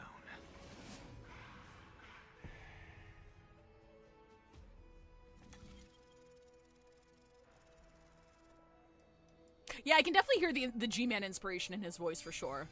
But I think it suits him because he's like, honestly, this is my first time going up to Dawncloud's peak. He's not a human, right? He's another race. He's a humanoid race that went extinct. I'm assuming thousands upon thousands of years ago, right? So he's old, he's ancient, and he's inhuman, and I think the acting delivery works with that context. What a splendid view. Isn't it about time you recognize the magnificence of us Titans? I'm gonna, actually, you know what? I'm gonna look it up before I misquote him. I'm gonna look it up before I misquote him. Hang on. Give me 1 second. Okay, yeah, okay, I found it. So, in case you didn't know, and I'm just gonna bring this up because it's a favorite little fun fact of mine. An interview with G-Man's voice actor, he talked about why he portrayed G-Man the way he did. And he says, the moment where you see him makes you realize there must be a lot of moments where you don't know he was watching you. He's not Big Brother. That doesn't make sense to me, that he would be a Big Brother, because that's sort of industrial and bureaucratic, and this is much more intimate. He's always over your shoulder, watching, waiting for the moment to speak. That's where I think he lives. So, he delivers them in a very specific way, because the voice actor believes he's experiencing multiple timelines at once and pausing between his experiences to speak to you. And it's ever since I learned that, that kind of that kind of stilted delivery makes a lot of sense to me, and I'm kind of translating that mindset to his delivery, or the voice actor's delivery, different voice actor delivery for this role as well, where it's you have so much knowledge and you're perceiving so much that your affect is kind of is impacted by the way you interact with other people. And I think that's a cool take on it. Well, I don't see how this place is different from those temples in the city. All they have are magnificent facades. And even though I've come this far, I'm still doubtful about getting useful clues from him. I must be getting ahead of myself to be expecting to hear something nice from you. Oh? Haven't you been in my head for some time now? It's high time you get used to how I feel about things. All right, we're just a short hike away from Kefali. No time to waste here. Oh shit. It's just happening. Oh. So the intellectual debate from earlier was too draining for you, huh? If Amphorius gets a new lease on life, you should focus on strengthening your body and stop shirking social interactions. Save your concern. It's okay, I act the same way when I have to talk to somebody I don't like for an extended period of time, too. The Titan is in sight. Can you make it? Why? Are you going to carry me up if I were to fall now? I know how far I can go, so just hold your tongue and come along. Fine then.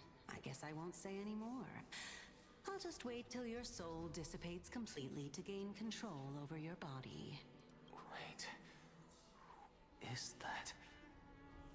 Cersei's? Hey, look at that. Huh? What should I be looking at? Hi, Lexi. Am I hallucinating? Or do we even get to see souls when we're close to dying?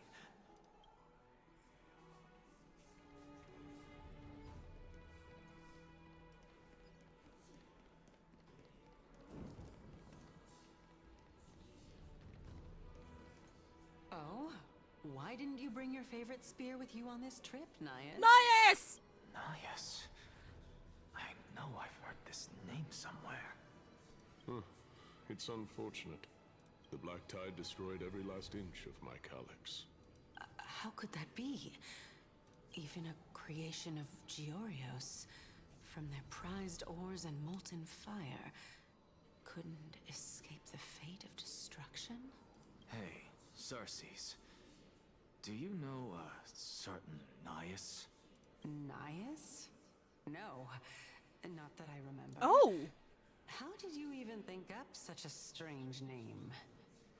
Wait, what? I just saw him. Naias. A warrior-like figure who was just chatting with you here. No, I have no such memory. Could you be hallucinating? Is Cersei's missing a part of herself? Oh, themselves, sorry. Fuck! Wrong one. This is a departed spirit? Interesting, okay. Catches a butterfly. Have you done the anniversary event yet? If not, you can try me. I can give you all the cards. Thank you very much for the offer, Lexi. I haven't started it yet. Oh, fuck. I didn't see. Oh, I got it anyway. Did I get it? Maybe I didn't get it. Maybe I have to catch it somewhere else. Is it Nias the human form of Strife, basically? That's what I'm thinking. Suppose I can just ignore this. That's what I'm thinking as well, because Nias was Strife's reason incarnate, wasn't he? So if he's speaking with the god, like a part of the god of reason that Cersei's doesn't remember, was a part of Cersei's detached from them, possibly? And that's why they don't remember them? Interesting, okay.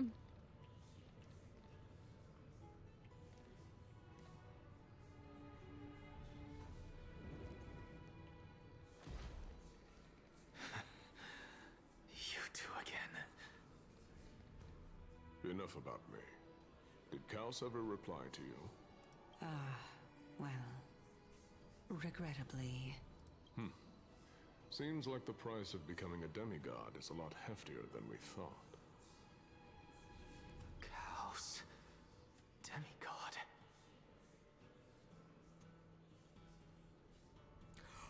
Oh, fuck!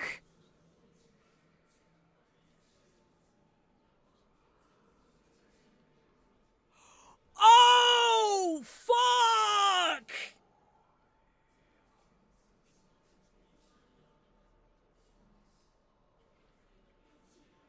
Oh my god, time loop, was time loop theory real? Hi, Neo Spectre. Oh my fucking god, time loop theory is real. He mentioned ascending to become a demigod. And Cersei's doesn't remember this. So, was Cersei's and Nias part of the previous section of Chrysos heirs who then ascended to become Titans in this timeline? So does that mean if we finish this mission, whoever has the core flame will ascend to become the Titans of the next timeline? Is that what the fuck is going on? Wait! Oh shit! Oh shit! Okay. That makes sense as to why, like, when Strife lost a part of themselves, like their reason, when they lost their reason incarnate was their old form from the previous timeline. Oh boy! Oh boy! Oh boy! Oh boy! I can't explain why Adaxa can see them yet. I'm not entirely sure why. Maybe it's because he's in possession of a core flame, and he can see the history of it or something. Or maybe it's the combination of having the reason's core flame and being so close to Kefali. I'm not sure. I'm sure we'll find out. But oh shit! Okay. I've never heard of this person. Okay. Which Titan's authority did he inherit? Okay. Look on the bright side, Nias. Since we've come all this way, I doubt he'd snub his old friends, would he? Let's just hope we mean as much as the world to him. Hey! Are you seeing that same hallucination again?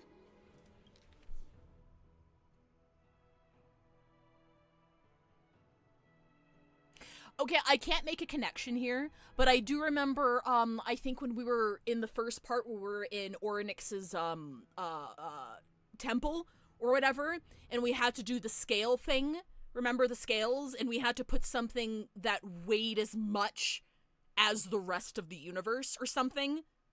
I don't know what the connection is here, but I do remember that, and we were just kind of baffled. It's like, what do they mean What do you mean that we have to put something that weighs as much as the universe on the other side? Or something like that. So I feel like there's probably worth more than the entirety of Amphorius. Yeah. I can't make the connection here, but I feel like that's tied to this. Yes, it's still you, Annias, but you're now talking about a certain Kaos. I'm guessing he's one of your companions? Kaos? This name sounds just as strange to me. Never mind. I think I know what this is about. If things are as I thought, then they aren't hallucinations, but the souls of people. I feel like it's because he's technically dead, and then the core flame is forcing him into the mortal world, but his soul is in the realm of the dead, so he sees death. Yeah, I can see that. I can see that as well, for sure. What? But if those are the souls of the dead, then what am I? Beats me. For all I know, you're just an illusion I conjured up in my dying moments. Oh, shit. Let's just keep going. As long as I take in more sights and hear more stories. Know your limits. Wander too far among the dead, and even I might not be able to save you. I'm fine. If this is indeed as I thought, then this will be very amusing. I can do this for... Okay, I'm gonna hold off on that. We're gonna continue.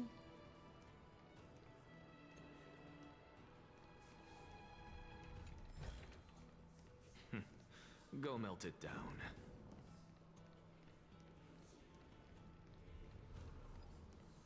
Oh my god. So, Oh my god. We meet again.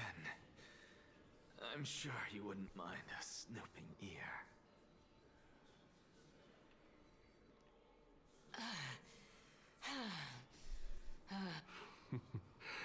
Can you keep going?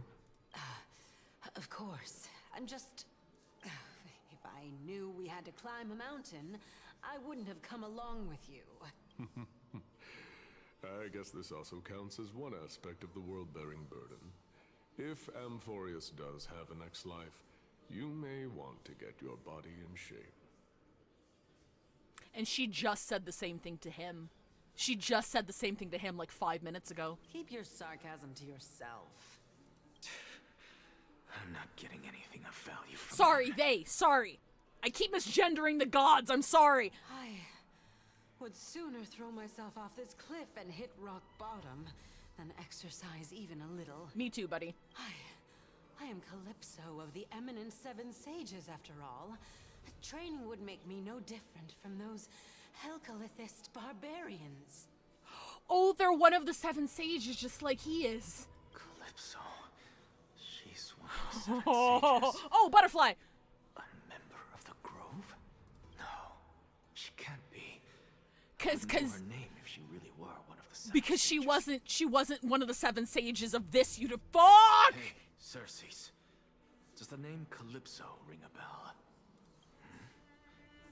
Circes?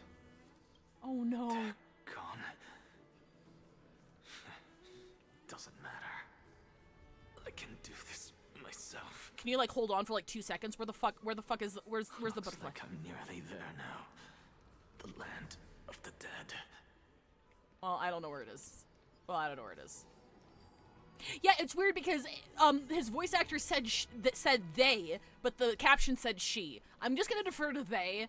Not that it like really matters in the long run, but like. Oh, beautiful old world. It was on the ring. Oh, whatever. It's fine. I didn't see it. Oh, whatever. Oh, legendary era Chrysia. Don't interrupt. Return to the mortal realm. Don't interrupt. I want to hear. Splendid gods once walked the paths we walk. I'm not trying to upskirt, I swear. All that's left of that warmth is a hazy mirage. Stop smelling me! Why are you chanting that too? I mean, can you upskirt him? I think he's got like pants on. I know he's technically sleeveless. Look at this shit. What is that? What are you wearing, bruv? Bruv, why is he fucking ripped? What the fuck?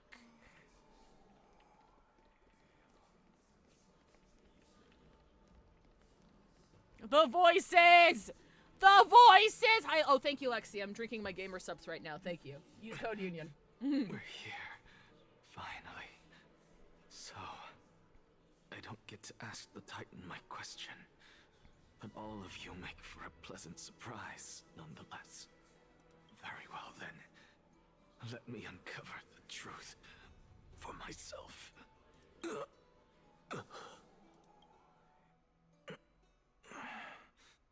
Did I still fail to make it in time? Huh? Don't apologize, Span. We're all thinking it. So, I'm back here again. This is... I can hear it. I hear it from the depths of the tides, behind the closed doors of the void world.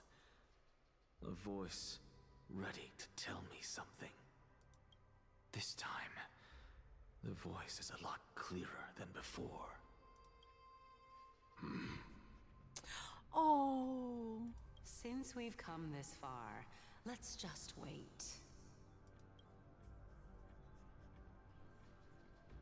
Lord Nias and Miss Calypso, are you both here to visit Chaos too? Okay, so I watched a certain trailer, and I think I know who this is, but I'm just gonna hold off. Yes, and we've been waiting for quite some time now. Regrettably, he hasn't answered us. The worst-case scenario is that he's already been overwhelmed and crushed by the world-bearing burden. You're overthinking, Lord Nias. I can still sense Chaos' soul in the area. And besides, we both know Chaos' nature. A deliverer like him wouldn't fall so readily, much less give up on all that he holds dear. Isn't that so?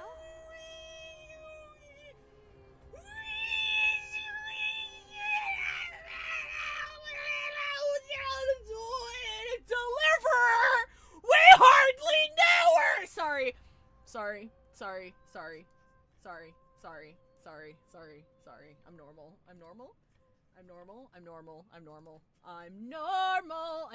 I'm normal. Yes. I have faith in him. So that's why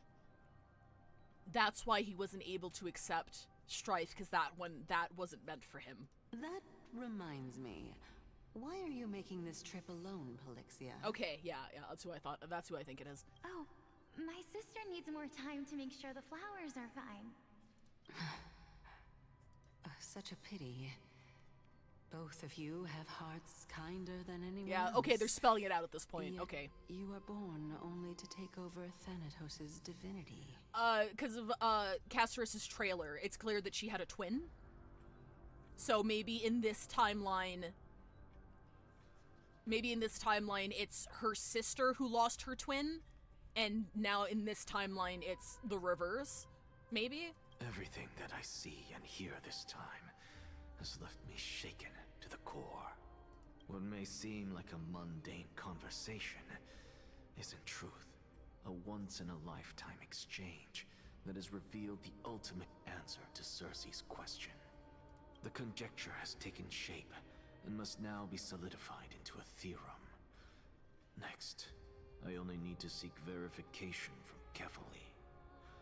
By doing so, I can answer Cersei's question and reclaim my body. This isn't, hang on. But no, I will not do that. That isn't important. Wait, what isn't important? Conjecture has taken shape, must be solidified into a theorem. Doing so. And reclaim.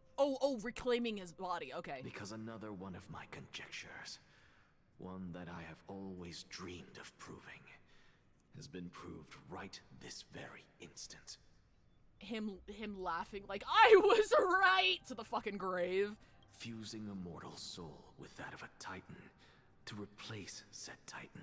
Right, yeah, okay. Is not a ludicrous idea, after all.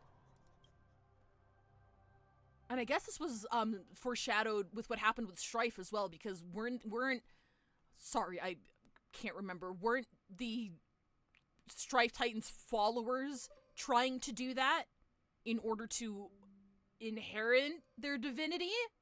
I can't remember what the purpose was. But they were trying to fuse a mortal soul. To revive them. There we go, thank you. What are you thinking about? I just say that so flirtily. Just amazed at how this towering tree is Circe's divine body. It's a majestic sight. Is that so? You don't look the slightest bit amazed, though. Plus, you seem to be strangely familiar with the city around the great tree. Merely something from the past that I won't go into. Events of the past, huh? I was also a child when I looked up at Circe's. Their leaves and branches reflected the sparkling stars. And their trunk was like a pillar that supported the sky and ground. Don't think so. The goal was to separate the divinity of Strife to make them unable to die. Which is what did happen, but then the Titan went mad and that led to an unkillable death. Oh, I thought I remembered something explicitly looking at the murals and stuff about them trying to merge a mortal soul with the Titan. Like, I remember, I could be misremembering though, but I remember some kind of line there. I stood at this very spot back then, imagining the day when I could climb to the top of this tree. Because I would be the closest I can be to the sky at that spot. There's no merging in the Strife Titan storyline, no? Oh, okay, maybe I did misremember then. You're a sky priest, yet you study at a place that is home to the Reason Titan. That's rather counterintuitive. Don't read too much into it. I mean, can mortals even hope to reach Aquila's realm? They're a strict and draconian god. Nothing like Circe's. Reason is willing to share what is theirs with others, but Sky only expects people to revere them. Worship me! You get what I'm saying, right, Denny? Danny! After all, the Titan that imprisoned you and Grey here in Amphorius is none other than Aquila themselves. Yes, I didn't count on provoking the ire of a local god. But there will always be people who dream of soaring towards the sky. The Grove has a wealth of research on Aquila, and that is exactly what we are here for. It's just... I never thought Grey would meet with something like that before we set off. As a physician, I should have been there by his side. Bad luck tends to come in streaks, so don't beat yourself up over it. Besides, Aglaia needs you here to uncover the truth behind what happened to the Grove. Let's just make the most out of this trip and keep a lookout for any documents related to the Death Titan. They could be useful. Yeah, there's no rest for the weary, huh? In any case, what we're looking for could be anywhere in this enormous grove. Let's split up to cover more ground. Danny, with your skills, I'm sure those monsters born of the Black Tide will pose no threat to you anyway. What about you? Will you be alright on your own? Have you forgotten that you're talking to the chief physician of the Twilight Courtyard? I'm a doctor, bitch! Have more faith in me. I'll be just fine. The silence in here is near deafening. With a vast amount of knowledge it holds, this academy is akin to a labyrinth of information. Even the cleverest of scholars would easily lose their way in here. I should gather my thoughts before heading in. How to leave Amphorius. In the myths, Aquila, the Titan, who reigns over the domain of the skies, is a colossal bird, that overlooks the world beneath them with 100 eyes. As long as they continue to soar above the clouds, the people of Amphorius will remain trapped on the ground.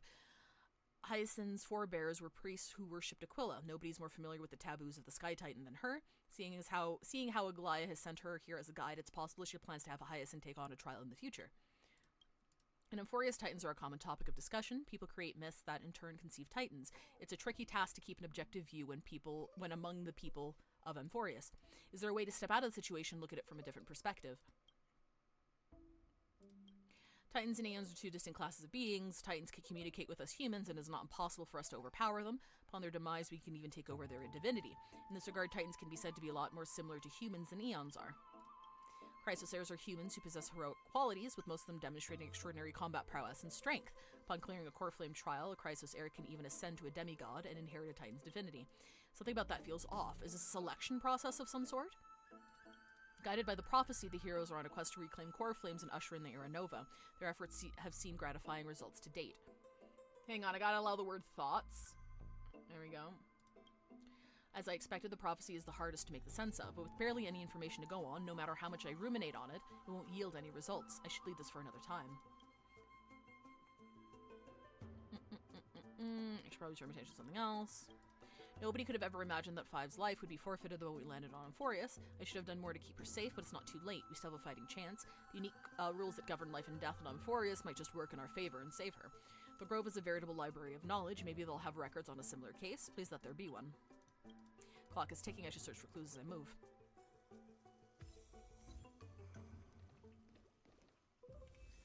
Sky feels unusual. Blah, blah, blah. Oh, this is new. Okay.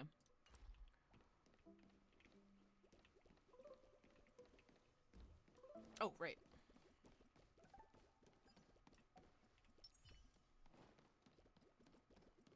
Wait, I can't run around as a Hyacinth, can I? I cannot. Okay, just Dan Heng, because we're in Dan Heng's point of view. Correcto mundo. I got it. I got it.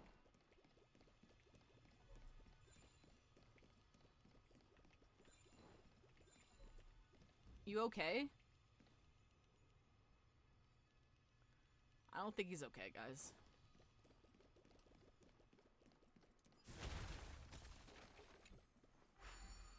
He's napping! Kind of like how Hyacinth is Barbara who went turbo. Those guys are the ZZZ enemies who also went turbo. They don't belong in this universe. Black monsters are twisted in form, and their life has turned to ash together with their souls. It is impossible to figure out their form when they were still alive. These are the remains of a black tide monster. It does look different from the Titankin from up close. What's that underneath it? A scroll? Court of debate, Venerationist and Nusporus scholars, most of it is illegible, leaving only fragments of dialogue. Venerationist, we all recall that state that dare touch the sky. But what were they really? Just blind masses manipulated by politicians who dared challenge the Titan's authority. Venerationist, a completely meaningless attempt and absolute mistake. You Venerationists have bowed to the Titans for so long. Have you forgotten a scholar's true purpose? Making a mistake does not mean the act was meaningless. Even though students new to the Grove understand this from basic logic lessons, entire city-state reduced to ashes prove the skyship's construction was a mistake. To me, that's precisely the meaning they achieve through sacrifice. Am I hearing this right? Such a statement, are you converting to Venerationism? No, I'm simply examining the matter from another perspective. Legible content ends here. Okay, so I'm gonna ask just a quick question, because I haven't, like, concentrated enough to be able to answer this myself. Can someone explain to me what the difference in philosophy between a Venerationist and a Nusporist is? Because I know the Nusporus, I know that Anaxa is a Nusporist. You and I Right. have a contract. Oh, congratulations! We got a puppy. Congratulations, Vivi. Thank you very much for the sub. I really like the way you have made the chat look nice. It looks like it's HSR text box. Thank you very much. I got it off of Etsy. Anybody can purchase it. I did resize it and make the background myself, though. So what I ended up doing was I photoshopped the background here, and I just made sure I sized and positioned the actual chat box to fit inside. So yeah, what's the difference between a Nusporus and a Venerationist? I know a Nusporist. Nax is a Nusporist. Nusporus is kind of like anti-gods. Right?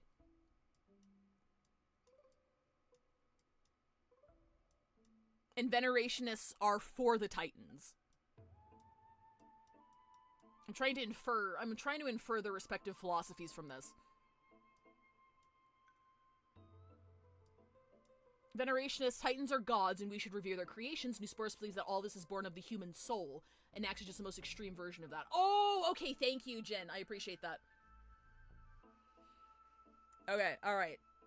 And that's why Anaxa followed the first scholar who believed that everything is born of the human soul. And that's a Nusporus philosophy, whereas Venerationists were like, Titans made everything. Okay, thank you. That makes sense. This is something that I did bring up some time ago, and I do just want to rehash it real quick, because I'm not sure if this is the answer, but from the lore that we've learned, I feel like things can turn a similar way. In Reverse 1999, there's an entire story arc about an isolated island of people who follow Pythagoras' philosophy. They're all dressed in, like, ancient Roman garb, right? And their island is basically protected by a mysterious force that has shielded them from the calamity that is central to the plot of the game. Okay, so this calamity keeps happening, it kills a bunch of people, but for some reason this island is completely immune to it, and we go in there to investigate why. And the whole thing is about pursuing truth, pursuing knowledge, prioritizing the truth of the world versus the knowledge that you were given, etc., etc. And the climax of that story is the barrier that kept them separated from the rest of the world only worked because everybody believed in it. So learning the truth of the world destroyed the barrier. So it was them living in their own ignorance that kept them isolated from the rest of the world. And now with the things that have been introduced here, I'm wondering if there's something similar about this, because if a Nusporus believes that the human soul is the basis of all things, right? But it's the venerationist belief in Titans and the loop itself giving it its power and the ability to repeat on itself.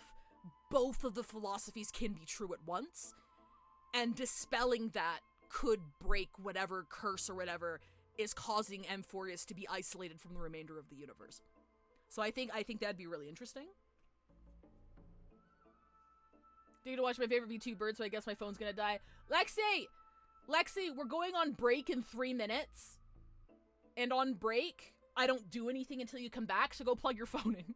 For what it's worth, being a Nusporus does not mean you don't believe in Titans, nor you do not believe in their power. It just emphasizes that human souls are a power in their own right. Venerationists dismiss that school of thought outright as it takes away from the absolute power granted to Titans their beliefs. That makes sense, yes. So, it's not that Nusporus don't believe in the Titans, or that they believe that Titans don't have power. It's that they believe it's the human soul that gives the world, that's imbued into the world, rather than being a creation of the gods themselves. Whereas Venerationists are more absolutist in that, right? In that the gods are all-powerful, they made everything, etc. I get it. Okay, thank you. As I expected, the Grove doesn't forbid discussions about the sky. It's a debate between two scholars about the sky ships. Aglaya also made mention of the ships when she interrogated us, a memory I'd rather forget. Can HSR replace Albert with you? Aww, that's very sweet, Lexi. Look, I'm Albert's twin, okay? I cannot compete with Bill, what's his name? Is it Bill Burr? God, who's Albert's VA? I cannot compete with his amazing voice. But I can guide you through the lore a little bit, based on my understanding. Bill Butts, thank you. Who's Bill Burr? Is Bill Burr the comedian? I got them mixed up. Alright. So yeah, I'm really wondering if the power of faith... Because that'd be kind of ironic, right? If the power of faith in and of itself is the thing that gives Titans their power. So, like, breaking that belief would destroy the world or break the loop as we know it. Interesting. Alright. I'll hold on to this for now. Any luck, this journey won't leave us empty-handed.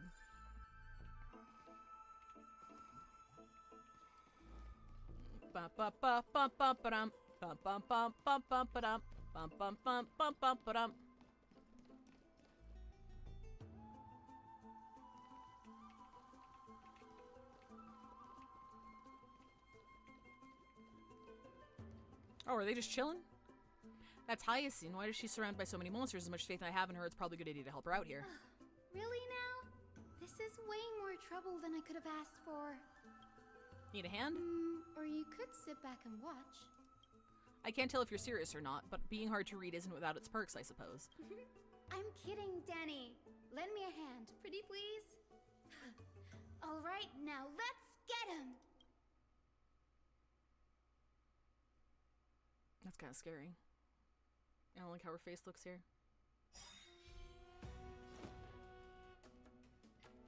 This mortal will watch over you and guide you on your path.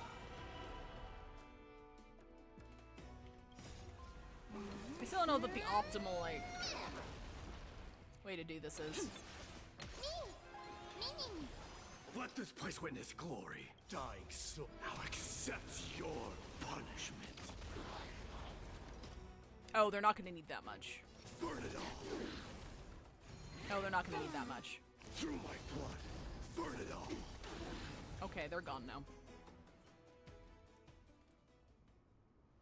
Being in a time loop really makes the whole Amphorius as a giant infinity sign more blatant. Oh yeah, that's right! The infinity symbols are literally everywhere. Not only is their entire fucking universe shaped like that, but like it's in their fucking like murals and shit. The answer was literally written on the wall. That's funny. This place is practically in ruins. What happened? There shouldn't be this many monsters here. The black tide is remarkably quick to detect the light of Amphorius. So or rather, thank you, Lexi. the Appreciate it. blessings of the Sky Priest in me might have unknowingly called them to me. Alright, so it is ad break time. If you haven't been here for an ad break, I just take a break for 3 minutes until you guys come back, so I will see you guys in an hour.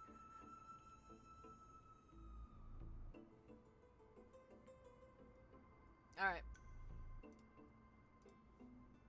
We're gonna go back to Wikipedia. Going back to Wikipedia, we're gonna do a little shuffle. I'm gonna do a little shuffle here. Damn it, why do we keep getting things we can't pronounce? Hang on. Hannah.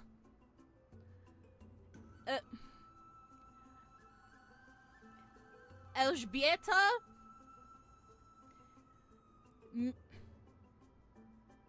Mirzajewska? Let's see how far off we were. I want to hear how far off we were. Hanna Elżbieta Mierzejewska. Mierzejewska. Hanna Elżbieta Mierzejewska. Mierzejewska. Okay, so J is like an Y, and a W is like a V. Mierzejewska. Mierzejewska. Okay, cool. Was a Polish politician, member of the Law and Justice Party. She was elected to Sejm? Is it Sejm? Sejm. Okay, Sejm. Okay, got it. On 25th September 2005, representing a Warsaw constituency. Law and Justice. Oh, I hope they're not Nazis. Shit, they're right wing. Fuck, they might be Nazis. I'm just kidding. I shouldn't throw that around. I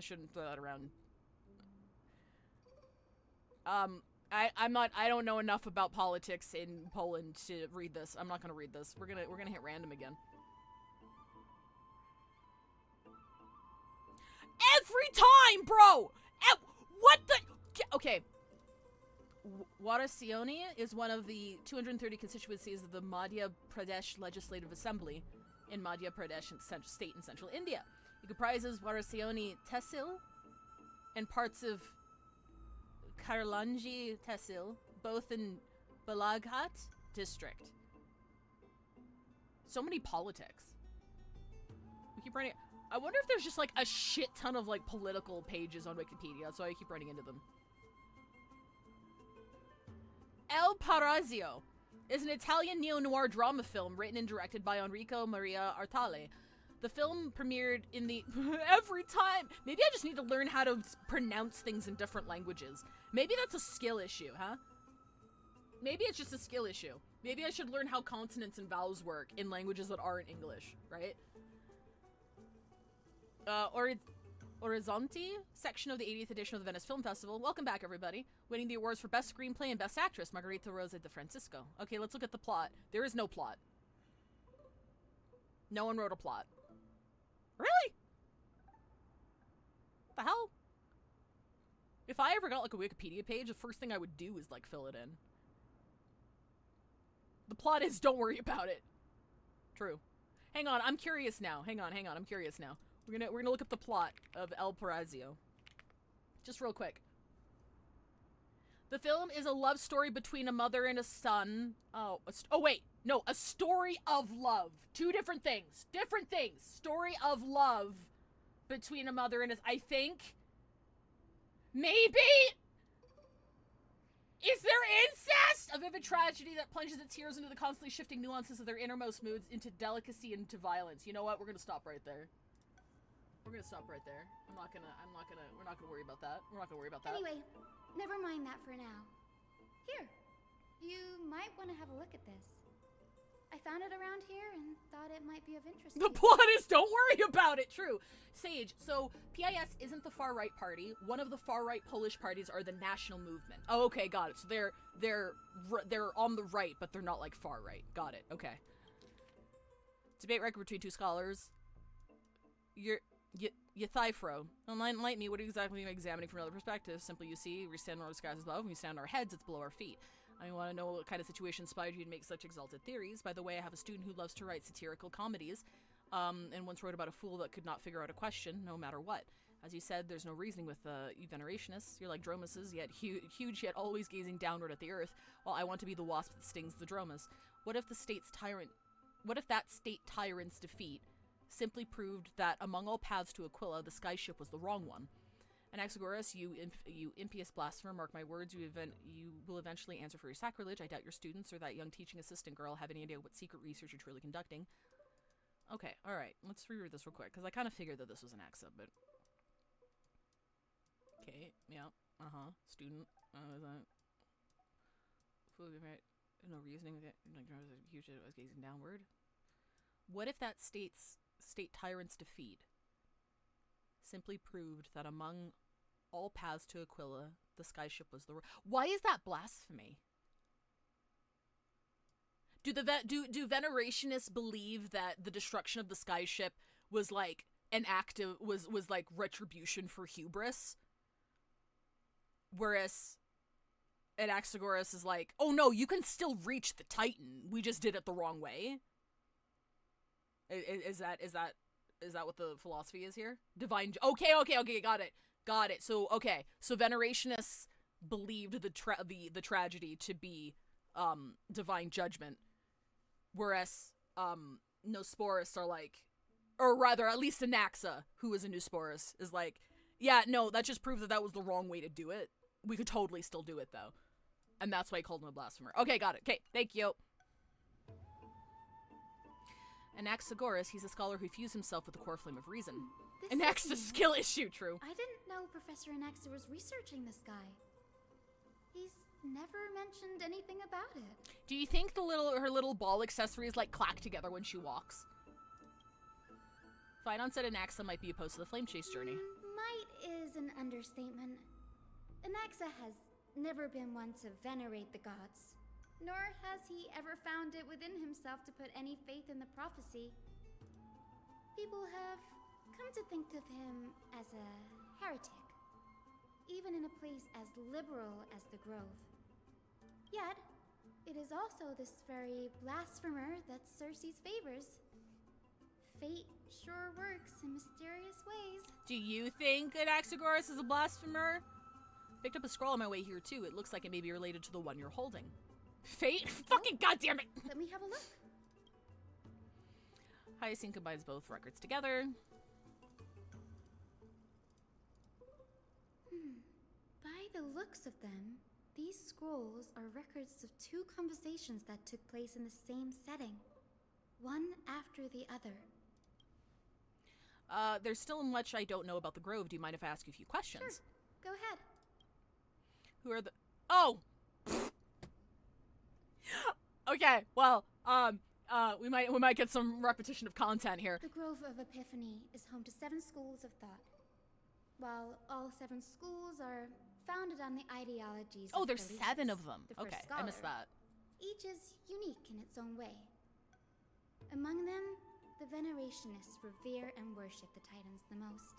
As the sage of the Venerationists, Euthyphro has always been called the 7 head of sages! Anaxa. Duh. Okay, got it. If At we were to place the 7 loggerheads. sages on the scales of Talanton, Anaxa and Euthyphro would be placed on opposite sides to achieve balance. A very illustrative explanation, thank you. Was it a mistake to build the skyships? Nearly everyone in Amphorius has heard the story of the skyships by now. Aquila's stature is loftier than the heavens, and their divine retribution is merciless. Okay, so she's a venerationist. That's why it's no Sort use of. building giant skyfaring ships. Oh, but I do wonder if a supercharged mini Treaty cannon could slip past their watch.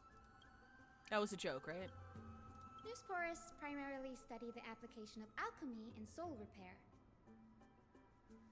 Everyone considers Anaxa a blasphemer, but that has never stopped him from sharing his ideas, no matter how taboo. If you must say that he's hiding something, then it's likely what lies beneath his eye patch. So Newsporists aren't necessarily a school of thought, but the study of alchemy with regards to soul repair. They just also follow that school of thought because it serves... It's the basis of their field of study, maybe? Anaxa often says that every failure brings us one step closer to the truth. That was a good try. That was a good try, Hyacinth. Perhaps, to him, the crash of the sky ship carries a different interpretation. The firmament is not impenetrable. On the contrary, it was precisely because the sky ship represented the first step toward breaking free from the shackles of the Earth that it provoked the wrath of the Sky Titan and brought divine punishment upon itself.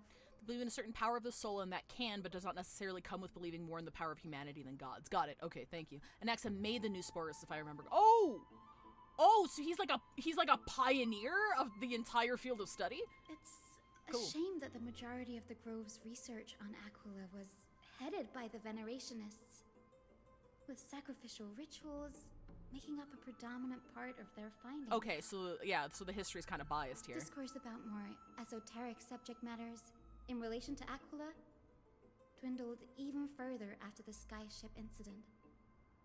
So much so that even this scroll is completely new to me. Don't worry about it. We'll just collect everything we can find on the Titans for now.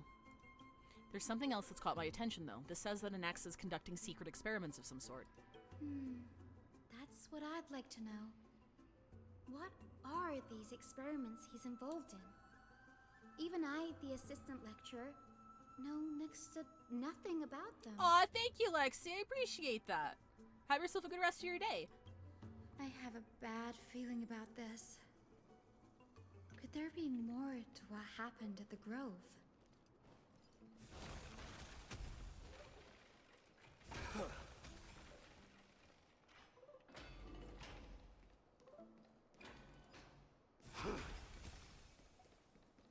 I just love the idea of him just, like, breaking shit, because he can.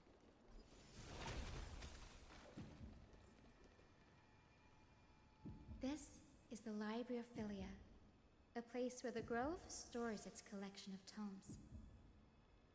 Other than books written by the 7 schools, you can also find philosophical texts, ballads, and religious writings from the Outlands here. Cities that desire to learn from the Grove were apparently expected to contribute knowledge of equal value to what they sought. We've had more than our fair share of hilarious episodes over the years. For instance, it's said that the Erythrocheramists once borrowed a manuscript from a certain author, but ended up returning a copy instead of the original. What's more, the original manuscript was supposedly then hidden here. So I'm wondering, because I'm not a follower of Honkai Impact 3rd at all. So does Honkai Impact 3rd also have a city of knowledge surrounded, like, revolving around a giant tree and a school of thought that has 7 sub-schools in it? Because, like, this is, like, I'm not saying that, like, that HSR ripped off Genshin or anything. Just obviously there's clear parallels. There's clear parallels between the different stories. And I'm just out of curiosity, I'm wondering, like, are there 7 sages in Honkai Impact 3rd? That doesn't seem like a nice thing to do. That's kind of rude, actually. Nice? No need to hold yourself back, Danny. You can just tell it like it is. Their behavior was no different from bandits. Well, if you don't mind, did the Grove ever rob Castrum Kremnos? You've got me there. Some said you couldn't even find a dictionary in Castrum Kremnos, so I guess they were spared. There are no words in Kremnoan. Period. There are too many books in the Library of Philia. Flipping through them all will take too long. Maybe the place Why where Bell don't and we use Wise... the biblioslate to search for the text we need?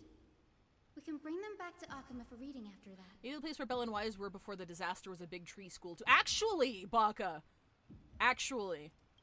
Maybe. Agree this place isn't safe. We should leave as soon as we're done.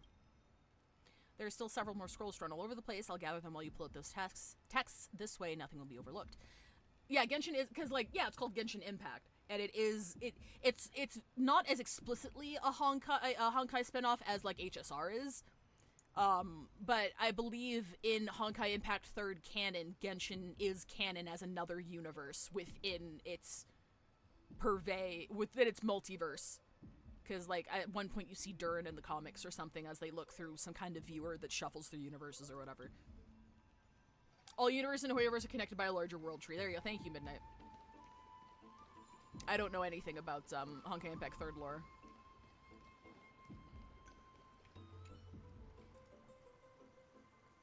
Can't have these topics. Discover extras that poorly managed birth and death records. Permission to research. Lacks research certificates not approved.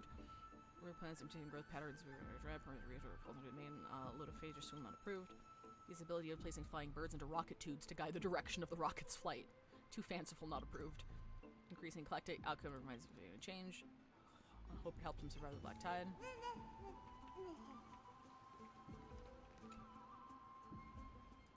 These are complaint letters from the scholars about Anaxagoras the Blasphemer. There's a thick stack of letters. Based on the dust accumulated in the perfectly intact seals, the complainee did not even bother opening them and just chucked them aside into a corner. This is about Anaxa. I should read this. Hi, Asani, you should come have a look too. Ugh, it's so dusty in here. Whoa. Are these all complaints about him? I can already see what they must have written. Anaxa has no respect for the gods. His very existence undermines order in our society. They're probably all things like that. Does Anaxa hold that much influence? Why else would they call him the Great Performer? When Anaxa established his school of thought, the first thing he apparently did was read his own work to everyone. Oh my god! Oh my god! Are the Titans truly an accurate reflection of what humans think gods should be? Worlds created by gods are indubitably perfect, but what of Amphorius? Only foolishness and insensitivity everywhere you turn. So you're telling me Anaxa is like Alexander Hamilton. He's the Alexander Hamilton of this universe. That's why he has a gun? Okay, hang on. I got a theory here. Hang on, hold up. His nickname's a Great Performer, right? He's got a gun, right? He's really smart, right? He's gonna get shot at the end of his arc. He's gonna get shot. He's gonna get shot at the end of his arc. I'm calling it. An uncanny impersonation. What happened after? They marched him straight to the seat of judgment before he could finish. Nizumi! Thank you very much for the raid. Hello. Hang on. Shout out. There we go. Though what he took on in the end was more of a debate than an actual trial. He had to address every one of the scholar's allegations, or face expulsion from the Grove. The first allegation was... Do you agree that since the Titans created the heavens and earth, so the mountains, rivers, and seas must likewise be their creations? Am I supposed to put myself in Anaxa's shoes and answer that? Yes. As told in the myths, the seas, the skies, and the earth are all beyond the shadow of a doubt creations of the Titans. Anaxa would have probably been spared a lot of trouble if he had answered this way. Instead, he quoted past instances of the flame-chased journey and posited that humans have the potential to take over the I divinity love of him. Titans. Goddamn. Needless to say, his critics didn't take kindly to his answer, so they followed up with a second allegation. I mean, like, he's not wrong, though. It's an objective fact that humans could take over the mantle of the Titans, right? You claim to be studying souls, yet you are, in fact, defiling them and committing acts condemned by the gods. Do you admit it? And then Anaxa's like, source? Citation needed? That's a serious allegation. Did he really do that? Anaxa always wears an eye patch, never removing it, even when alone. Some say he used one of his eyes as an alchemical ingredient. Every being in the world owes their safekeeping to Kefali, and this is even more so for the Chrysos heirs who have divine blood coursing through them. If he has really done something of that nature, then it'd indeed be sacrilegious. Thankfully, they had no way to prove it, so it amounted to nothing more than an allegation. Oh, okay. He was just more like, prove it. Prove it. Where's your evidence, bitch? One by one, Anaxa engaged in wars of words against those who would challenge him. Toward the end, a scholar asked him, Anaxagoras, have you any respect for the gods? It was only after a brief silence that he answered, I have never denied that Titans are noble. Hey. I never said they weren't important. To you. What he didn't say, that the Titans are not noble, rings louder in this case. Yes. I'm not sure how that controversy was eventually resolved, but what's for certain, at least, is that Anaxa was allowed to stay in the grove where he continued his research, despite being regarded as a heretic. By the way, this stack of complaint letters has reminded me of a place in the grove. We may find clues there that aren't on the teleslate. I'm talking about Anaxa's alchemy lab, hidden between the cornerstones. Oh shit, we're gonna go check out his office. Given the Grove's meticulous approach to archiving, could there really be such an oversight right under their noses? It's a well-kept secret. Among the 7 sages, excluding the nominal chief sage, each has a private sanctuary where they can conduct research undisturbed in their free time. Even the administrators of the Library of Philia are restricted from accessing those places and documenting the sage's research. But with the grove in this state, I'm sure Anaxa won't be mad even if we sneak into the lab for a short while. Right? They actually let him stay because he pulled out a gun and threatened him and no one else knows what a gun is. We're gonna sneak into his laboratory.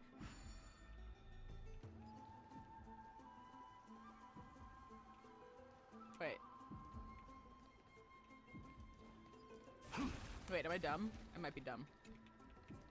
Wait.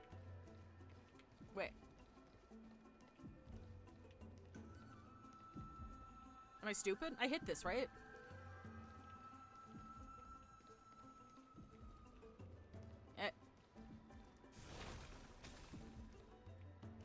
Am I stupid? I hit this. Yeah, it's not moving. Oh, it's supposed to be moving. Oh, okay. Can I teleport up here? I cannot teleport up here. Let's reload the area, maybe? Oh, there it is!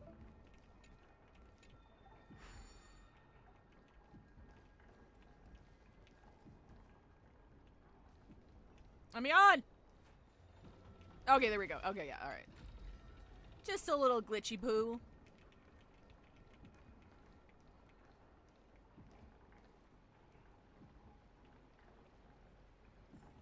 Oh! Where the fuck did you come from? Scared the shit out of me.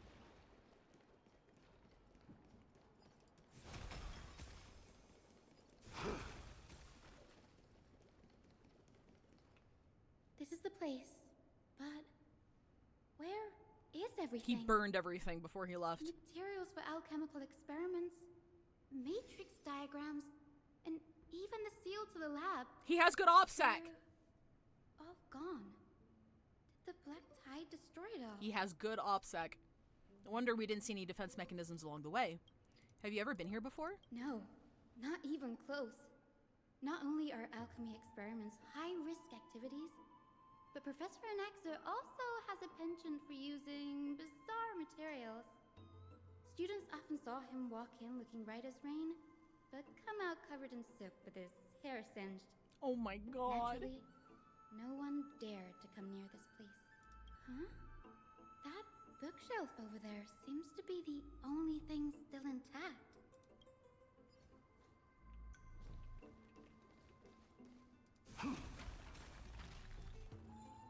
Oh. These are the materials requested by Anaxagoras. Documents from various fields have been compiled into one place, including Titan creations, universality of the soul, alchemy doctrine, and so on. Most of the materials look to be within the research domain of the Nosporus school of thought. However, a document titled A Study on the Chrysos Heir's Background is mixed within. Quick notes. Holy Maiden of Yanissopolis, descendants of the Holy Maiden, Gold Weaver, Prince of Castrum Kremnos, varying degrees of connection to divine titans or the divine authorities. Does golden blood come from the heritage of priest families or royal bloodlines? I myself show no such connection. Kefli the creator, what criteria did they use to create the golden blood, to shape the Chrysos heirs? Castorus, lineage is neither titan, priest, nor demigod, but she has walked the earth for at least a millennium with the power to grant death to humans. Where did this power come from? Another text speaks to the dragon legends of Styxia. Alchemical extraction of soul ripped from dragon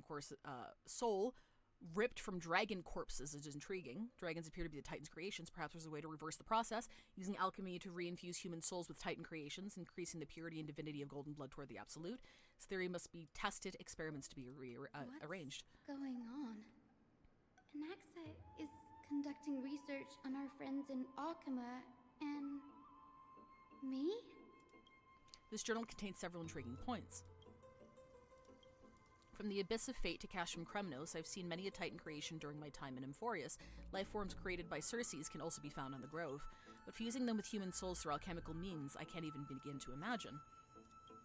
Anaxa seems to hold special interest in the divinity coursing through the Chrysos heir's veins, and has even conducted a thorough investigation into the heroes' backgrounds. It wouldn't have been so strange if he had focused only on Cassie. Oh, did I click the wrong one? Given her own curiosity about her origins.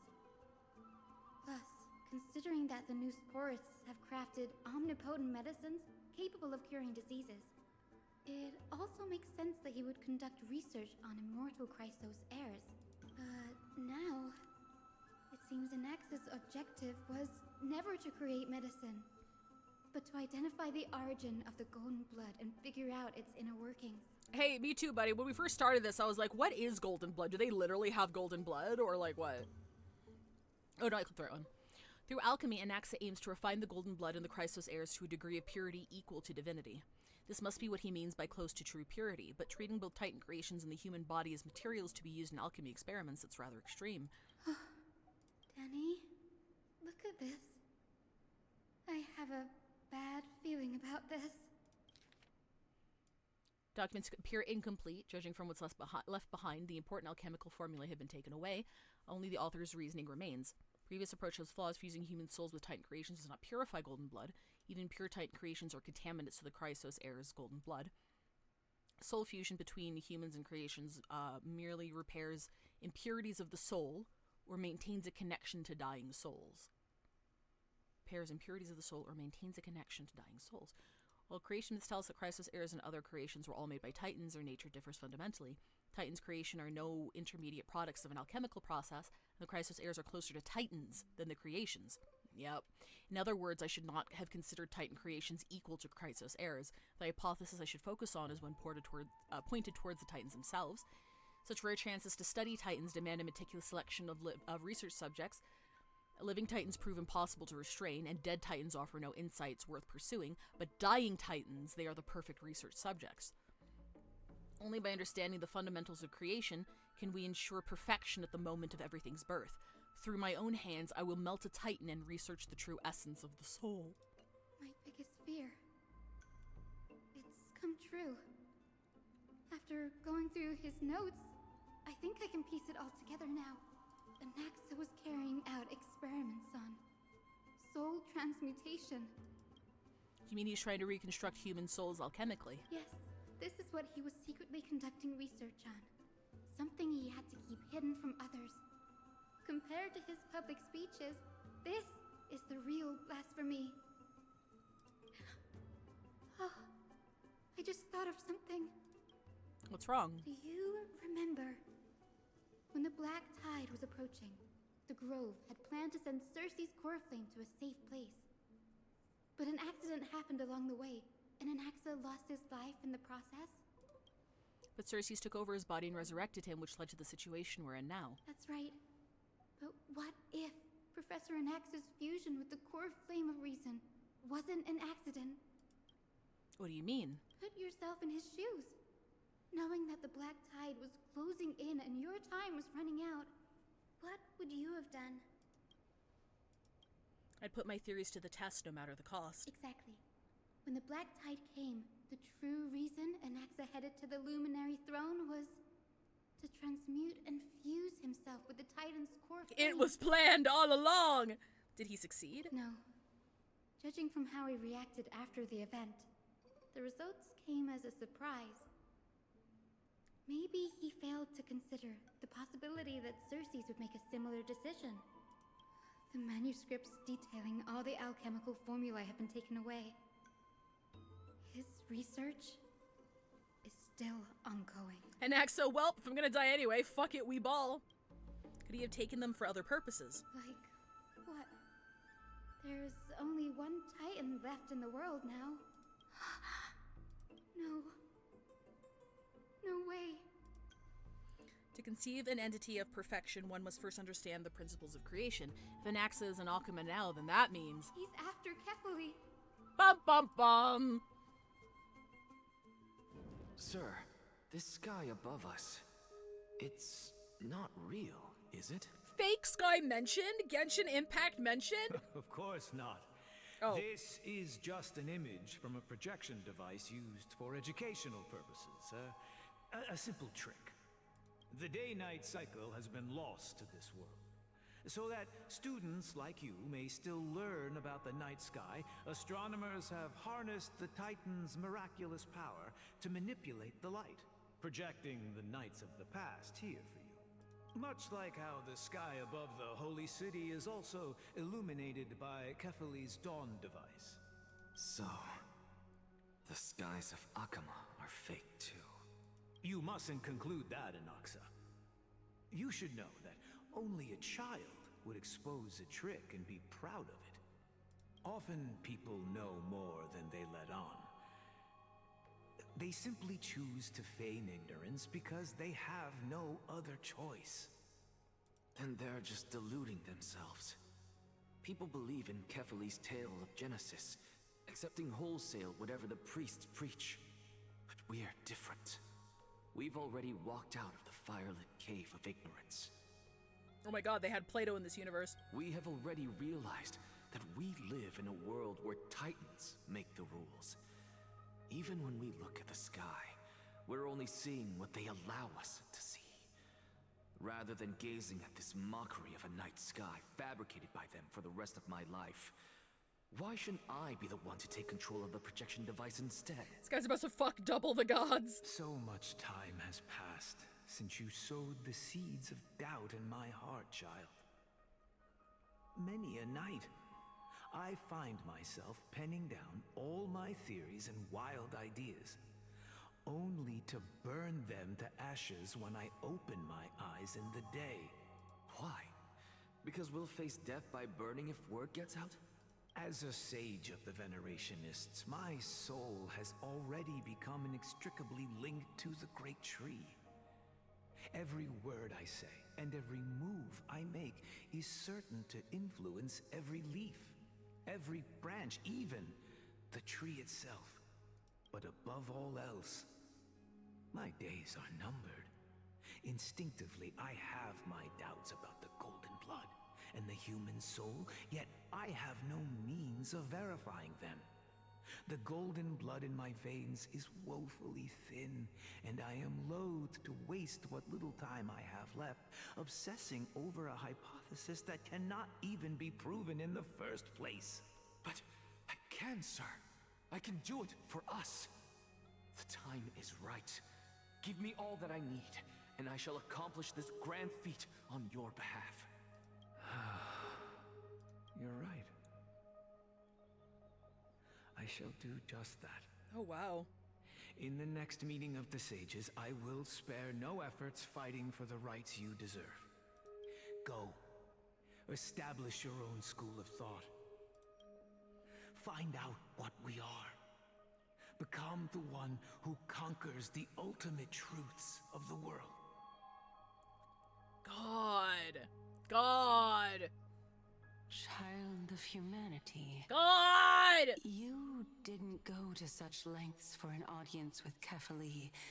Just ask him a few questions, did you? Look, I'm sorry to keep comparing to Genshin, but Anaxa makes like Alhaitham look like dog shit. I'm just gonna say that. I'm gonna throw that out there. I'm not sure if they retconned what Alhaitham was supposed to be in Genshin, but holy shit. Holy shit. So, you figured it out.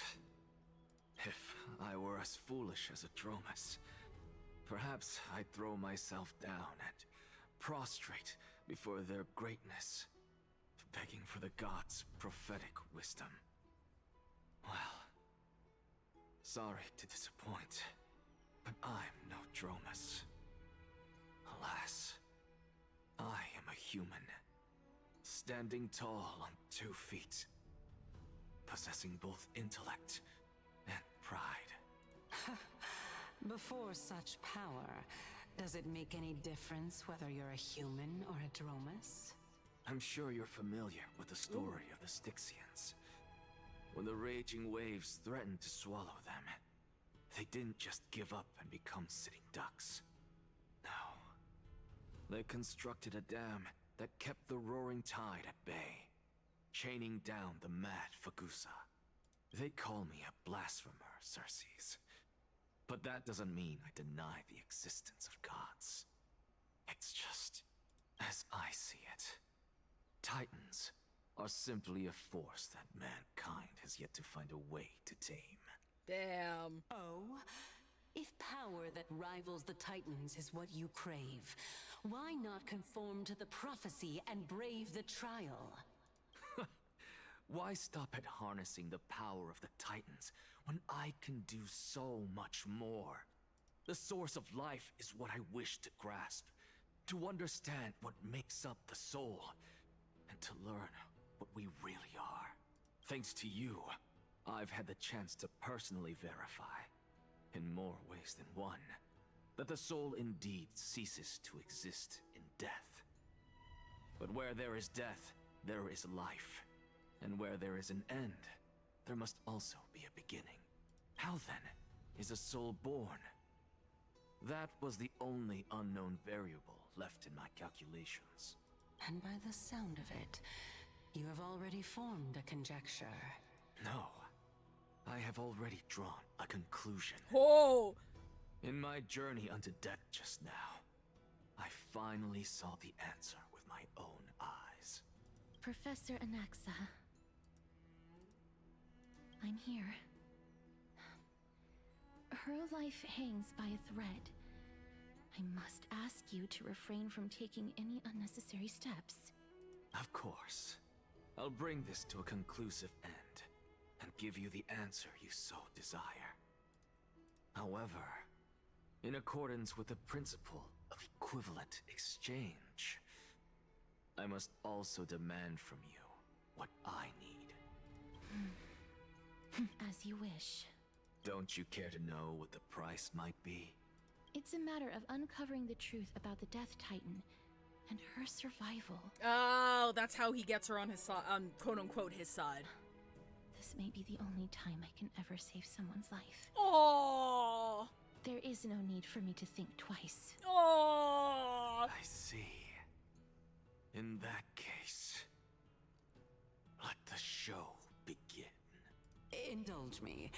Am I correct to say that you intend to prove Thanatos' whereabouts and prove the nature of our existence now?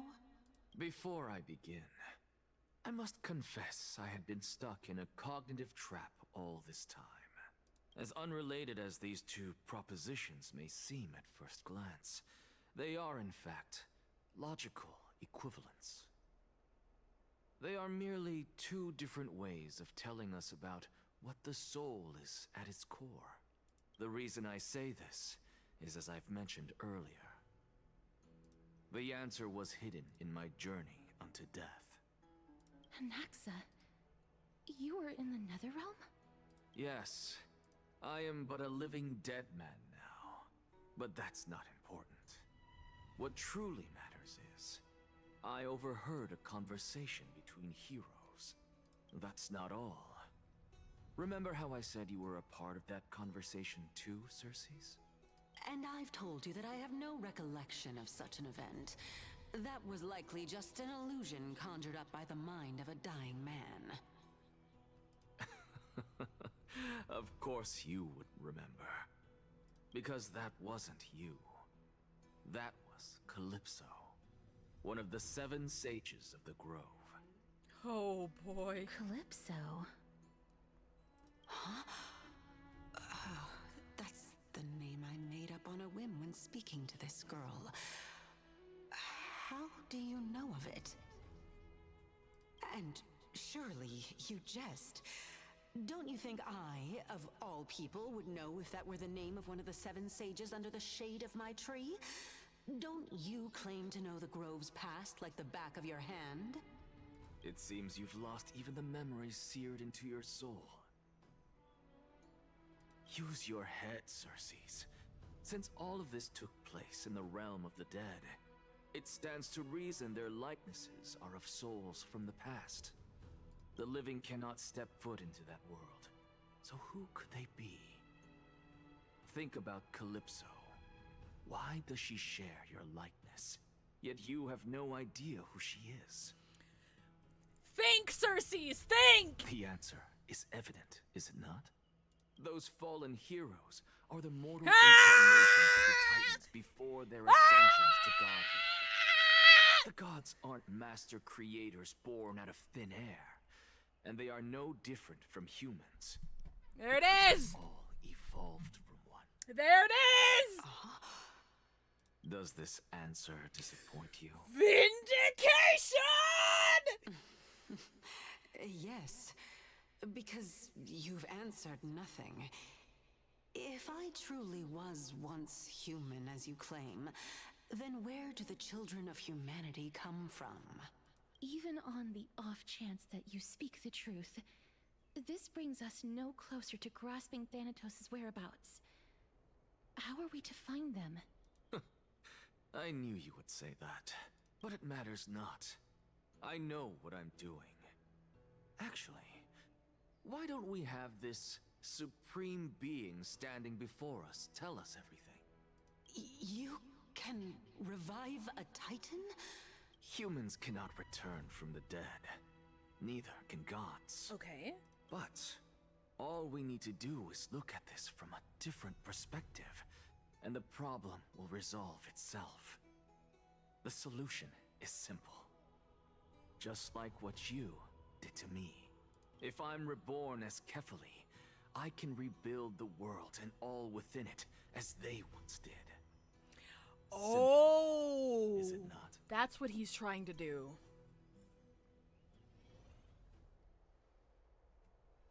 In the meantime, don't in the meantime, I asked. From Hyacinth and Danhung.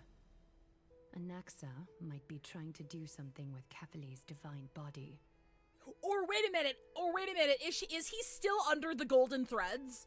The golden threads are still watching him, right? But what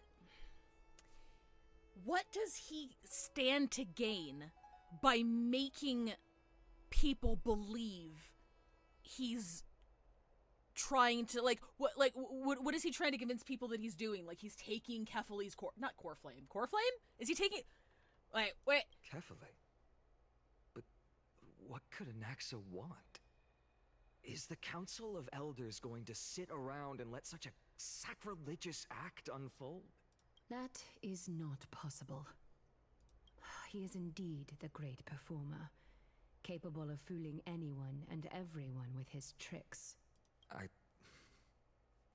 I'm sorry. No need for guilt, for this is good news to us. The Council of Elders has found themselves a traitorous ally. Anaxa's ambitious desires will be something we can exploit. What we should be doing now is to keep our eyes peeled for whichever trickery Kynus is up to, and react accordingly to thwart her plans. Oh, he's doing this to get them. Oh! Okay. So I still don't know what the fuck his end goal is, but he's doing this to temper Aglaya's suspicions, to get Aglaya off of his ass. So now Aglaya's like completely written him off as some crazed fucking weirdo who's trying to accomplish something there's no way he's going to be able to execute, and now her attentions are back on Kindness. So he has successfully, like, more or less shaken Aglaya off of his tail. Being Akima's political center, the Demigod Council holds just as much significance as the Vortex of Genesis. Someday, after my duty is over, this site will take the place of the battlefield where you hunt gods. Become the next challenge you ought to overcome. I thought he was doing it more, to just prove his theory. I mean, that's true, but also, like...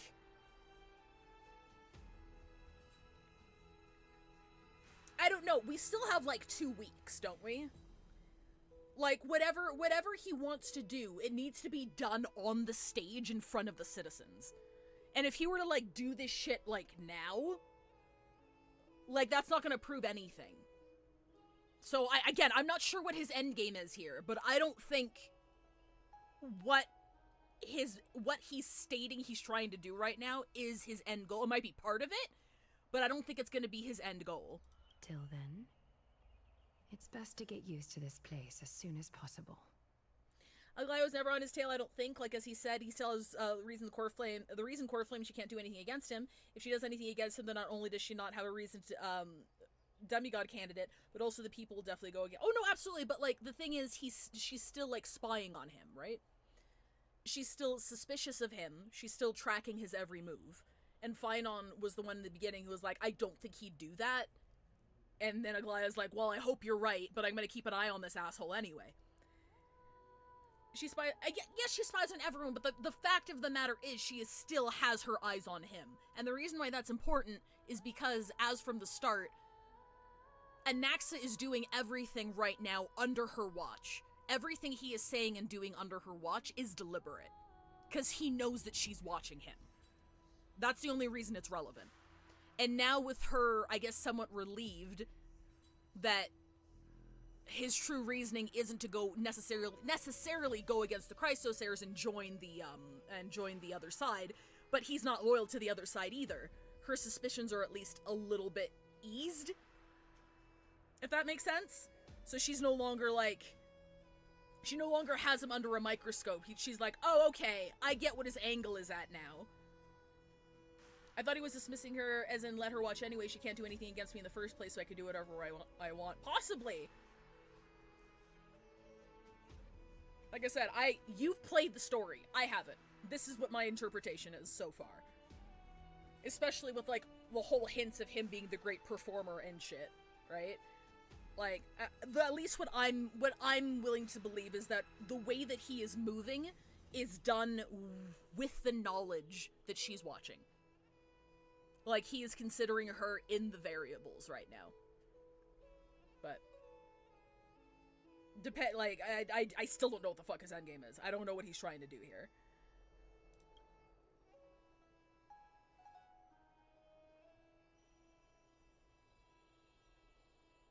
Preposterous!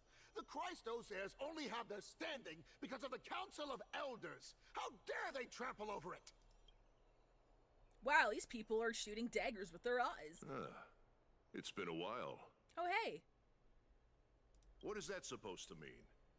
Is this really the sort of person that the young lord praised as a ferocious warrior? It has indeed been some time, Lord Crateros. What brings you here in such haste? Shh, keep it down. Be more vigilant. See those duplicitous dogs over there? They do the dirty work for kindness. I've already ordered my people to hold them back, but we should still lay low.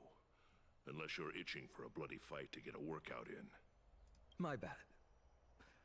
So, did something happen? Did you hear thunderclaps last night? Hooray, it's Acheron! Someone's coming to save us! What? She's been through a lot lately. Please pardon her. Can you tell us more about these thunderclaps?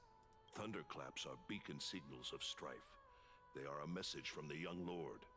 He threw a spear bearing several words at Akama. Oh! Watch out. The Flame Reaver is back. I guessed as much. We didn't actually kill them back at the Kremnos Arena. I figured this is something you would want to know. We Kremnoans never back down from a fight. So if you plan to take that thing down in a battle, reach out to me anytime.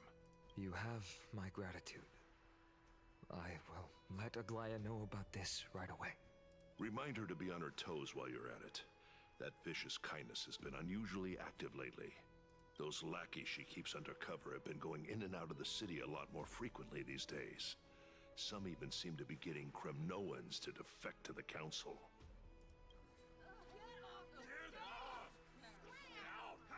Cube. That's... Looks like you can see it for yourself. Sorry, come again? Getting Kremnoans to defect to the council. Oh shit, interesting. We should get back. Thank you for the intel, Lord Crateros.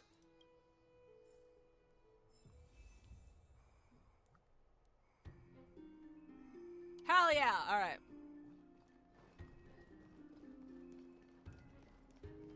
By Catherly into Lenten above, as the Theoros I have observed. What have you observed? Virtuous citizens of Akama, fine Vides, Elysiae, and the Outlander are heading toward us.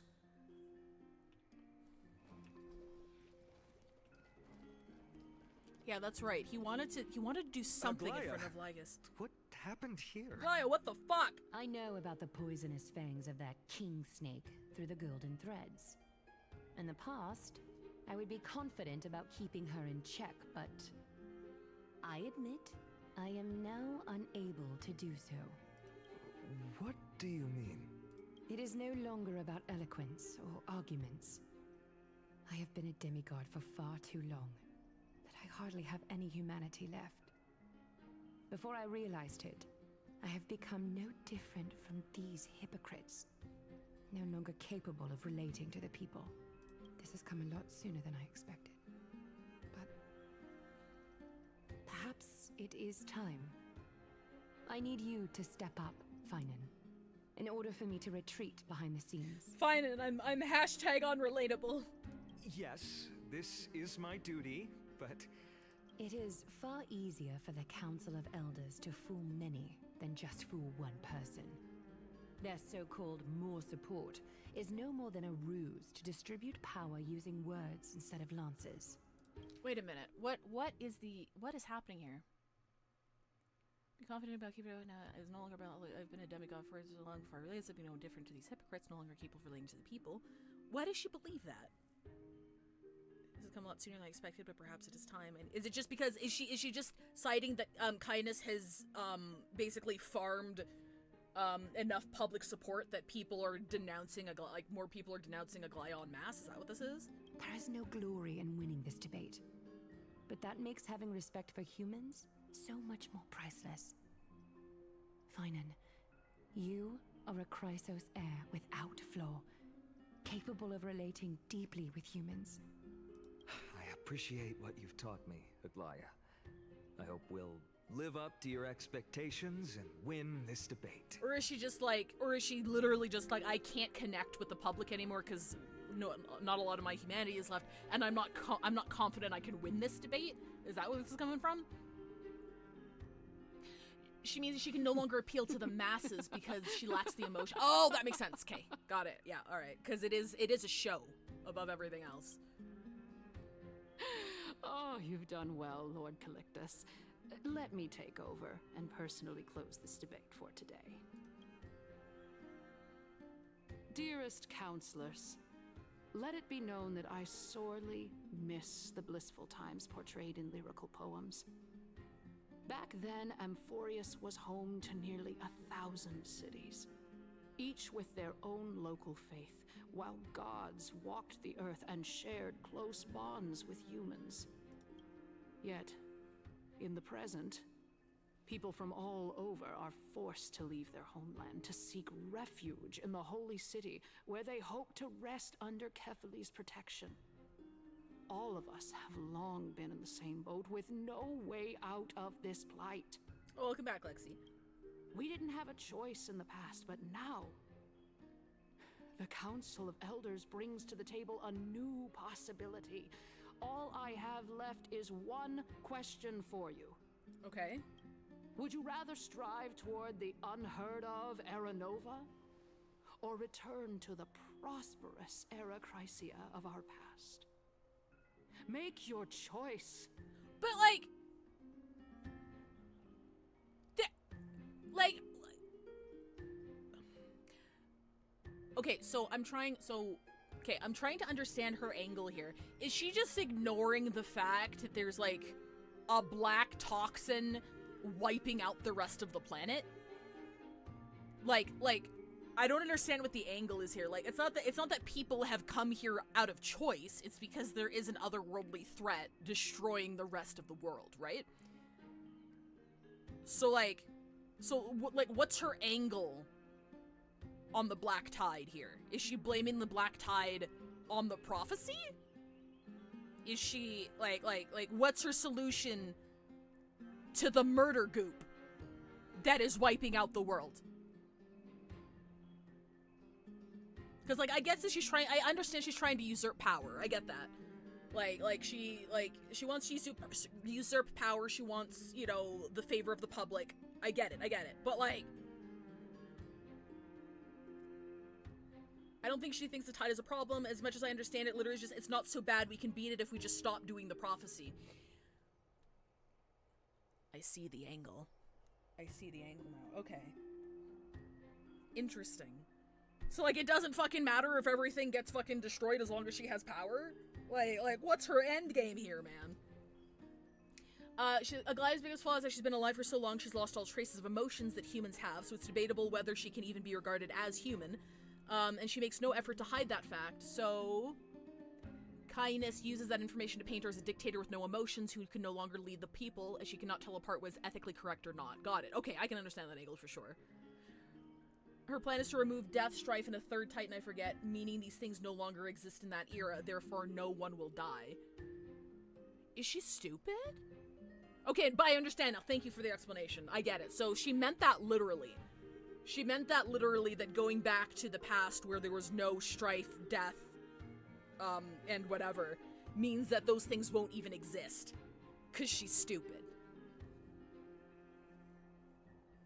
She's entirely too trusting in Kefli's ability to keep the tide at bay indefinitely as well. Okay, thank you. Now, which of the two would lead mortals to an ideal future?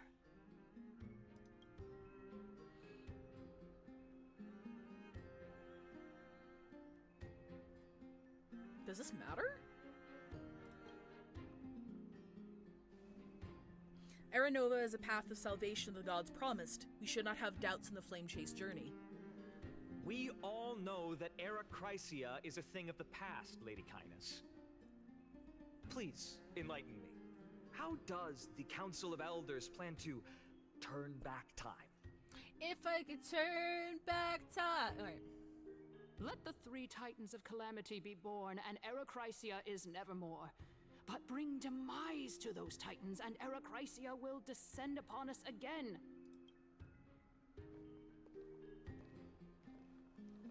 Know that the Council of Elders is never one to make empty promises.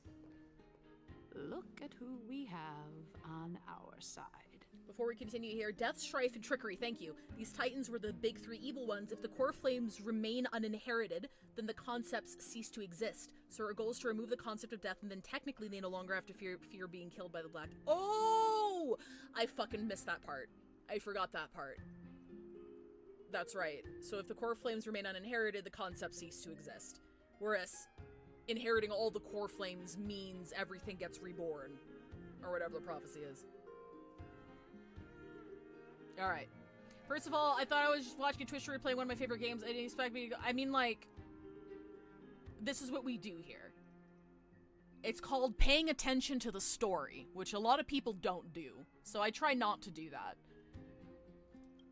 Anaxagoras, one of the Grove's 7 sages. And Castorus, Idonia's goddess of death.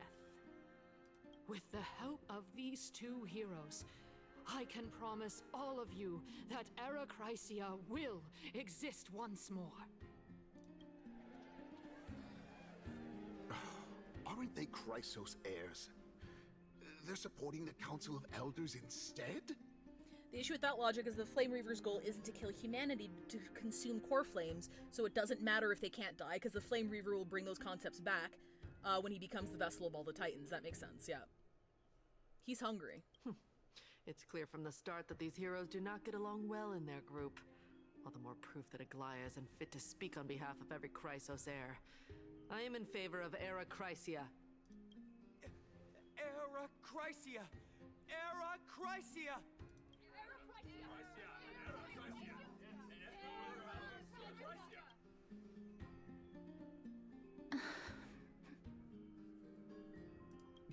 Castorus? Why are you standing over there? Why does Finon always sound like he's about to fucking cry? Like, that delivery, dude, that broke my heart. He sounds like a sad puppy. Hang on. We're gonna play that back one more time. Castorus? Why are you standing over there? He sounds so sad! You finally arrived, Naxa. Oh, fuck. So have you, Cass. Don't worry, Aglaya.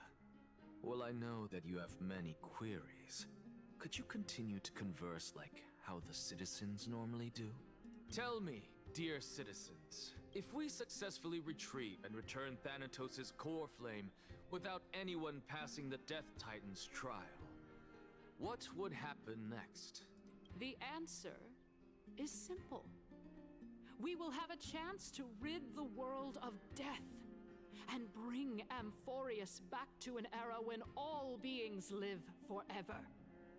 We'll usher in a new future that will be entirely different from the Flame Chase journey. Got it, okay. He's one of the 7 sages. The members of the Council of Elders are discussing fervently. Your proposal is much too idealistic. As long as the Black Tide still exists, how can we go back to the old days? Remember what I previously said? Kefali's core flame is guarded by the secret power of the Council of Elders. Plus, Fagusa's water curtain will be able to block out any external perceptions. Tell me, dear citizens, have any of you ever seen even a glimpse of the threat that this person is talking about anywhere within the walls of this majestic holy city? Damn. Isn't this just survivorship bias? If we eliminate death, then there's no need for us to fear that Flame Reaver, right? Citizens, let's loudly sing the blessed hymn. Oh, beautiful old world, where are you now? Oh, legendary Erechrysia, return to the mortal realm! After the destruction of the 3 Titans of Calamity, the Flame Chase journey will have to end. Members of the Council of Elders are cheering in excitement. This is bad. The masses are now totally riled up. Anaxa, pray tell. Everything that you've mentioned hinges on the premise that we can find Thanatos' existence, right? Thank you, Lady Aglaya, for still caring about this city. However, dear citizens, we are truly fortunate and blessed. Uh-huh. For Castorus, Idonia's goddess of death, will surely find Thanatos under my guidance. Look how smug he is. What? With that, I solemnly promise that the core flame Lady Castorus brings back will be personally managed by the Council of Elders. Thereafter, if we are able to garner the support of all of you at the Citizens' Assembly, we shall spare no effort in ensuring that the Erechrysia will return to our world once again. Members of the Council of Elders are cheering in excitement. Okay. With the balance shattered, the result is clear. By Kefali and Talent and above, as the Theoros, I have observed. Remember what Anax said, though. Convincing everybody doesn't matter. What matters is Lygus, for some reason. He's the linchpin here. Akama has chosen her destiny. The issue up for discussion at this citizens' assembly shall be modified to the suspension of the flame chase journey. This resolution shall be put up on the Wall of Heroes, such that all citizens are aware of the city's way forward. Okay, so they've modified the agenda. Okay, got it. Cheering in excitement. Aglaya, dear Aglaya, what has caused your heart to soften? You also don't seem to be as quick-witted as before. Hello? Wag your tongue as much as you like. Since the flame chase journey has been preordained by the prophecy, our failure has never been on the cards. Well then, I guess we'll find out if that's true at the Citizens' Assembly. Lygus announces the conclusion of the debate and the attendees part ways. Okay.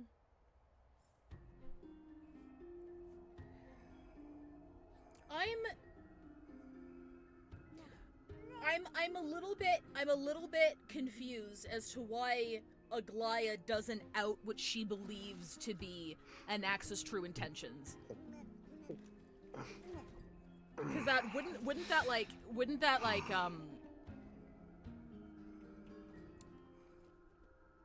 what's the word I'm looking for? Not debase.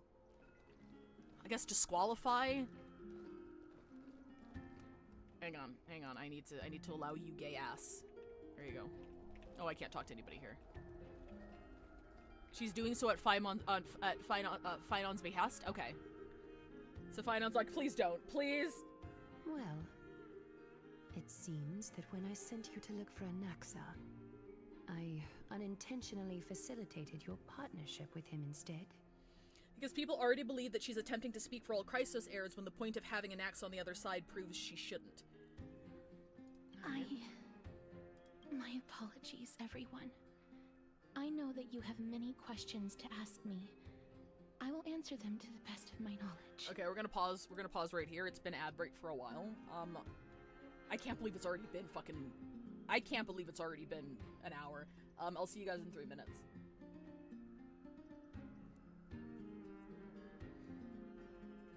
People already believe she's attempting to speak for all Chrysos heirs when the point of having an axe on the other side proves that she shouldn't, therefore making her look more like a tyrant. Oh boy. Aglaya is a controlling megalomaniac who keeps the Chrysos heirs around her finger, and if they don't submit, they're basically useless. Phinon wants her to let Anaxa do his thing because he believes in Anaxa. Oh, the political intrigue! The intrigue, bro!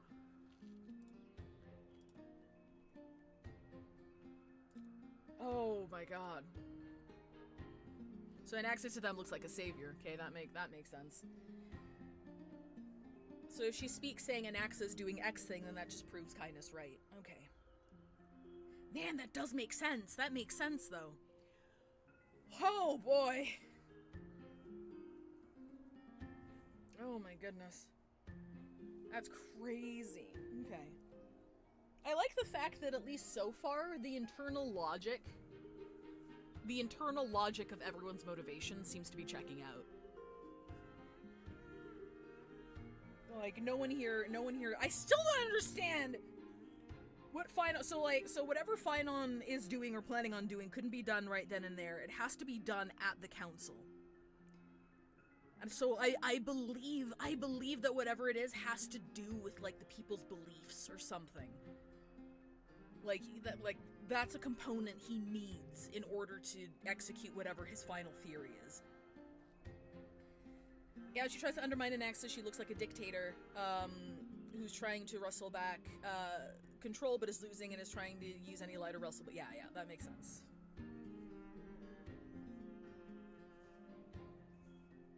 She doesn't operate like that anyway. Like, even without that, I don't feel like she'd be the type of person to try and prove her point by pointing out another's betrayal that hasn't happened yet. Like, even from that point of view, I feel like she would rather let them implode from the inside. Oh, that's crazy.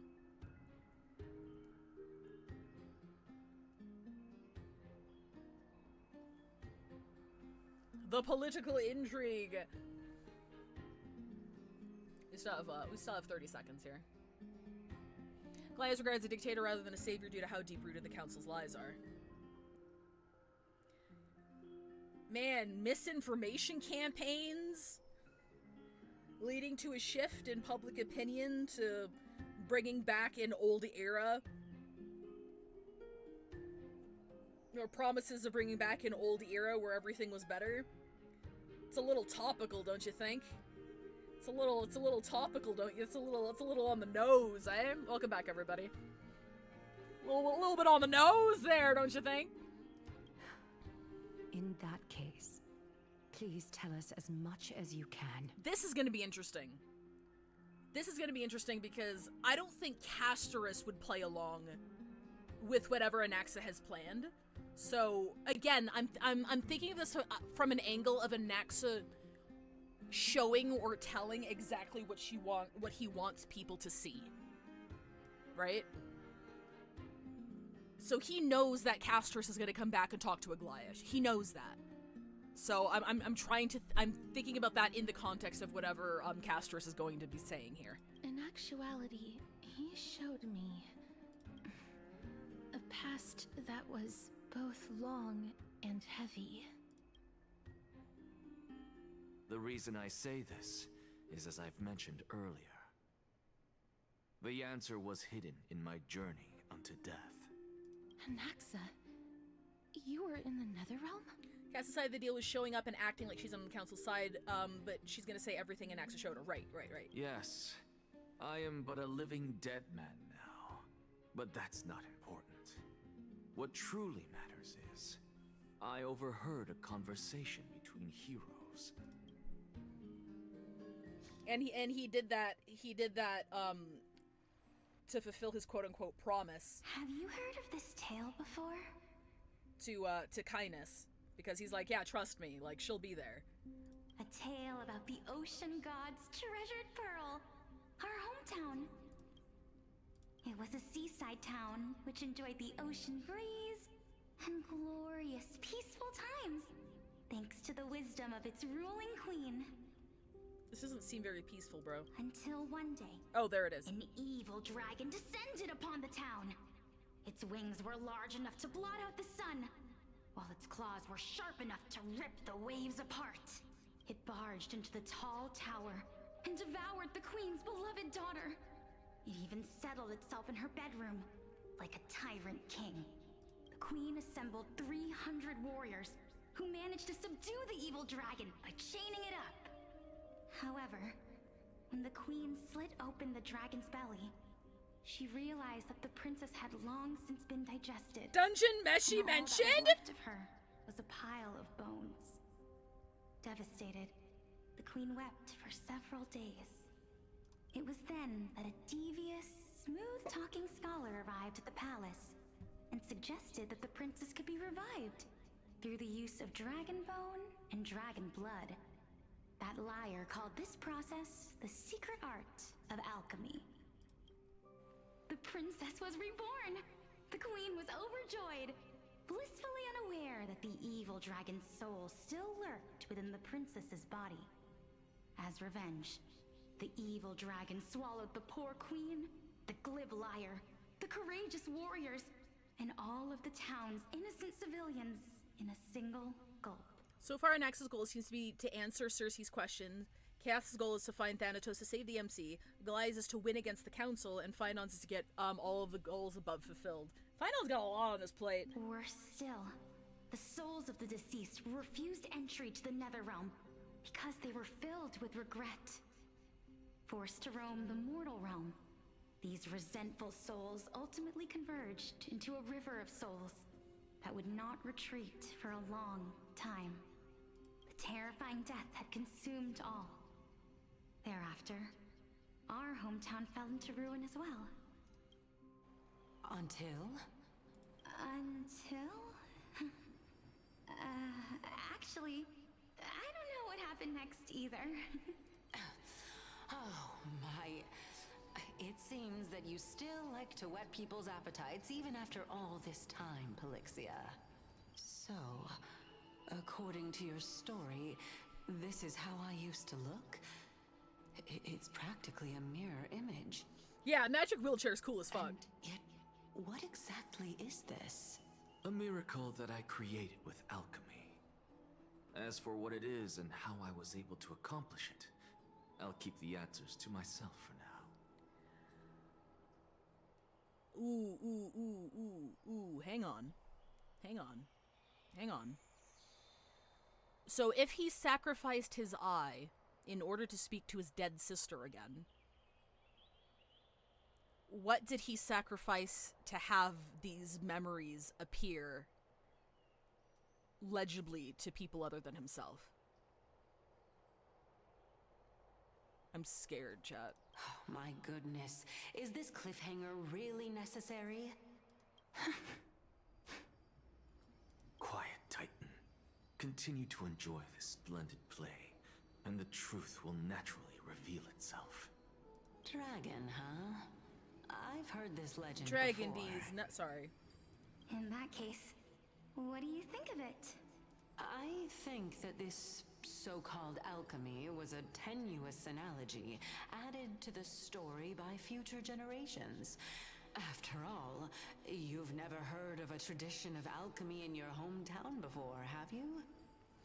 Its memory is not really an actual interaction, but it could be that since these memories come from Kefli in this process of uniting, that he's sacrificing part of Kefli. So wait, okay, sorry, you're gonna have to explain this to me. How come he can project these memories out into the open like this? Did he take them? So if this isn't an alchemical process mirroring what happened between him and his sister all those years ago, like I guess we don't know. He did say it was a mystery. Indeed. Before I left home to pursue my education, I never even knew that anybody was looking into this area of study. Remember out at the Grove he could project images of himself? Oh, that's right, he can do that! Okay, yeah, no, I forgot that. I forgot. We can just treat this tale as a fable told to young children. Totally forgot he could do that, sorry. A fable, you say? If so, what moral is it trying to impart to the kids? I guess it might be the concept of equivalent exchange? Oh? I thought the moral might be closer to something like honor the dead. What? At a loss for words? No. I merely realized that we're both thinking of the same principle. If life is priceless, then there is hardly anything else in this world that is of equal weight to it, right? Indeed. As expected of the wisest scholar in the land. You flatter me.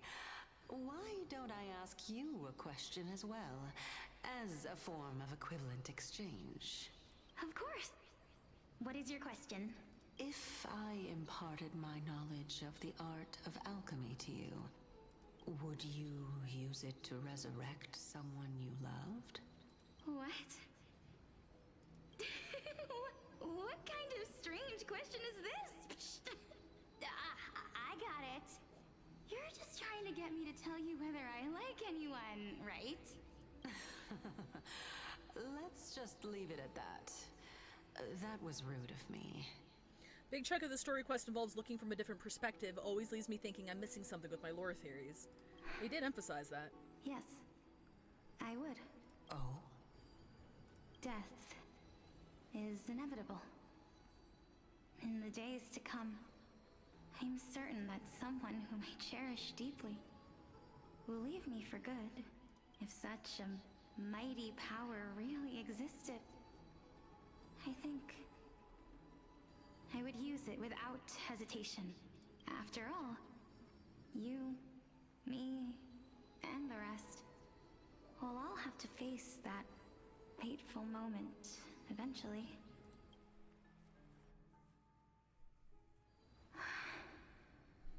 My time is finally here. However, perhaps because of my firm belief in the immeasurable value of life, I am unable to complete the trial. Oh. You shall wither, and through that, the dead will sprout again from the remains, and be reborn with the dead flame. It is a pity that fate is such a cruel mistress. Is there no other way of interpreting those words? I'm afraid that the meaning is clear. Between my sister and me, one must pay the price. Our trial can only be completed when the one chosen sacrifices her life. Got it, okay. Well, question, how the fuck did Polixia fight the previous Titans if she's wheelchair bound? Did she have a J team? No, her wheelchair was a memo sprite. And that's... I'm afraid that the prophecy might even have selected a pair of twins for this exact Interesting. purpose. Oh, thank you, Lexi. It's very kind. Fortune makes fools of us all. My sister is prepared to sacrifice herself. And yet, I can't do the same. How absurd. My time is almost up, but I'm still afraid to welcome death. What should we do? If I'm ultimately not able to make up my mind... You should kill yourself, Since now. Chaos is willing to guide all of us and leave this trial to the end, there is still plenty of time for you to ponder. That's right. Don't allow the fog of an uncertain future to cloud your mind. Trial, prophecy, the topics that they're discussing seem familiar. But these three people must not have left their names in the epics. Otherwise, I would have some recollection of this. Amphorius' history before the Titans were born was complete chaos. Is that not strange by itself? I have long held three hypotheses about this. However, let's continue watching for now. Calypso, Polixia, and this warrior... I seem to have met him somewhere before. Regarding this matter, Nias, are you confident that you'll complete your trial? Of course. Though, I am worried about what will happen once I've emerged victorious.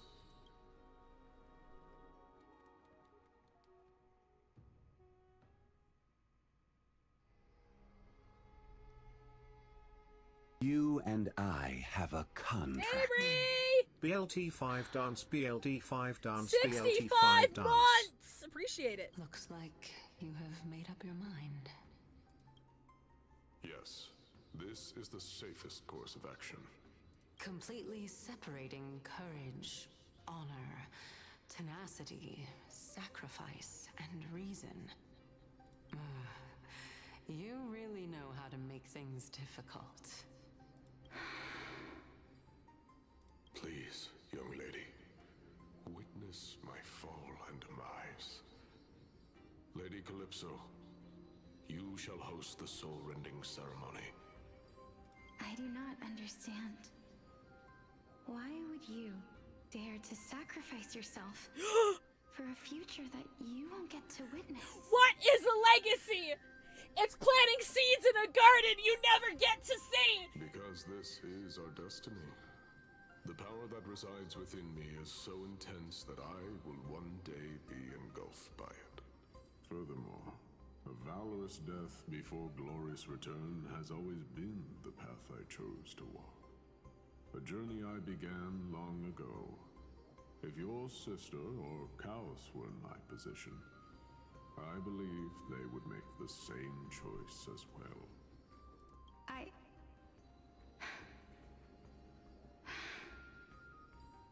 I'm not that brave. I don't know how I'm supposed to face such a serious affair. He's so cool. Despite being Death's chosen one, it seems you still don't know how to face it.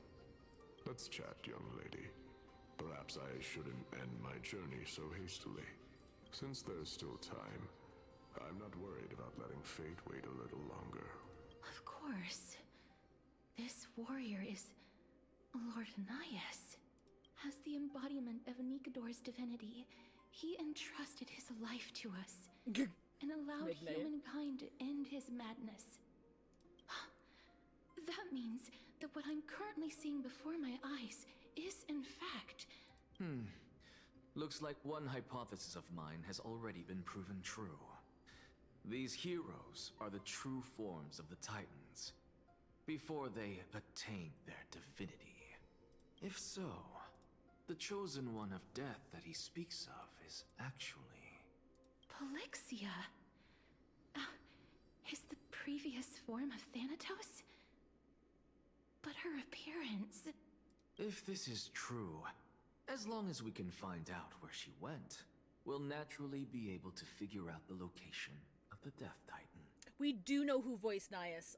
We discussed it before. I can't remember his name, though, if someone would be so kind as to link to his IMDb or Twitter or whatever. Because he does good fucking work. We first need to witness what ultimately happened to Lord Anias. Okie dokie.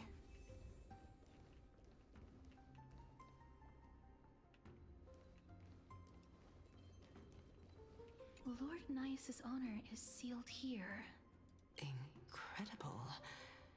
The honor in this child's soul is so light. Ooh. I don't know if we'll be able to fight with her, but we might as well. Do not worry. My curse is a blessing on the battlefield. Don't worry, little Cass. Treevee is pretty amazing. I love how Gallagher is just this universal constant. It's always Gallagher. It's never not Gallagher. Wait, did I hit this one? Lord Anias's honor is sealed here. Incredible. The honor in this child's soul is so light. Okay, yeah, we did this one.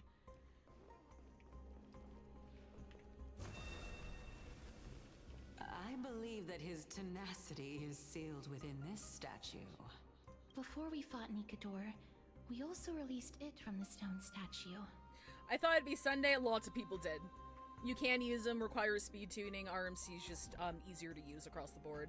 Until you have him, what is it? E1 or E2? I mean, I have him E2, but like, I don't know if we fight with Castris here. I might not even actually need to use it. Honor, courage, tenacity, sacrifice. Charisma, uniqueness, nerve, and talent. I made the same joke before. And finally, the only thing that remains is reason. Cheer up, young lady. There is no need to shed tears over a glorious death. All farewells in this world are sorrowful, Lord Nias. No, young lady. As a warrior, I have witnessed too many bitter deaths. But now, all I feel is peace. I did not know until this moment that mortals could live their lives in such a way. Although only a sliver of your soul remains, you remain so optimistic. Or maybe the truth is that you aren't able to feel sorrow anymore. Absolutely, Lexi. I can't guarantee I'll answer, but you can ask. To be honest, I don't know either. But I am certain of one thing. This is not an acceptance of death nor apathy toward it. It's not even a feeling of despair. I am just enjoying what remains of my life to the fullest. Enjoying? Indeed. Along this journey that we've taken together, not only have I changed the world, I myself have also changed in the process. And now I have reached the journey's end. When I look back and see the grand epic that I've personally written, how could I not revel in that fact? But when you depart the mortal realm, won't all of your accomplishments be reduced to nothing? Separation and death are two sides of the same coin. Reconciling this doesn't come easily for a mortal. Finally, let me recount to you a story of mine, young lady. The first time I returned from the battlefield, I felt extremely hollow. The calamity had devoured everybody on the battlefield but me. When I returned to the city alone, the citizens held a banquet for me that was far from pleasant. It was late into the night by the time the banquet ended. My head still reeling, I returned alone to the barracks. On the way back, I encountered someone. It was a crazed scholar looking at the night sky and muttering to himself by the side of the road. Although I tripped over him and fell, I wasn't angry in the slightest. And maybe because I saw myself in him, I inexplicably asked him a question. Do you think that it'd be better if we just died on the roadside like a couple of stray dogs? To my surprise, he shrugged his shoulders and sighed. How does someone who is currently experiencing death, dying and living, afford the same amount of bliss? Now please go away and don't block my starlight. Are you trying to say that there is no difference between living and dying? For they are both journeys that lead toward death? Ooh, that's deep, bro. That's exactly what life is. And death is but a scale to measure how valuable the journey was. Journeys and epics are only glorious and magnificent because all things eventually fade to dust. Therefore, young lady, don't detest your fate. Instead, willingly and respectfully embrace it. The embodiment of strife telling me about the majesty of the world? Indeed. I believe that when the fated moment eventually arrives, you will be able to understand my words. It is time for me to knock on death's door. I will set up a long table at the end of the road and humbly await your arrival. Aww. When that moment finally comes, let us drink and be merry then.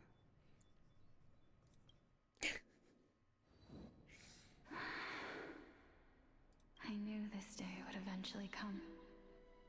Span, I'm sorry you had to find out this way. You're actually in a time loop?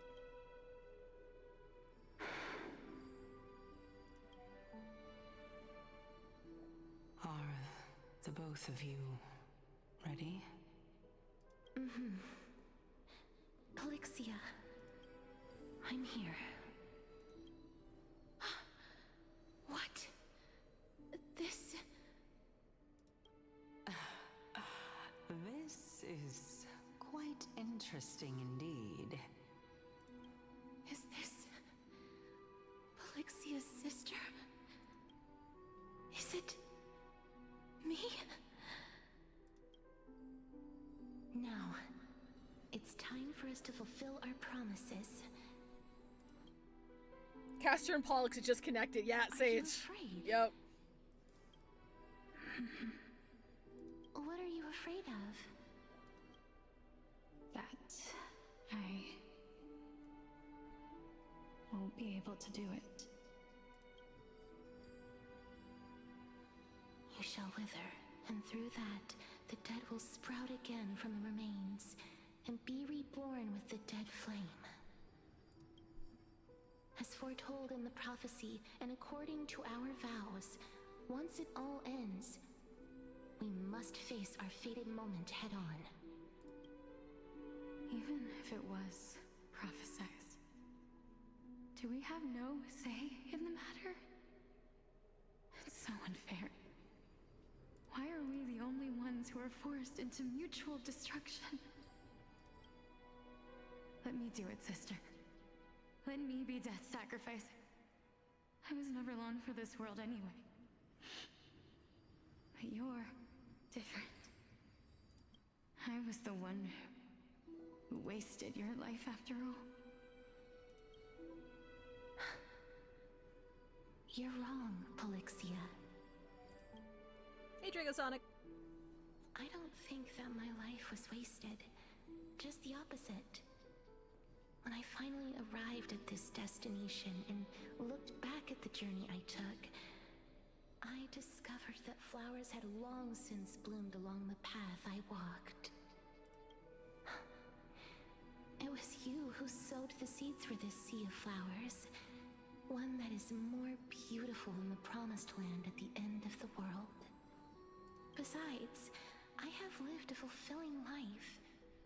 Even though I was fated for sacrifice, none of the things that I've experienced will dissipate. Instead, they'll forever live on as memories inside your head. Will they not?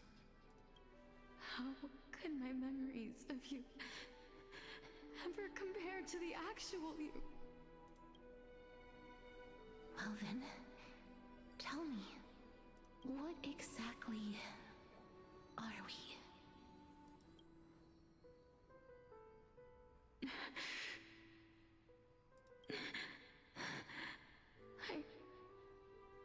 I don't know. I don't know either. But regardless of what the answer is, regardless of how we're shaped by others, or even by this world, ever since we were born, the fact that we existed was predestined, and nothing could erase it. This is why I will always, always be by your side. We're twins, after all.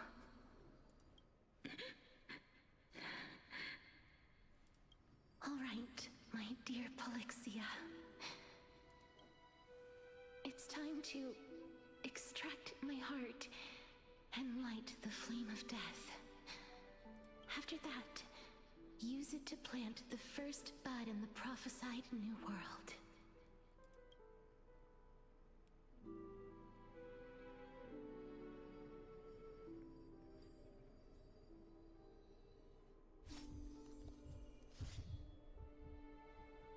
If I imparted my knowledge of the art of alchemy to you, would you use it to resurrect someone you loved?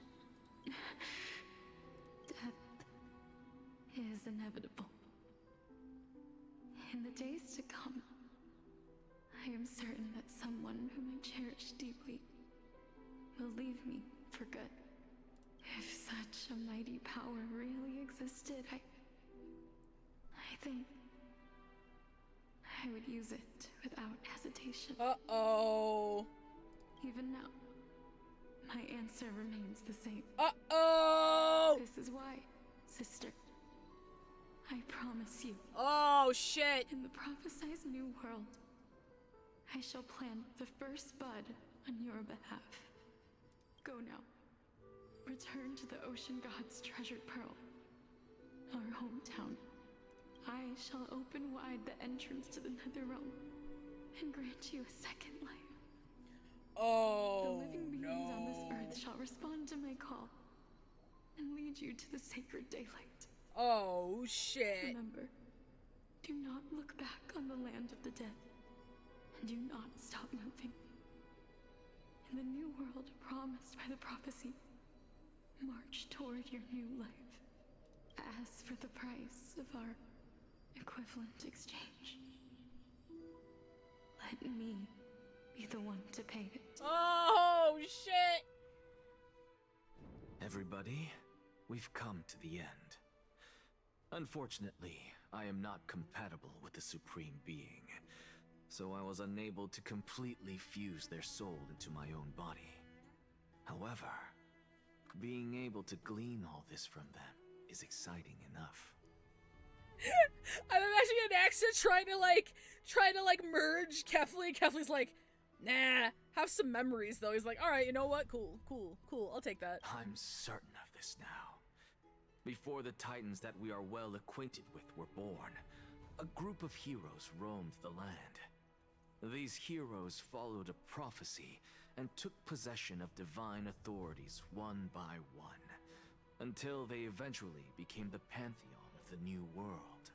Just like the flame chase journey of today, Amphorius's history is cyclical in nature.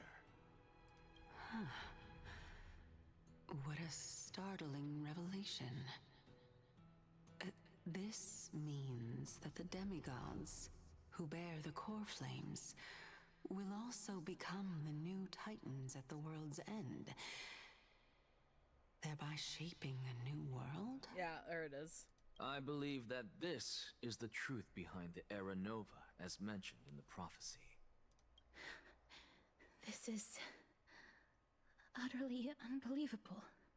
Besides, those twins in the past, even if they really are Thanatos, their whereabouts are still unknown even today. Are their whereabouts truly unknown? Didn't Polixia mention that seaside town? The birthplace of alchemy and the tale of the dragon. In our world, there exists a city which perfectly matches that description. Styxia. But the people there worship Fagusa and bear no relation to Thanatos. I have also never been to that place, as in the time of Idonia, it had long turned into underwater ruins. Take this. This is... the new Sporist masterpiece, the Philosopher's Stone. What?! It was made by transmuting all of the sages' wisdom into a single entity, with their flesh and blood as its foundation. What? What? He just had that?! He was just carrying that shit?! Remember? I've mentioned before that the art of alchemy is all about conversion, tempering, and ascension. This process also applies to the pursuit of truth. Regardless of how unbelievable this sounds, the truths of the world have been refined from the impurities. Think about the story of the dragon.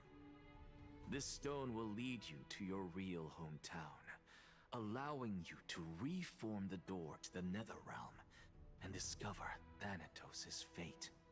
You still look as confident in your victory as ever. But what if your conjecture is wrong? Simple. I shall merely admit to the entire world that my experiment was a failure. However, my line of thinking will not fail because I have already planted the seeds of doubt into the hearts of the masses. Actions speak louder than words, Castoris. With the assembly about to begin, don't forget the promise you've made. I've already searched for so long. I'm willing to try one more time. While we converse, her life is also slowly slipping away. But before I leave, I have another question. What exactly did we witness just now? That was the world imprinted in Kefali's soul. Oh, okay. If we are to prove its existence, you must take the final step. Go. Do not disappoint me. Oh, yeah, because she's a student, yeah. I understand. Hey, child of humanity. Don't get antsy. I still remember the question you posed to me. As a scholar, I do not wish to offer up ambiguous conclusions. Let's discuss this topic again when she manages to find the evidence.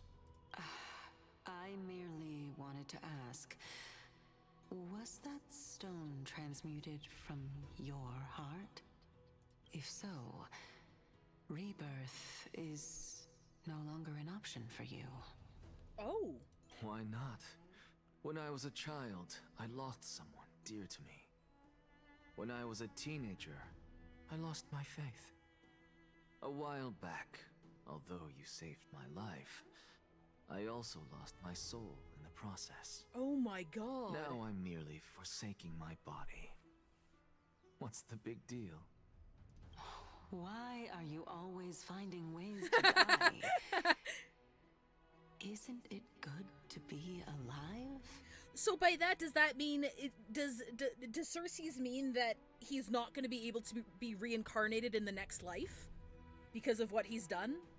Like, is that what she's saying? This is but a necessary sacrifice on my path to transform into the purest of them all. Jesus. Can someone who's dead even claim to be the purest of them all? Furthermore, if your hypothesis is proven correct, does it not just confirm that the myths are true, and thereby invalidate all your theories? No, it's just the opposite. If my hypothesis is correct, it means that I can actually ascend to godhood and reshape this absurd world that you all have created. Okay, all right. He really wants to become a god. That's... I guess. a lot to take in at once. Finon's got his hand to his chest like a fucking grandma, like, oh. Who the fuck starts this conversation like that? I just sat down!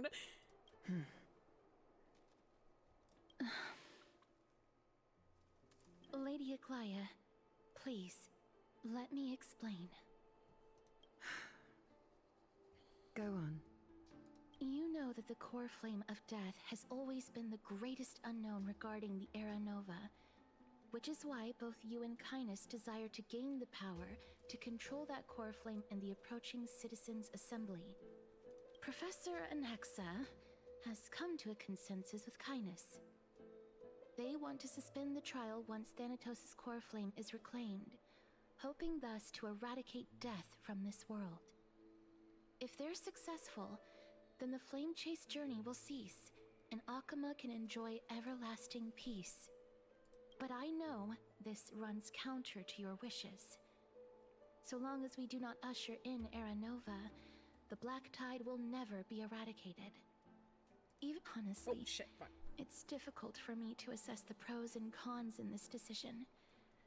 But someone must bring the core flame before we can begin negotiations over it. Let me look at this again. Even with Lord Maide on the front line and the Black Tide not posing an immediate risk, the danger nevertheless remains. Okay. The Titan could be very near. I cannot let this chance slip by. Besides, someone has to make this trip to bring back Mrs. Soul. Well said. You already had every reason to seek an audience with Thanatos. It's that great performer who has weaponized your wishes and placed us in this difficult situation. A world without death. Do you desire that too? If fate dictates that my path must oppose yours, I will do all I can to resist it and protect what I aspire to achieve. Lord Mighty showed me that without taking the first step, all talk of what follows is moot. You changed. I have always hoped to hear you speak your mind, Cass. And I am glad to have heard your true thoughts. Span says, meanwhile, Anax's idea seems to be if I confuse my soul with the Titans, I could replace said Titan. So technically I confuse with Circe's and become the Reason Titan without becoming a demigod. But to do that, he and Circe's need to do so willingly, so she needs to accept him as the inheritor of the Reason core flame, which means he needs to prove to her that his theory is correct. Oh boy! 5D chess out here! Styxia. I visited that place in the past. Though it is now an island surrounded by the river of Souls Torrents, it's not hard to see its former splendor. Go. I will not stand in your way. As for you, you are someone who has cheated death. I believe you have more than enough reason to make the trip with Casterus and meet the god of death himself. Casterus, I too look forward to your journey. I wonder what kinds of new interpretations your completed story will bring to the Flame Chase journey. Thank you, Lady Aglaia. I hate to put a damper on this heartwarming moment, but if Styxia is now an island surrounded by the river of Souls Torrents, then how do we find a way in? Lady Treby is probably... The answer is quite simple. In the Myths, Zagreus once made the domain of the dead their treasure vault. That is to say, they could enter and leave the Nether Realm as they pleased. And if they could do that, then it follows that the demigod who inherited their divinity must be capable of the same. Cypher! I'll see you at Marmorial Palace at Action Hour tomorrow. Cypher shall be your guide to finding that ancient city. Cypher! The tumultuous day finally comes to an end. Everyone disperses, each lost in their own thoughts.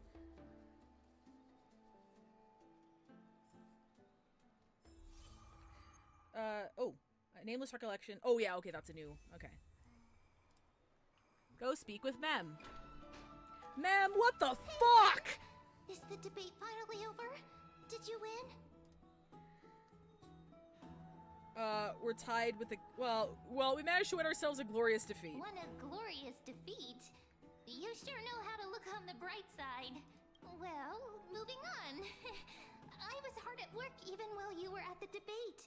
I borrowed a mountain of books from Cass to see if I could find a way to solve your problem. Let's see. I still have only 32 books to go.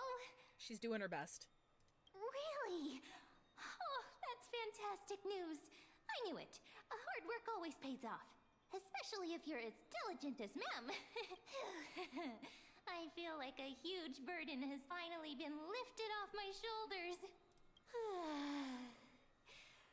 Why are my eyelids so heavy all of a sudden? Eepy. Oh, what are we gonna do now? Let's get some rest. You're right. Then I'll go back to... As was their custom, Mem, with astonishing dexterity, slipped back into their secret little hideaway. Good night, Mem. Good night, Akuma. It is nighttime now, right? Later, somewhere in Akuma.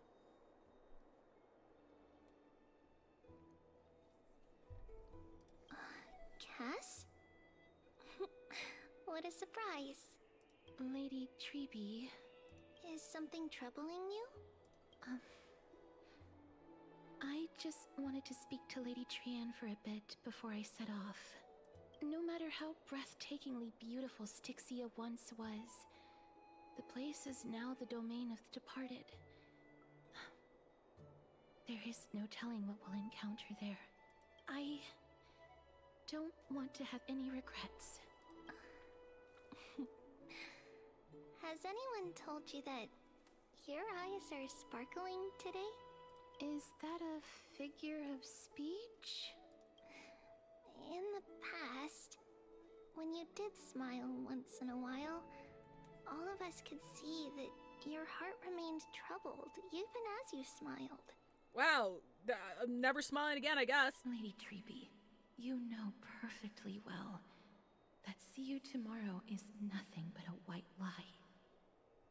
I hope your toughness is not a mask hiding a lonely heart. Cass, you hardly ever talked of your past. None of us knows what you went through, apart from Maggie. But we know it must have been filled with pain and hardships, as it is the fate every Chrysosaur is destined to live out. We are just happy for you that the core flame you're meant to inherit has finally surfaced. Isn't it a little too soon to say that? What the hell's going on in the sky up there? What the fuck? But you already know where tomorrow is, don't you? There is no need to rely on anyone else.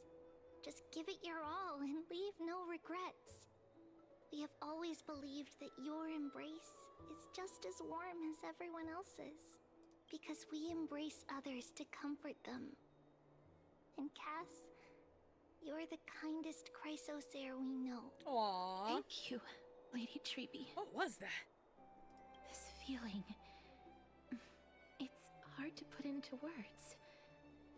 I suddenly found myself with so many wishes. So much I want to accomplish before setting off. Then go do it, Cass. Trian was actually working on a surprise gift for you. It's a pity she didn't get to finish it. But now Trinan and I are working on it, and we'll make sure to give it to you.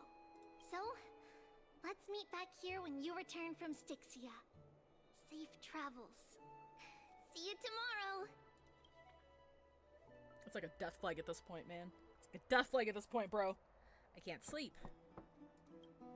Who could that be? Don Hung, is that you? Oh, well, the tapir had no problem sleeping. It's me. Oh, that's not Don Hung. Hello! I hope I didn't wake you. Is it another mission from Aglaya? Huh? No. No. I'm here because of private matters, actually. Are we about to make out? If it isn't too much to ask, I'd really like it if you could come along with me to retrieve something. Yeah, where is Don Hung? Not to worry. It's nothing heavy. It isn't a long way from here. Shall we? Sure, I guess. I'm planning on stopping, like, right before we travel to, oh, there you are. What, right before we travel to, Sixia? So I think that's coming up pretty soon.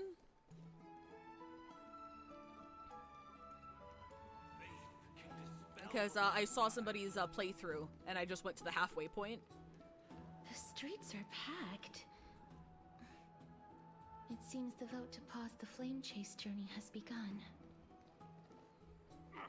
I want to vote! Tell me how I can vote! Take your ceramic shard engraved with the Kethali rune, select the Council of Elders in your heart, and pray silently until the shard registers your choice. Then toss it into the Dolium. Oh! The Council of Elders? More like the Council of Buffoons? The Black Tide took my hometown long ago! Who are they kidding with bringing back Erechrysia? It's all a sham to create their own Erechrysia in Akama! The Titans are just. So long as we do not overstep our bounds again, we will not incur divine wrath. Oh, please. The time when these deranged Titans should have vacated their spot to the demigods is long overdue. You'll see soon enough, you old bogey. And I pray that Talanton smacks some sense into you with their scales. We shall see how this turns out. That was quite a spectacle. Watching people squabble was kind of fun. You're interested in that? Well, you'll feel right at home in Akama then. What?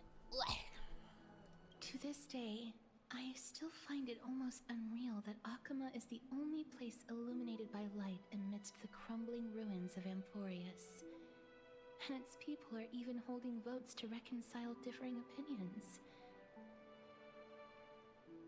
This peaceful sight is making me forget that this is the end times. Everyone's voting and we're about to die.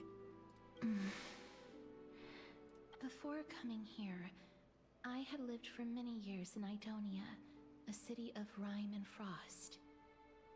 The people there were devotees of Thanatos, and were well known for their unique burial rites and traditions.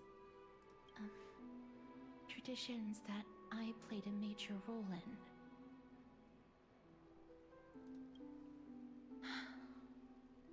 Yes. You now know me as the Mortician of Akama. But back in those days, I was Idonia's Maiden of War. I was trudging across the frosty plains on my own when the Idonians found me. They saw the curse in me as a blessing from Thanatos, and believed that my hands could correct the Erechrysia's mistake and lead them to meet the great god of death. They provided me shelter, but in return, I was expected to grant merciful deaths to war captives, prisoners bound for execution, and heroes alike. Isn't it just an executioner? Yes. No matter how kind or cruel the means, nothing can change the essence of death. Taking away someone's life is never worthy of religious worship.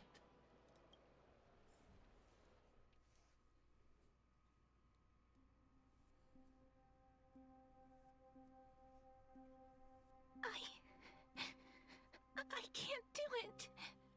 Their voices, they pierce my ears. The pleading, the thanks. I I know that feeling, child. I was once as lost as you are now. But you must respect those walking towards death. Just like how you should respect yourself as the Holy Maiden granting humans glory and liberation. What you're asking me to do is no better than the task of an executioner. And yet you want me to respect myself. No matter the titles, I am still taking away human lives. This won't be the first time that Edonia's fanatical nether warriors have faced death. On the contrary, recruits new to the battlefield often run away from their first fight. Death is the mightiest and gravest power in this world. The fact that you can wield it means you are deserving of respect. That's such a twisted reason. Then let me tell you a story. In Idonia, the great swords commonly used by executioners are called Draconian, in memory of Drakon, an elderly executioner. The sword has 3 air holes along its body. If the sword is swung down swiftly and accurately, the holes would make no sound, and the executed would also depart this world quickly and painlessly. But should the executioner have any hesitation, the holes would produce a piercing whistle. On that cue, the screams of the executed are sure to follow. Yo, so if you, like, have any sort of empathy at all, you're actually gonna make it worse for the people you're killing, so, like, don't do that. Every executioner after Drakon is to hone their sword skills every day in preparation of future executions. Every swing of their blade must be more resolute than the last, for failing to do so will bring pain. Pain for the dying, as well as pain for themselves. No. I can never get used to this. You misunderstand, child. I am not telling you to get used to it. I'm asking you to consider the source of the dead's suffering, and use that knowledge to fortify your future touches with more and more determination. Go, walk with the dead, and love them as you love life. Then you'll no longer hear those noises. Please, don't kill me. I don't want to die. Oh! Why is it red? Is Acheron here? What happens if you hit no? This is your duty. Remember, consider the source of the dead's suffering, then give them the respect they deserve. I mean, I guess Acheron would be adjacent to what, Thank you. I beg you, don't listen to her. Oh, what happens if I keep saying that? If you cannot learn to accept death, then Idonia has no place for you. This is your last chance. Do it. No, please, I don't want to die. Please, I'm begging you. Okay, I've got no choice now. No.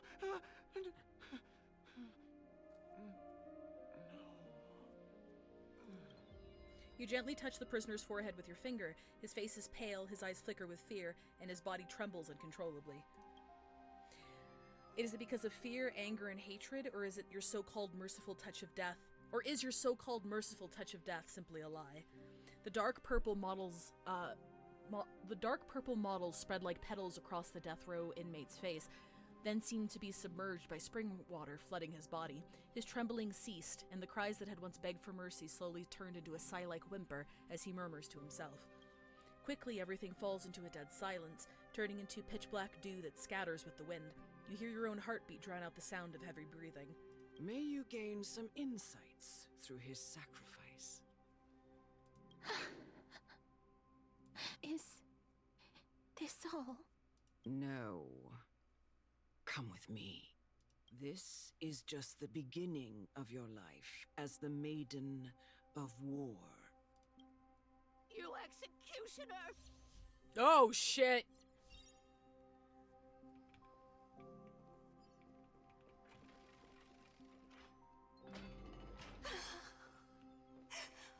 Holy Maiden! Go.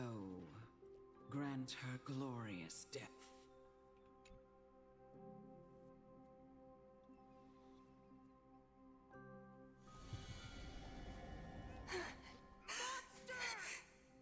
Thank you.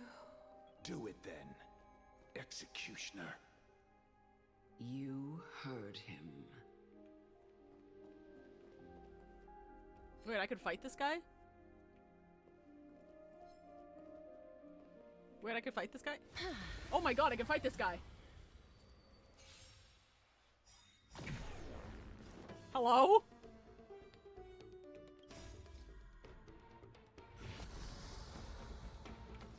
I don't think I was supposed to fight this guy.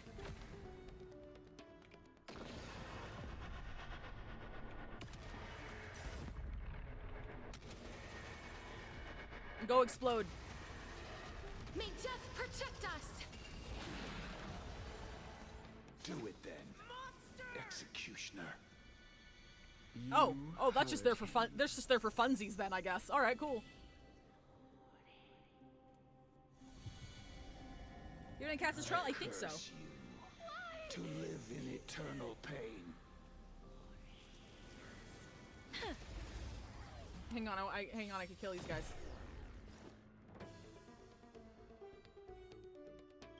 Embrace a new life.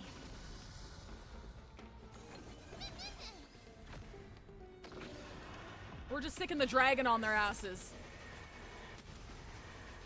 May death protect us! Why? You're right, this is fun. Please. Grant me release. Cass, I don't see what the big deal is. This is fun as shit. I'm just kidding. I'm joking. I'm joking. When will this ever end?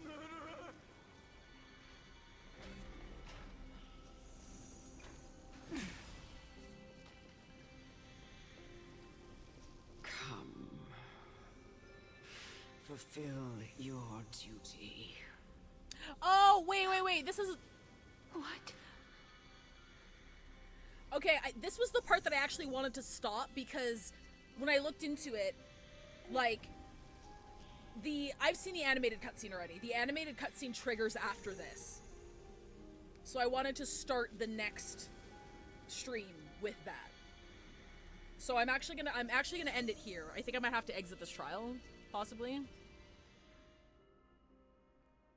Yeah, we're gonna pause and save. We're gonna pause and save here. What are you? A wild wind carries with it the scent of rust. I was like, what are you sighing about, bro? Okay, all right.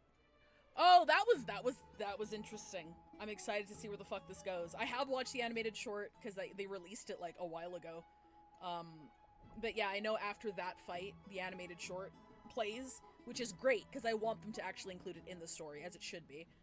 But yeah, no, thank you guys for hanging out. Let me see who all. Hi Loft, sorry you caught me on my way out here.